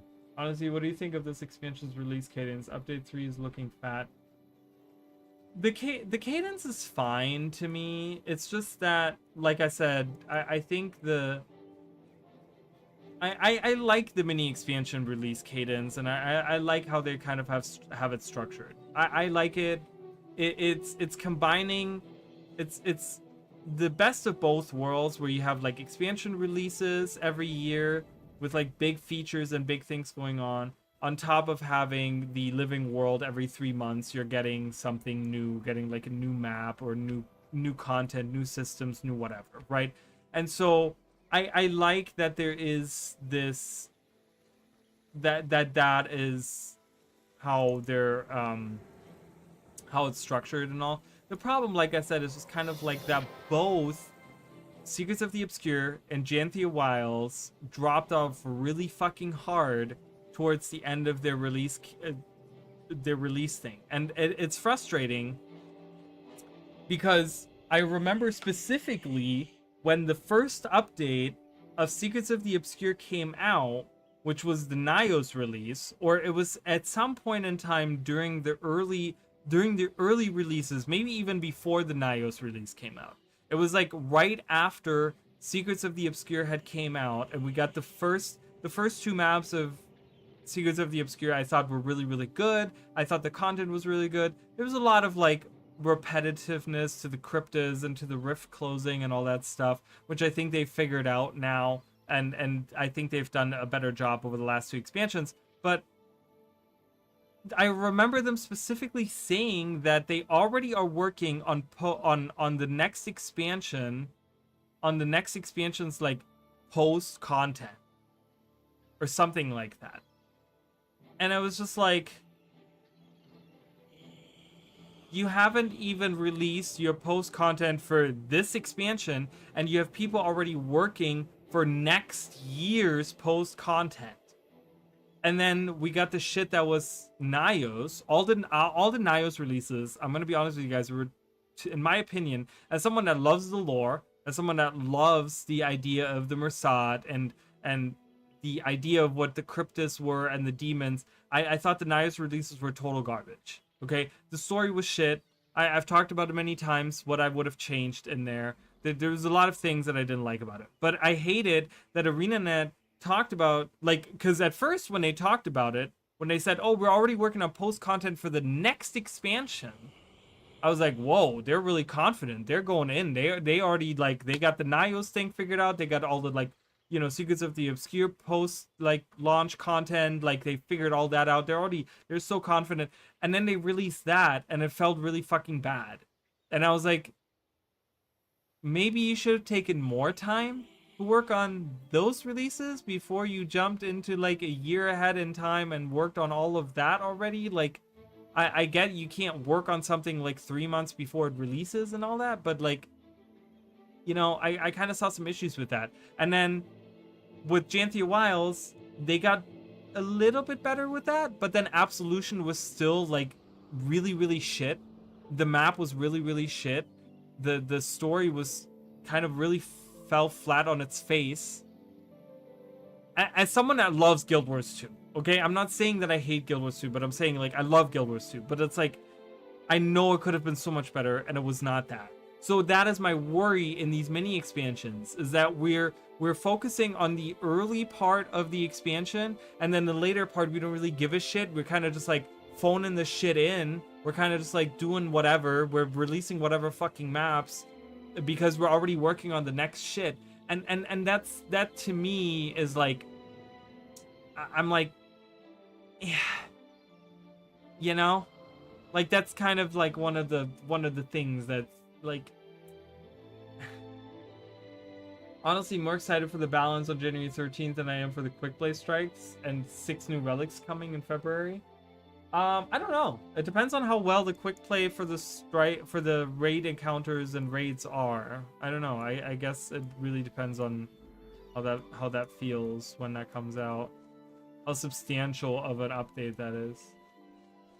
But yeah, do you guys see where my issues lie with this release cadence? Like I said, the release cadence itself isn't that bad, but I want the first release, the launch of it, you know, they don't have to be content-wise the same amount, but I want them to be as substantial in the sense of like what they're shipping, right? The quality of it, the story to be just as good as it was when this expansion first released, right? Like, Janthia Wilds pissed me off in so many ways because halfway through the expansion, they started focusing on all these other characters that had nothing to do with the story.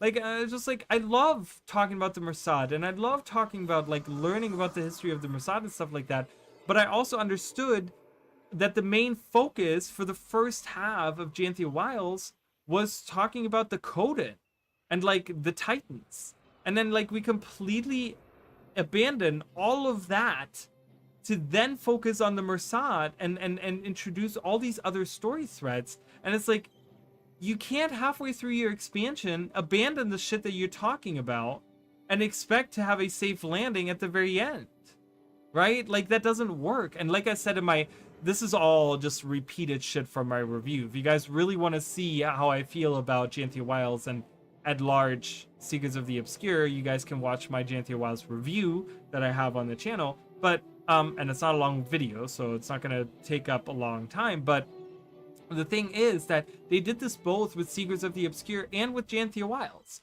Both times they introduced these characters, stories, narratives, all of these things, and then post-launch, they're like, yeah, we're done with all that. We're not talking about these people anymore. Here is a whole new group of people, and you have 9 months to get to know them, and we're gonna build all these characters up, and we're gonna do all these story threads, and it has nothing to do with what we were all talking about 3 months ago when the expansion launched.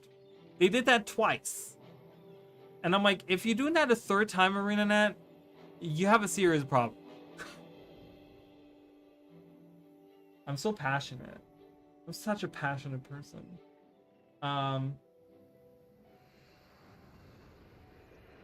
That's why I was asking, because there's no story in the next update is rough.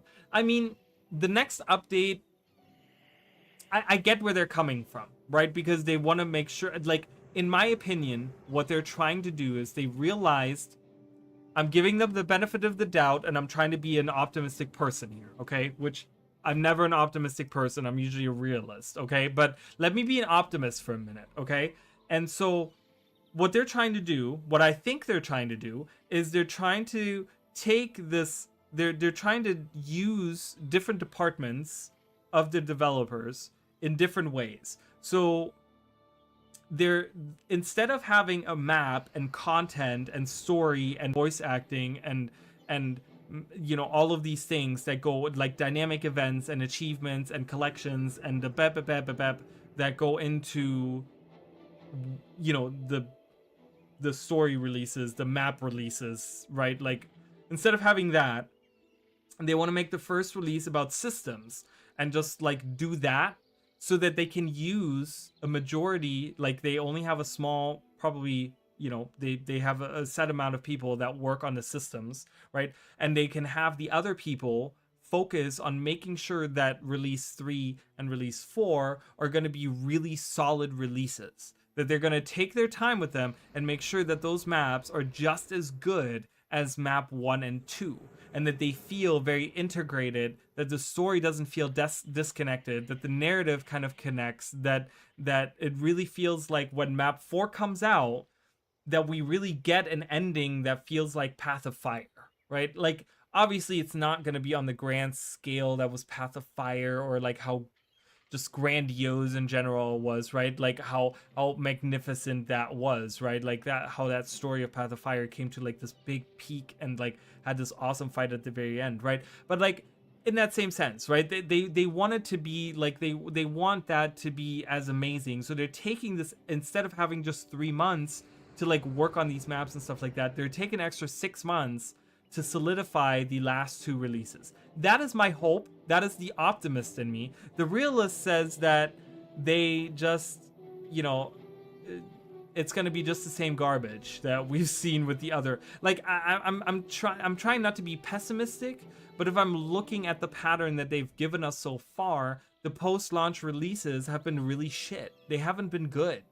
And like, I want them to be good, and they should be good, because you kind of want to land, you want to stick the landing of those expansions. I think not even the middle part is like not even like release 2 and 3, right? Like update 2 and 3 are important, but I think like I think update like 4, or not update, for like release 4, right? Like the final release is super important, because you want to stick the landing. You really want to end it on like a high note, really, where people say like, man, all right, like in the middle there, they kind of lost me for a little bit on the story, but like, whew, they pulled it off at the end and like feels really good. And there's like a lot to theorize, and there's a lot to like love about this, and there's a lot of content to like, and the map is really fun and all this, you know? So that's kind of where I don't know. There you go. No story, no map until May. Well, that leaves more time for me to make theory videos. Yay! So instead of playing the game, you guys are going to be on my channel watching all of my videos. All of them. Every single one of them. And then you're going to watch them again. And you're going to comment twice. Because you love everything that I do. I'm just kidding. That is so not me. That is so not me, you guys. Not even getting a new fractal. Well, we'll see. We'll see how the quick play plays out. Okay.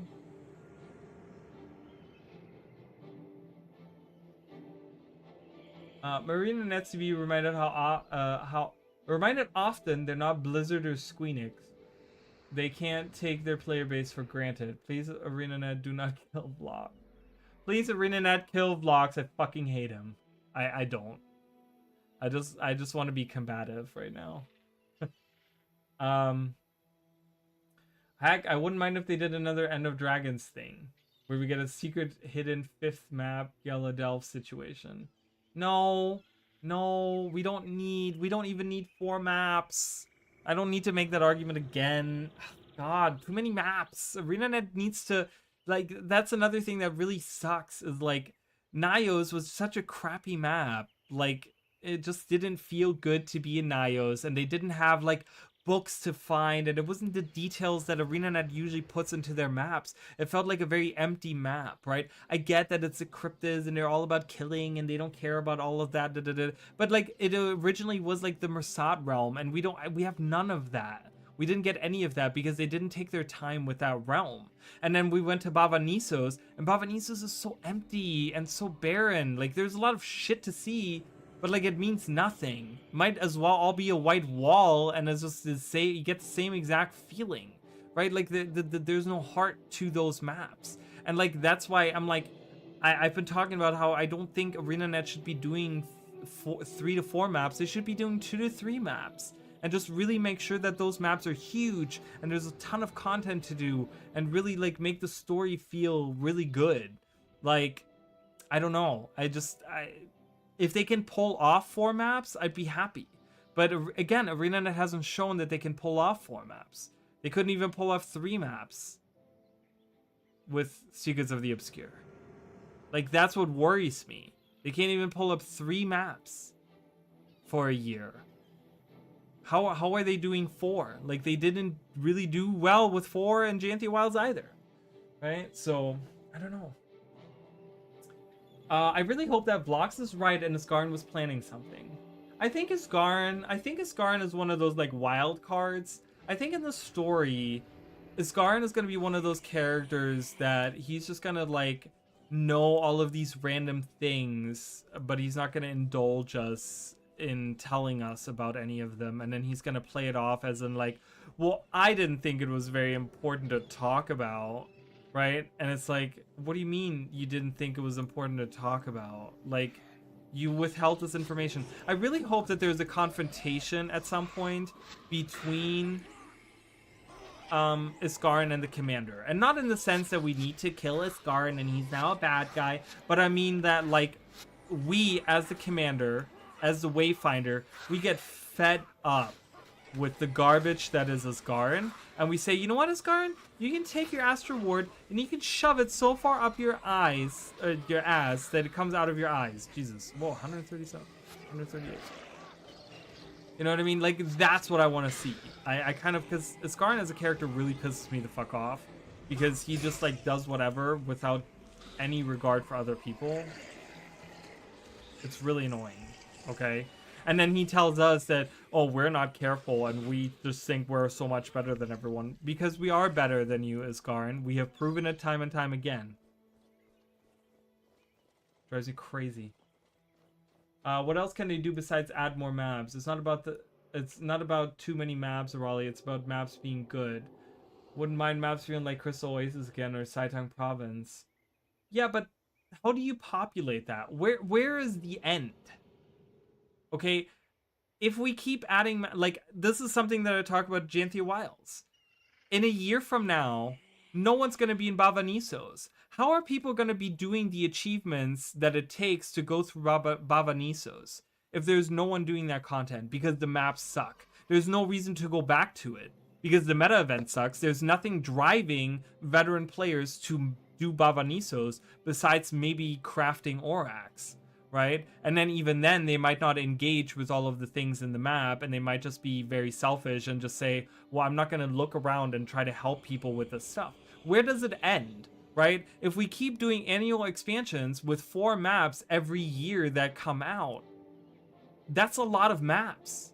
If we do another 5 years of that, that's another 20 maps. Right? Like, that's a lot of maps that you have to fill people, like you have to somehow fill them with players. And there's only so many players. And I get that the player base is growing, but there's probably, there's gonna eventually gonna come a time where that kind of plateaus. And then what do you do then? How do you fill those spaces, right? So I think it's more important to have these maps be good, that people want to go back to them, but also not have that many of them, right? Like, God, Bavanisos is so lame, I hate that map. And that's exactly the point, right? Like, Naios doesn't really feel like a good map, and the meta event there is all over the place, and so it's just like, people don't really want to do it because it fails all the time. I haven't done a Naios meta since the maps released. I haven't really gone back to, beside recording for videos, I have not gone seriously back to Naios because I don't have a reason to. They feel like shit maps. They don't really have a lot of immersion for me. You know, I don't like the way that they treated the Cryptus and how the Civil War all worked out and all that stuff. Like, I didn't like all of that. And so I stay away from that map. But I can't imagine someone that's new to the game jumping into Naios and trying to do all of the things in there, trying to do all the achievements, trying to gain, you know, there's so many skins to unlock and so many things to do, and they're kind of having to struggle by themselves because there's no, like, meta events they won't be able to ever finish because no one is there to play that content, right? Like, so where does it end? This in 5 years from now, that's going to be even worse because there's going to be 20 new maps that are filled with, like, you know, in 5 years from now, we're going to be in, like, you know, the freaking whatever, we're going to be in Desolana hanging out with Harpies, right? And we're not going to care about going back to, like, Bavanisos. God knows, who gives a shit? Bavanisos was 5 years ago. We don't care. No one cares. We don't want to go back there. It's shit, you know? This is why I don't like the yearly expansions when I think about it. I'd love for them to do, like, an entire new content to discover on the other side of Tyria proper, a big expansion, like 8 maps. Like new elite specs, new weapons, new masteries. I think there is space that ArenaNet could do where they do, like, they do mini expansions for like 3 years in a row, and then they do one big expansion that is like spans 3 years of content, and then they go back to having 3 mini expansions or something, like kind of switch it on and off. I could maybe see that. But as of right now, we're stuck with mini expansions. And I'm okay with them. I'm okay with them. I really want them to not add all these maps because there's a point. There's so many maps in Guild Wars 2. There's so many, like, look at Gyaladelv. I still don't have the armor set from Gyaladelv because I didn't do it when the release was active. I'm never going to get that armor set now. That armor set I have completely written off. I have one character that I really want to give that armor set to, but I've written it off.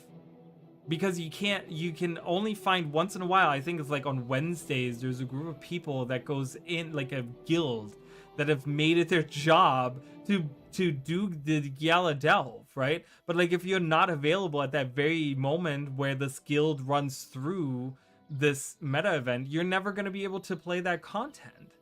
And it's like, Gyaladelv itself isn't a bad map, but it's just like, there's other better maps out there. Right? And because we have a plethora of them, we have choices. And because of, again, another issue obviously is like the power creep. And because of power creep, the, you know, maps like now, like Heart of Thorns, like Auric Basin is even easier. And people tend to do Auric Basin because you get like completely showered in like hundreds of thousands of gold, like every hour. And, you know, obviously it's an exaggeration, but you get showered in all this loot for doing like 10 minutes of work. And you know, when you look at something like the Suwan meta, it's an hour and a half of preparation, and you might fail it, and you barely even make like half of what you get out of an Auric Basin. So do I do Auric Basin or do I do Suwan? Tough choice there. Tough choice. Really don't know what I'm gonna pick here. Am I gonna do Nios? Am I gonna do all 3 meta events in Nios and have it, you know, 95% chance that it fails, or go into Auric Basin for about 15 minutes and just bash away at the door and get like all the loot? See what I'm saying? Like, does that make sense? Just go freaking crazy with a huge expansion that it takes 4 or 5 years to create. Well, but that's the thing. They tried to do that too. They tried to do that with the big 3 expansions, and it didn't work out for them. It didn't work out for them, and so they had to change it. They did that. They did that 3 times, and it didn't work out for them. Or it might have worked in the beginning for them, but then later on it didn't work for them. So just wait for Return to Tunnel event. I mean, right? Just wait for that Return to event. But again, in 5 years, how many Return to events are we gonna have? People are gonna get tired of those too. They're not always gonna jump into those, right? Like, I'm just saying, like, I want the content. I don't need 4 maps for each. I don't need 4 maps annually. I do not need 4 maps annually. Make it 2 to 3 really good maps, and really spread out the story content, and really make the characters feel like, you know, with Visions of Eternity so far is really, really good. But the realist in me is like, are they going to be able to carry that fire? Are they going to be able to carry that high all the way through map 4 in like, what, 8 months or whatever? 7-8 months? Like, will they be able to pull it off this time? I don't know, you guys. I don't know. Alright, happily on. You've arrived in Kryta at the wrong moment, friend. I don't have time for long speeches, but I'll make you this deal. Help me fight these undead, and I'll give you and your people passage into Lion's Arch. He really does not have time for long speeches. Oh, that was very quick. I love how he walks away all menacing, is like, and then as soon as the cinematic is over, he turns back around and runs towards us. All right, let's help these White Mantle and their spacesuits. Some of those. Yeah, I'm scared. I'm not scared, but I definitely I'm wary, right? I'm very like.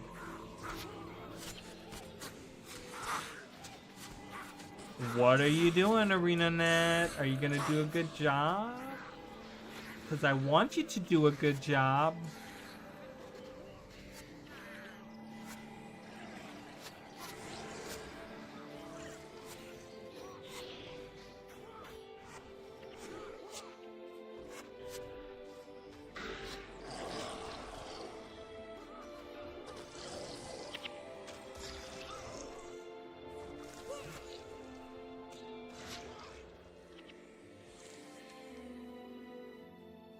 But yeah, I don't know. So I don't know if you guys feel the same way that I do about all of that, but that's kind of, oh my god, it's so late. All right, I'm gonna finish up. I didn't even realize how late it was. You guys have me like really occupado with all these thoughts. I love it. You guys are awesome. I'm having a really good time today, and I'm glad all you guys are here to have these discussions with me. And it feels really good to have meaningful discussions and not just like meh, you know, whatever. So yeah, first 2 maps of story we did, it does inspire confidence. It does. It does. They have done, so far the story is really good. They've done, okay, come on guys. I don't want to just be by myself. Let's go. I need the armies of the White Mantle to be with me.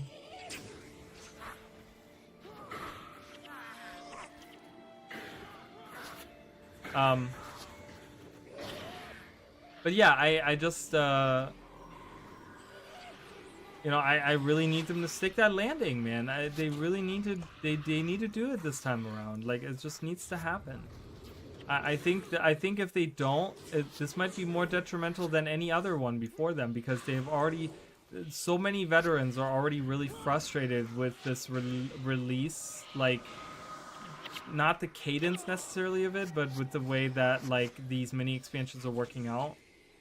Many people have been saying like, man, I don't like the way that mini expansions are, but I know that they can make this work, right? Like if they really put in the time and effort and make map 3 and 4 as good as map 1 and 2 and make the story really good, and don't halfway through abandon the characters that you introduced. I don't know why they keep doing that. I don't know what that is. Like why is that even a thing? Why are you abandoning these characters that you're introducing, and you like make it sound like they're gonna have character arcs only to not have them have character arcs? It's like, what? And then there's like, you abandon them. It's just like, oh my god. It's so weird. Really strange. Alright, I don't... Does Hableon need to... Oh, Hableon is not even with us anymore. Alright, whatever.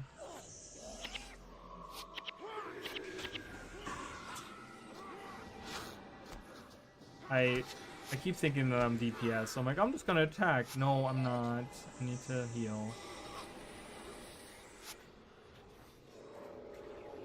They're killing the people. Do I need these guys with me? I mean, I probably don't, but...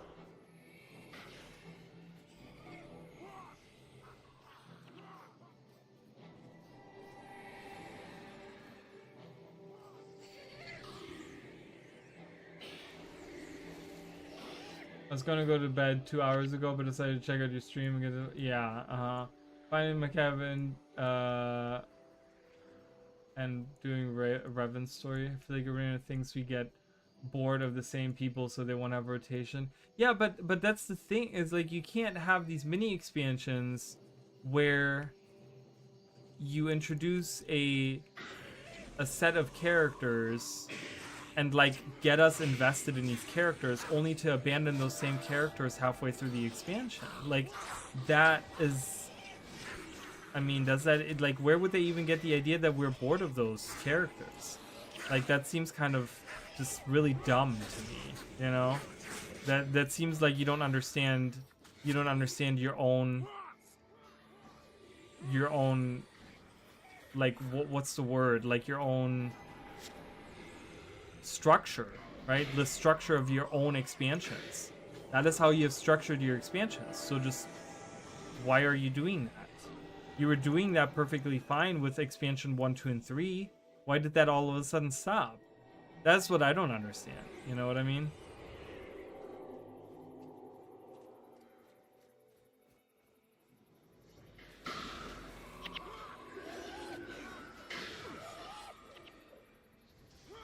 But I don't know, sometimes I like having a reliable ally all the way through the bunch of shit.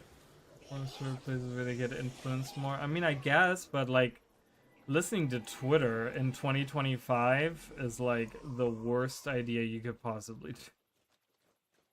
Also, voice actors getting sick or unable to schedule voice acting perhaps also changes that. But that's untrue, because I mean, I don't know. That feels like it's untrue because they focus on all these characters for the later part of Janthia Wilds, even though a couple of them weren't even available to record any voices. So why did you switch over to having those characters in the first place? You know, I mean, maybe they did that before the strikes or something, but still, that seems kind of weird to me. Be at peace, brother. May your soul find peace in the mists. I don't know. I just think that like sticking with Your a character bravery all the is way through an unquestionable. expansion. Your honor unmatched. On behalf of the White Mantle, I thank you greatly for your service. Our founder, Saul D'Alessio himself, would have been proud to call you his friends. As promised, your request for entrance to Lion's Arch has been granted. You and your fellow Ascalons are welcome here. Come, I will escort you to town personally. We will make sure you receive a proper reception.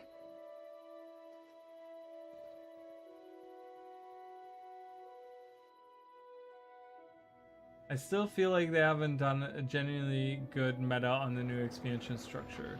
So what constitutes being a good meta? Is it the rewards, or is it the like the mechanics, the difficulty of it? Like, do you want like a Suwan type of fight where it takes like actual organization to jump, you know, for people to jump in? Like I said, the problem is with these mini expansions is that most people move on to the next expansion a year later, right? And so how do they balance that, right? Because they don't want the meta events to be too difficult to be completed. The Scepter of Ore. Thank Twena we found it first. If the undead get this... Come on. The sooner we get this scepter into safekeeping, the better.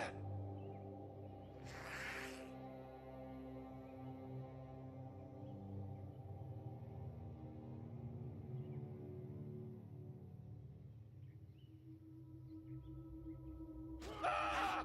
Help! The undead! We're under attack! We can't let them get the scepter. Make haste to the Temple of Tolerance. Take the scepter to Confessor Dorian. We'll hold back the undead for as long as we can. But... Just go!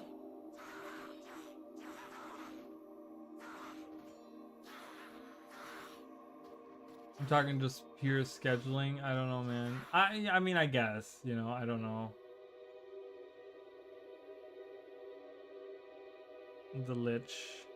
Run, you little fool, run. I have all the time in the world. The scepter will be mine again soon enough. Everything proceeds according to the prophecy. A multi-stage fight. I don't need difficulty, just basic coordination checks. Maybe different mechanics that I haven't seen yet. Choctaw events are all different mechanics on each lane. Yeah, that would be kind of nice, right? If they could work a little bit more on like the scaling of things, like maybe work on the scaling a little bit and really have it to the point where, you know, you don't need a lot of people to complete these events and stuff like that, but have them scale much higher as there's more people, right? Like if they can work on that, that would be kind of cool, because then that would enable them to make these like big meta events and then have, like, even if, you know, a year later people move on to other expansions, still be doable, right? Like still have these be doable. All right, I'm gonna do this event. I'm not doing it tonight, so I'm gonna head out now, because my voice is kind of like shot. I don't know if you guys can hear that. Oh, why did I not sell that? I don't know why I didn't sell that. But yeah, that's gonna be it for today. Oh, actually, you know what? Before I go, I'm gonna see what we have for. Is there new skills? First watch Sergio has some new. We didn't level up, but yeah, but I agree. I would like to see a good meta event as well. I think that's definitely something that we will kind of need. Menlo's request, Nice Credit Province. Oh, this is like going into. There's Galrath. We could do the Galrath quest next time, but let's see what we have. For healing, or healing doesn't have anything new. Yeah, healing doesn't have anything new. The smiting? Yeah, I know nothing that I don't have yet that we didn't have before. So yeah, I'm getting really tired, but yeah, thank you guys for everyone that watched the video. Thank you for all the discussion, you guys. This was super fun. I had a really good time. I won't be back the rest of the week because I'm working, but I'll probably be back next week. We'll be doing more Guild Wars 1, Guild Wars 2, maybe some Elden Ring. I'll jump in, stuff like that.